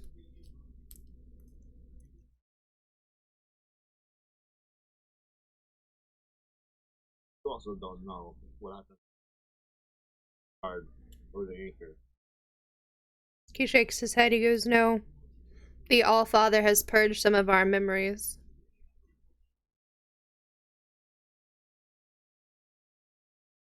Oh, but if your Warforged takes damage, you take damage? Once again, he shrugs and goes, I only know what I can tell you. And he goes, and I do not know outside of needing to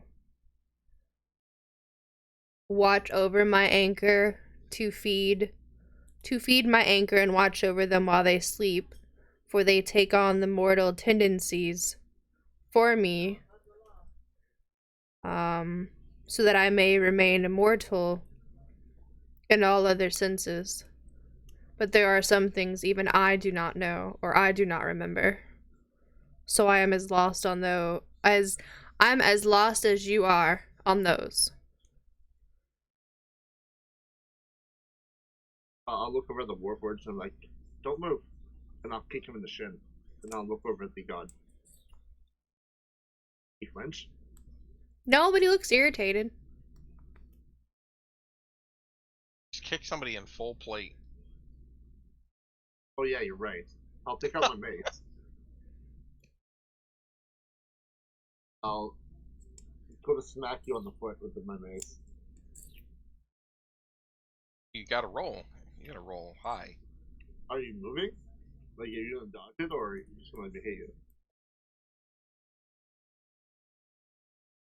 Do I have to break his AC to hit him? If he doesn't move, then I don't need to roll it.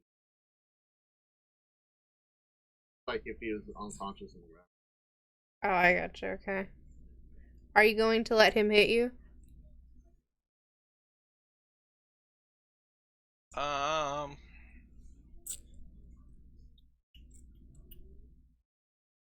Good question.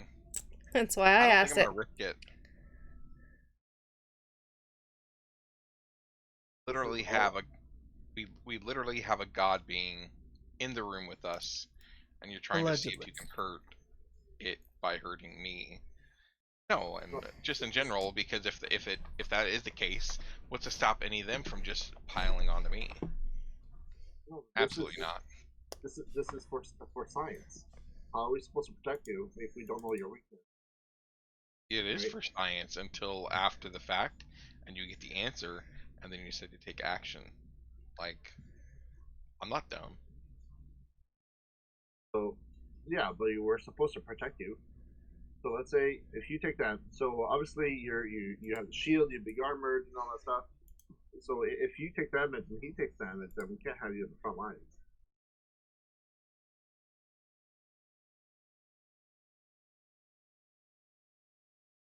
So, I honestly think it's better to know now if to know like what's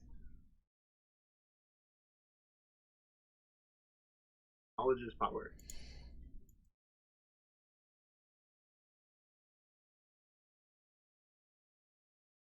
Portal. Yeah, but I want to see if damaging the anchor damages him. Without Sticks the with him. anchor, without the anchor, what does that make him? Yeah, but we have to protect it. We have to protect the Warforged. Like, do we have to protect the Warforged only, or do we have to protect the god? We don't need to protect the god. He's immortal. So, what if? Okay, so if they're both the same, then how do we take out his counterparts? To identify his anchor and remove his anchor, and then the god. Are you sure how that works? He doesn't know how that works. It makes sense. I mean, Right? That's why it needs to be Gotta prove it through tested. science. Yep.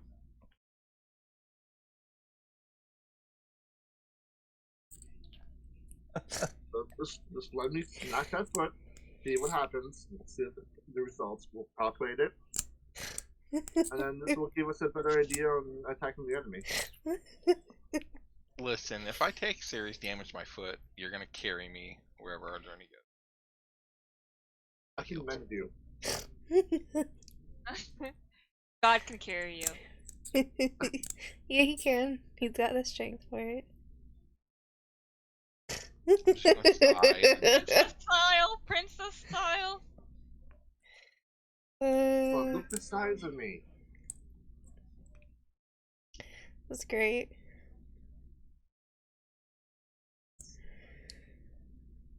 Alright, then yes, I will hold still. Perfect.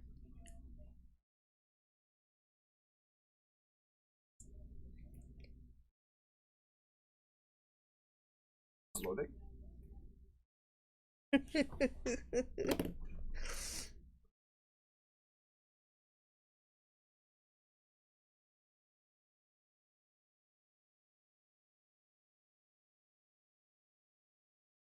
guys see the roll, right? You see the damage, or is No. slow? No.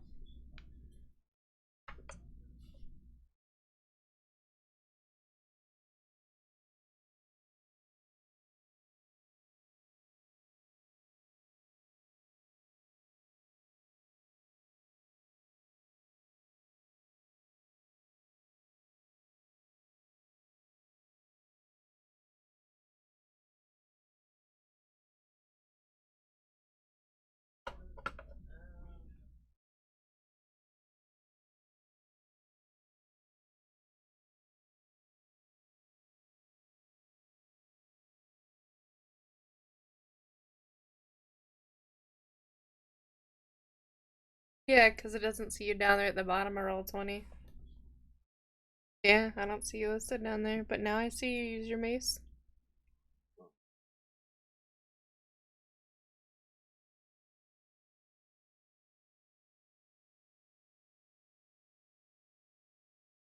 Roll the damage for me. Sure. 0 plus 1. What?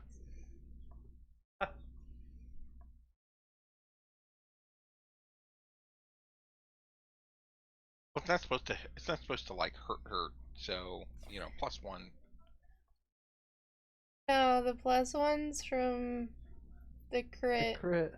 He did 0 damage to I you. got you. How was that even possible? Because he's a -1 strength. And he Oh my rolled a God. 1. Yes, I rolled 1. Minus the 1. Ah, okay. So I'll take out my crossbow.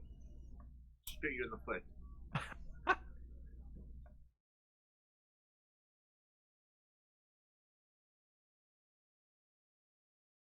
It mildly irritates my skin. It's still a 0. What is I this? just What is this? What is happening here? put him with a crossbow. Holy fuck. I can't even right now.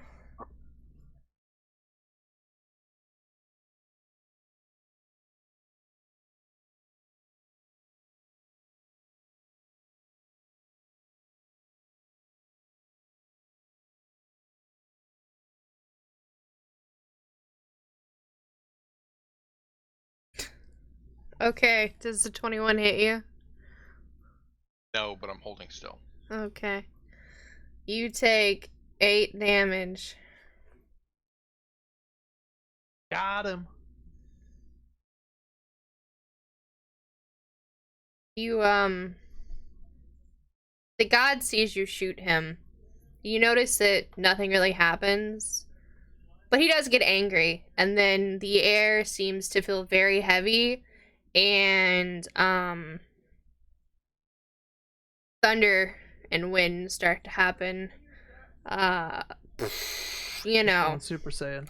he's looking a little mad, and I need...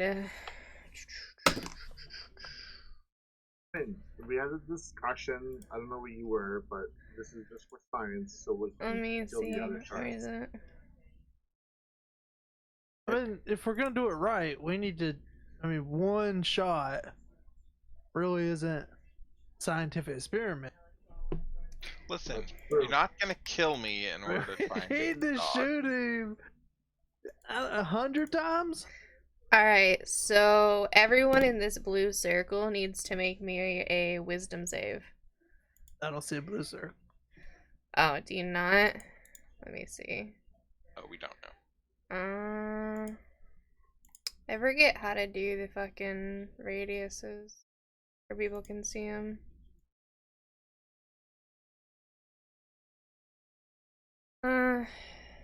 Is there a radius token somewhere? Yeah, it's in the radius. In the circle now. It's not 30. Let me do it again off of him. Give me a second.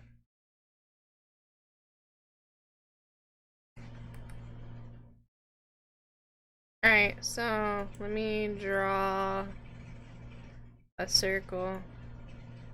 Everyone in this area needs to make me a wisdom saving throw. It sure is. Well, hold on, let me see. Let me see if it's considered magical or not.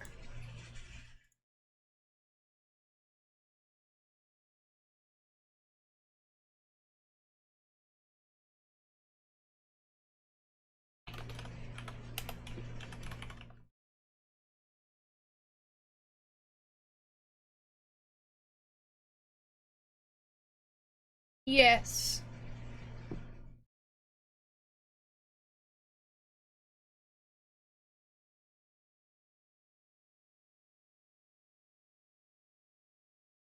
We can throw it with them. Yep. Maximus fails. Tin Can fails. Chicken passes. Elodin fails. I'm gonna use Lucky. You still fail. Alright, I'm gonna use Chrono Shift. Okay, Don't Hush fails. You still fail. Burning through all those abilities. Yeah, I have a lot. Yeah. I have more ways, but fine. I mean, you can keep going. I'm not by like. Do you really wanna show the team all your cards? I'm good. Alright. Can I just stand in front of him as we realize something's gonna happen here and just, you know, hold my hands out in a placating gesture, just, you know. I mean, he's already going ham. Are we rolling initiative? No, all of you guys are charmed. Arm? Yep, except for Chicken. Yep, you sure are. Welcome That's to Welcome to Order, Cleric. Well, I still got my fuzzy wuzzy. Yeah, your fuzzy wuzzy can't be charmed. Sure. Chicken, you're the only one that's not charmed. What do you do?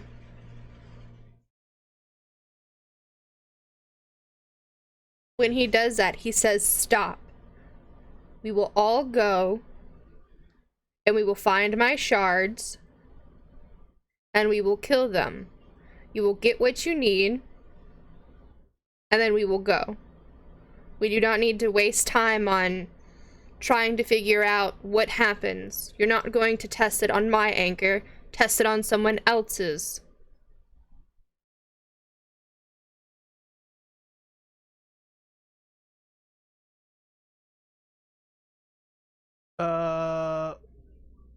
Okay, let's get what we need. I'll take a set of that. What he got? Do you want to set a full plate? Half plate. Yeah. You want to set a half plate? Yeah. That's all we were asking for, naked motherfucker.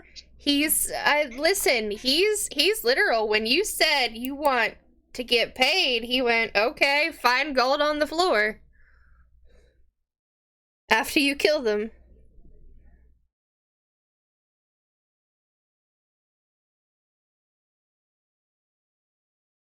Do you want full plate? Boz wants full plate too. Fucking go for it, dude. You working on this side? Go for it. Go visit the fucking dude up the road. No magical items though, but you guys can have full plate. Half plate, breastplate, whatever. No magical items though. Yeah. Hi. Because I said so.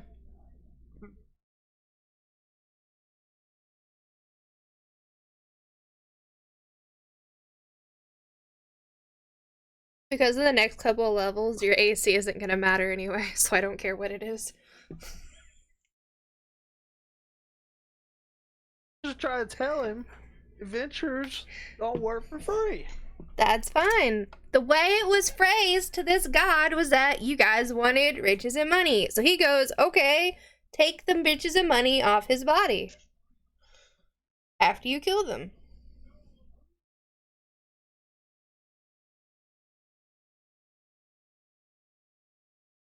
Oh, roll 20 is being shit right now.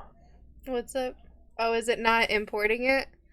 It's No, I can't even load my character sheet. Oh, okay, good. It's funny because there you go. Just reloaded the game, so we'll see. The reason why no magical items is because you're not getting magical items for a little bit. There's some stuff. Imagine getting a magical item on session 0. Who do you think I am? Imagine Boz already has 2. The Forge Cleric already has 1. Yeah, Dean, I don't know. Wait, what do I have? Magic item. I don't have a magic item. So you scribe your thing on there and boom, magic item. I make my magic item. Yeah, Exactly, that's... so does Boz. Yeah, both of you guys are artificers. Yeah, I've got the background of Rune Shaper, which gives me the ability to catch a rune. That gives me, all it does is really just give me access to an extra magic spell. Do you really need a magic item, though? A load-in? No, I'm talking a load-in. Like, we know where you're going with this. Do you really need a magic item? Nah, not really. Yeah. We both know how this is gonna end up, so I don't really think you do.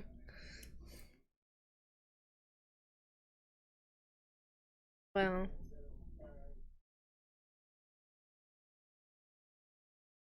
Yeah, the little guys need it. Yeah, when chat is confused on why, I'm just like, yeah, sure, go ahead. Have an AC of 23, 25, sure. That's because, spells don't care about your AC. Crazy how that works, huh?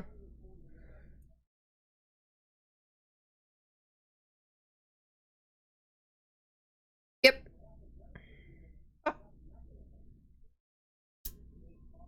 Have fun. Whatever you want. Boz, is one of your items a bag of holding? Yes. Yeah, sure. All you guys can have a bag of holding. I don't care. Oh, that's a magic item. I'm just gonna put your bag of holding in my bag of holding, and then campaign over. No. See, that's what me and Boz are gonna do. Fly the bag of holding in with my owl, and boom. Yep. Are you gonna attack? Are you gonna attach the bag of holding to your owl? What? God goes bye bye. Yeah. That's an interesting And then theory. next level, I just make them again. I mean, that's an interesting theory.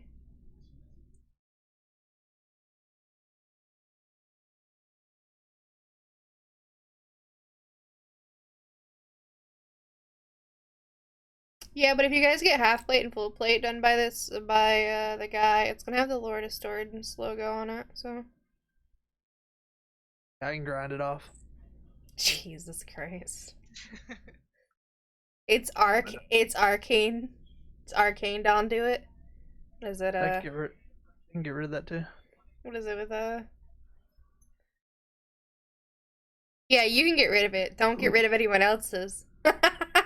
Be like, sorry, my arcade services are not for sale. And then barding. What? Barding. What about it?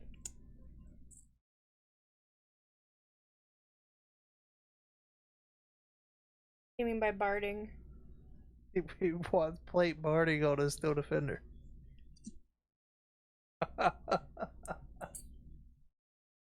Sure, whatever.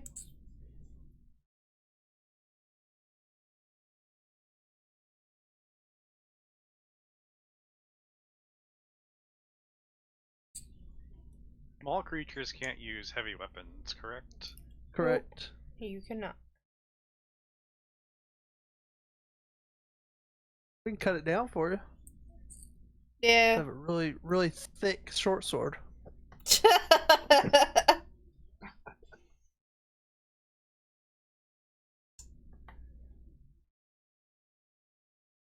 One D&D has all these. The weapons do things. Oh, it's gonna be great. What do you mean? Like every weapon has a special trait. Oh yeah. Some weapons share a trait, but like That's you pretty can cool. you can dual wield. I can't remember it's Nick and something. I can't remember. But basically, you could dual wield, and typically you would make, if you're dual wielding, make a main hand. You make an attack, and then you can use a bonus action to make an offhand attack. Nice. But if you have the short sword property on your offhand, when you make a main hand attack, you can attack with your offhand as your attack, so you still have your bonus action to do something else with. Yeah. Like a heavy attack from ESO. Yeah, and there's like some of them can knock the opponent off balance, do all kinds of stuff. Yeah. It's cool. Weapons get cool again.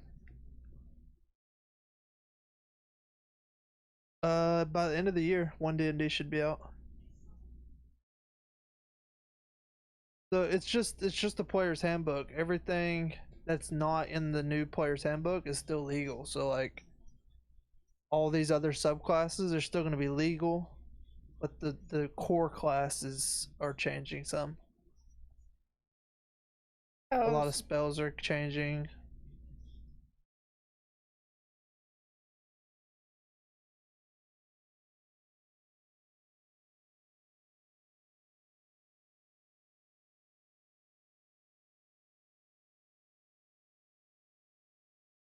They renamed races to species.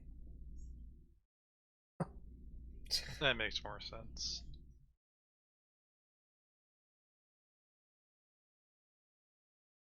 Monk's Key is now called Discipline Point. Yeah.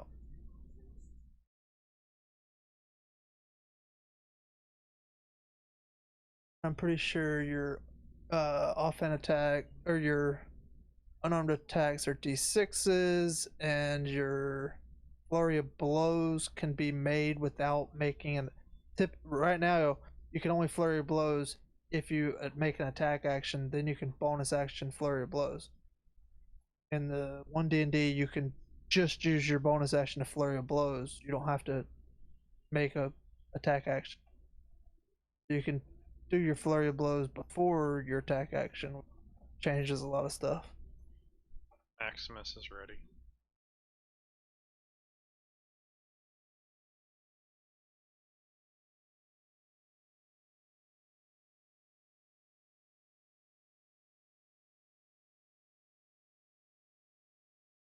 I filled up Boz's bag of holding with all the ore and linen in town. We stripped it down. And the cabbage patch. Cabbage patch. Oh god. Like Baldur's Gate 3.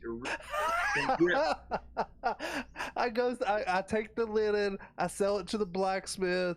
Yeah, you and I guys just rob the blacksmith. yeah, you guys just Make- Baldur's Gated 3 this place, and that's fine.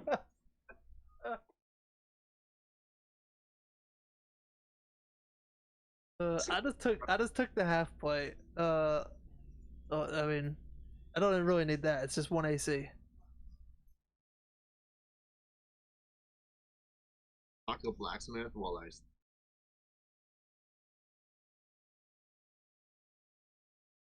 Your lord commands you to give me your coin.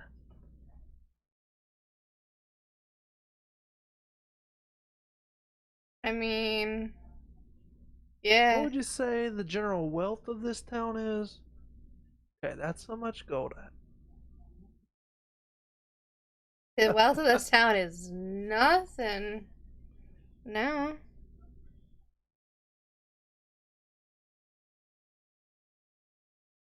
Plants.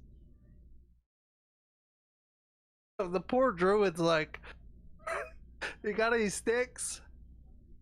Got any mistletoe? Let's see. Potions are alchemical items, so you could go take those potions from the priest. Your I'm lord not an commands alchemist, you. though. Do what?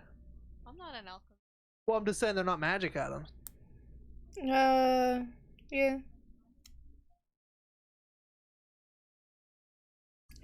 Everybody got 2 free healing potions anyway. I mean, you guys don't need healing potions. I mean, I'm a full healer, so. Yeah, I'm sure you are divine cleric. Or I'm divine soul. I'm a level 1 divine soul sorcerer, level 2 cleric, twilight cleric. Yeah, that's what I thought. What were the healing potions called? Sick. Yeah, they're just called healing potion. I I'm up in the compendium. think it's potion of healing. Yeah.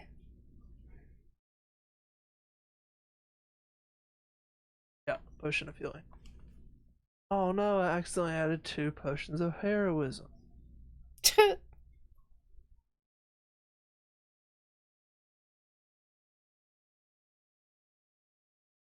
Alright, I literally just took half plate. Boz, what else are you? Are you still working over there? Well, I took half plate.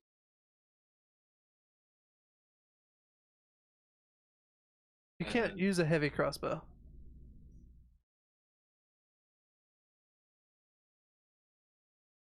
I think it's heavy. It's a heavy weapon and you're small. Yes, that's why it's called a heavy crossbow. Hello? And the guy would be explaining that at fucking midnight. Oops. You need some samples. Oh yeah, we're taking your livestock too. We gotta feed this this warforged. True, and we need mounts. That's crazy. Roll Horse. roll for mounts. Oh shit! I rolled a dragon. No, I meant roll for how many there is. God, 1d6. Okay, I'll roll it. Here. 68. No.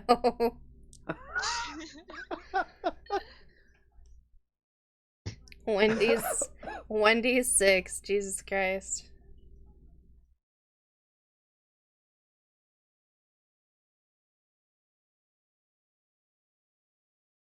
Okay, I looked it up just for my own sanity, and heavy crossbow is heavy.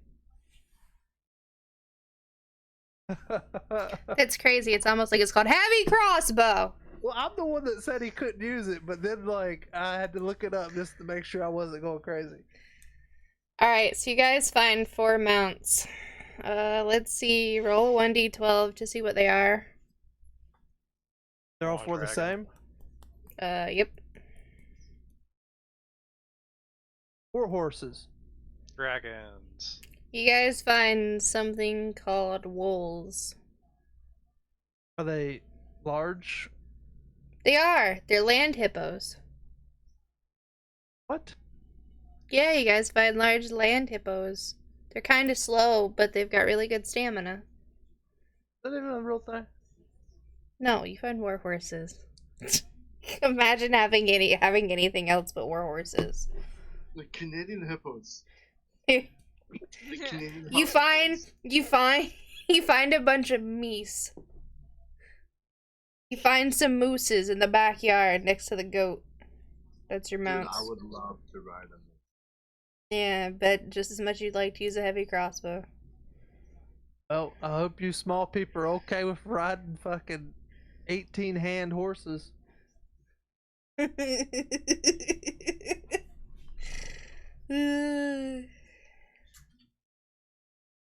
There's no mules here for them? Nope, it's all war horses. That makes sense. This is a war-themed setting. Yeah.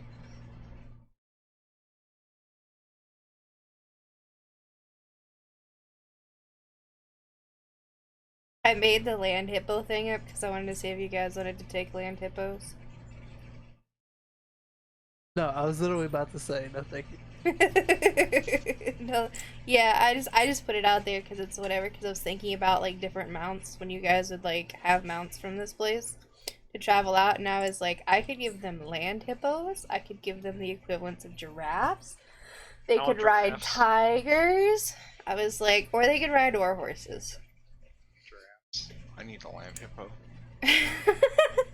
Oh yeah, you might actually break the war horse's back. Can you? I weigh 335 pounds without armor.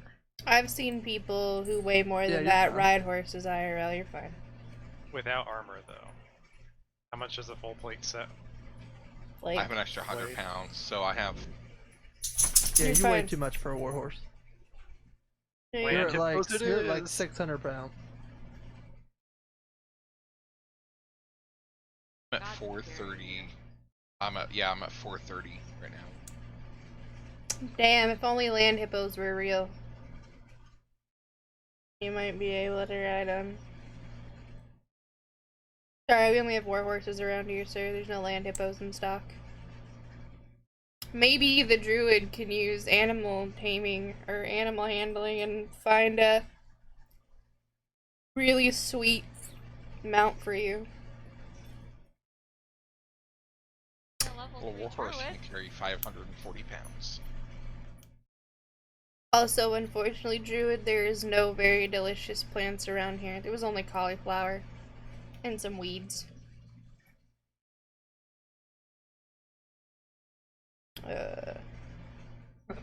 Dandelions. Yeah, You can make a dandelions. salad out of those. Feel free to Okay. add it to your salad then. Can you give me a war horse? No. You give me a land hippo. No. You guys are war horse. Give it a second. I mean, we only need one war horse, and then I could have Maxed in one saddlebag and Druid in the other saddlebag. There's your war horse.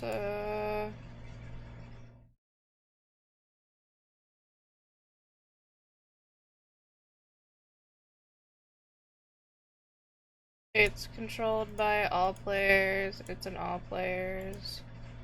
Everybody gets a warhorse. Woo! Dibs. Brought it in the tavern. Oh, can you send it to the back?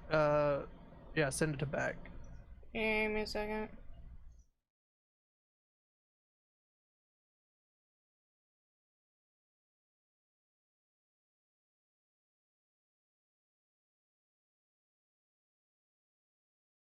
There you go. Is it a like a real warhorse, or is this like a god summon? It's a warhorse. It's from the city. It's 19 HP. If it dies, it dies. Should have 33 HP. Yeah, the horses don't get the same full HP treatment you do. Imagine getting your warhorse killed. Who are you? Man, this some bitch is probably gonna die next session. Well, maybe you should tie them to a tree before you go into combat. Keeps taking my horse. Just make copies. Damn.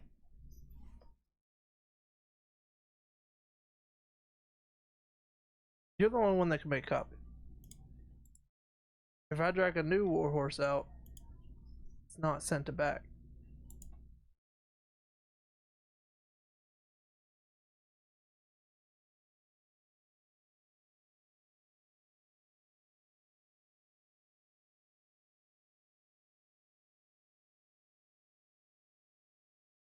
Hey, we really only need like what, 3, 4? Here's your warhorses. Oops.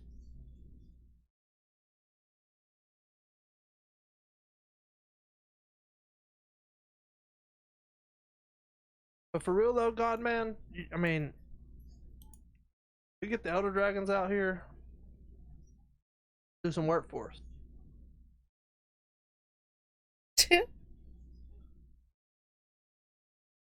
Alright, so we will end it here because next session we will start out from the city and see where that takes us. Are you guys excited about this adventure? Yes. Sorry for making your life difficult. I mean, Sorry, not sorry. I mean, I knew you were gonna be difficult.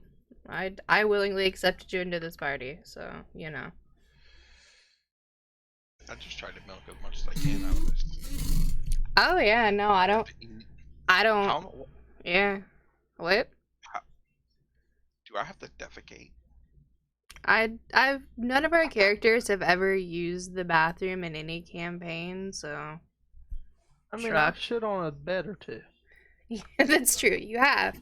But like it hasn't been to stop to take a bathroom break. So like you have mortal functions, but not really. So it's a really interesting case with you because you're the one person who which is why I laughed when you did it. Because I thought someone else would have done it, but they didn't. And when you did it, I was like, he's really gonna hate the fact that he now has to do human stuff. He picked the one race that doesn't have to do human stuff. That's before too. He was like, "Yeah, I don't need to sleep. I don't need to eat." Yep. And this there. Okay, now Yeah.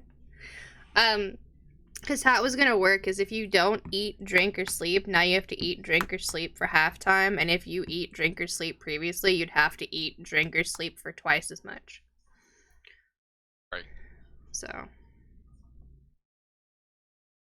it's kind of crazy, but I think it's an interesting twist and turn of events. So Right. I will. Well, luckily for the sleeping thing, like I spent 6 hours previously like in a trance, so Mhm. 4 of those hours now instead of being in a trance Or are just sleep. actual sleep. Yeah, so it's the same thing as playing like like an elf or half elf or something that doesn't get as much rest. Yeah. Well, yeah. So a normal human only has to sleep 6 hours, and then 2 hours of downtime. Yep. but it's an 8-hour period, and you have to Right. sleep at least 6 of it. Anyways, I'll see you later. I will talk to you guys later. I'll see you again at 7 p.m. next week. Yep. You guys Alright. have fun.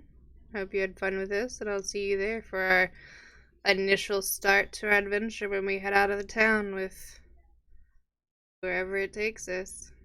Combat. Yeah, probably. Alright, good night, you guys. Good night. Right.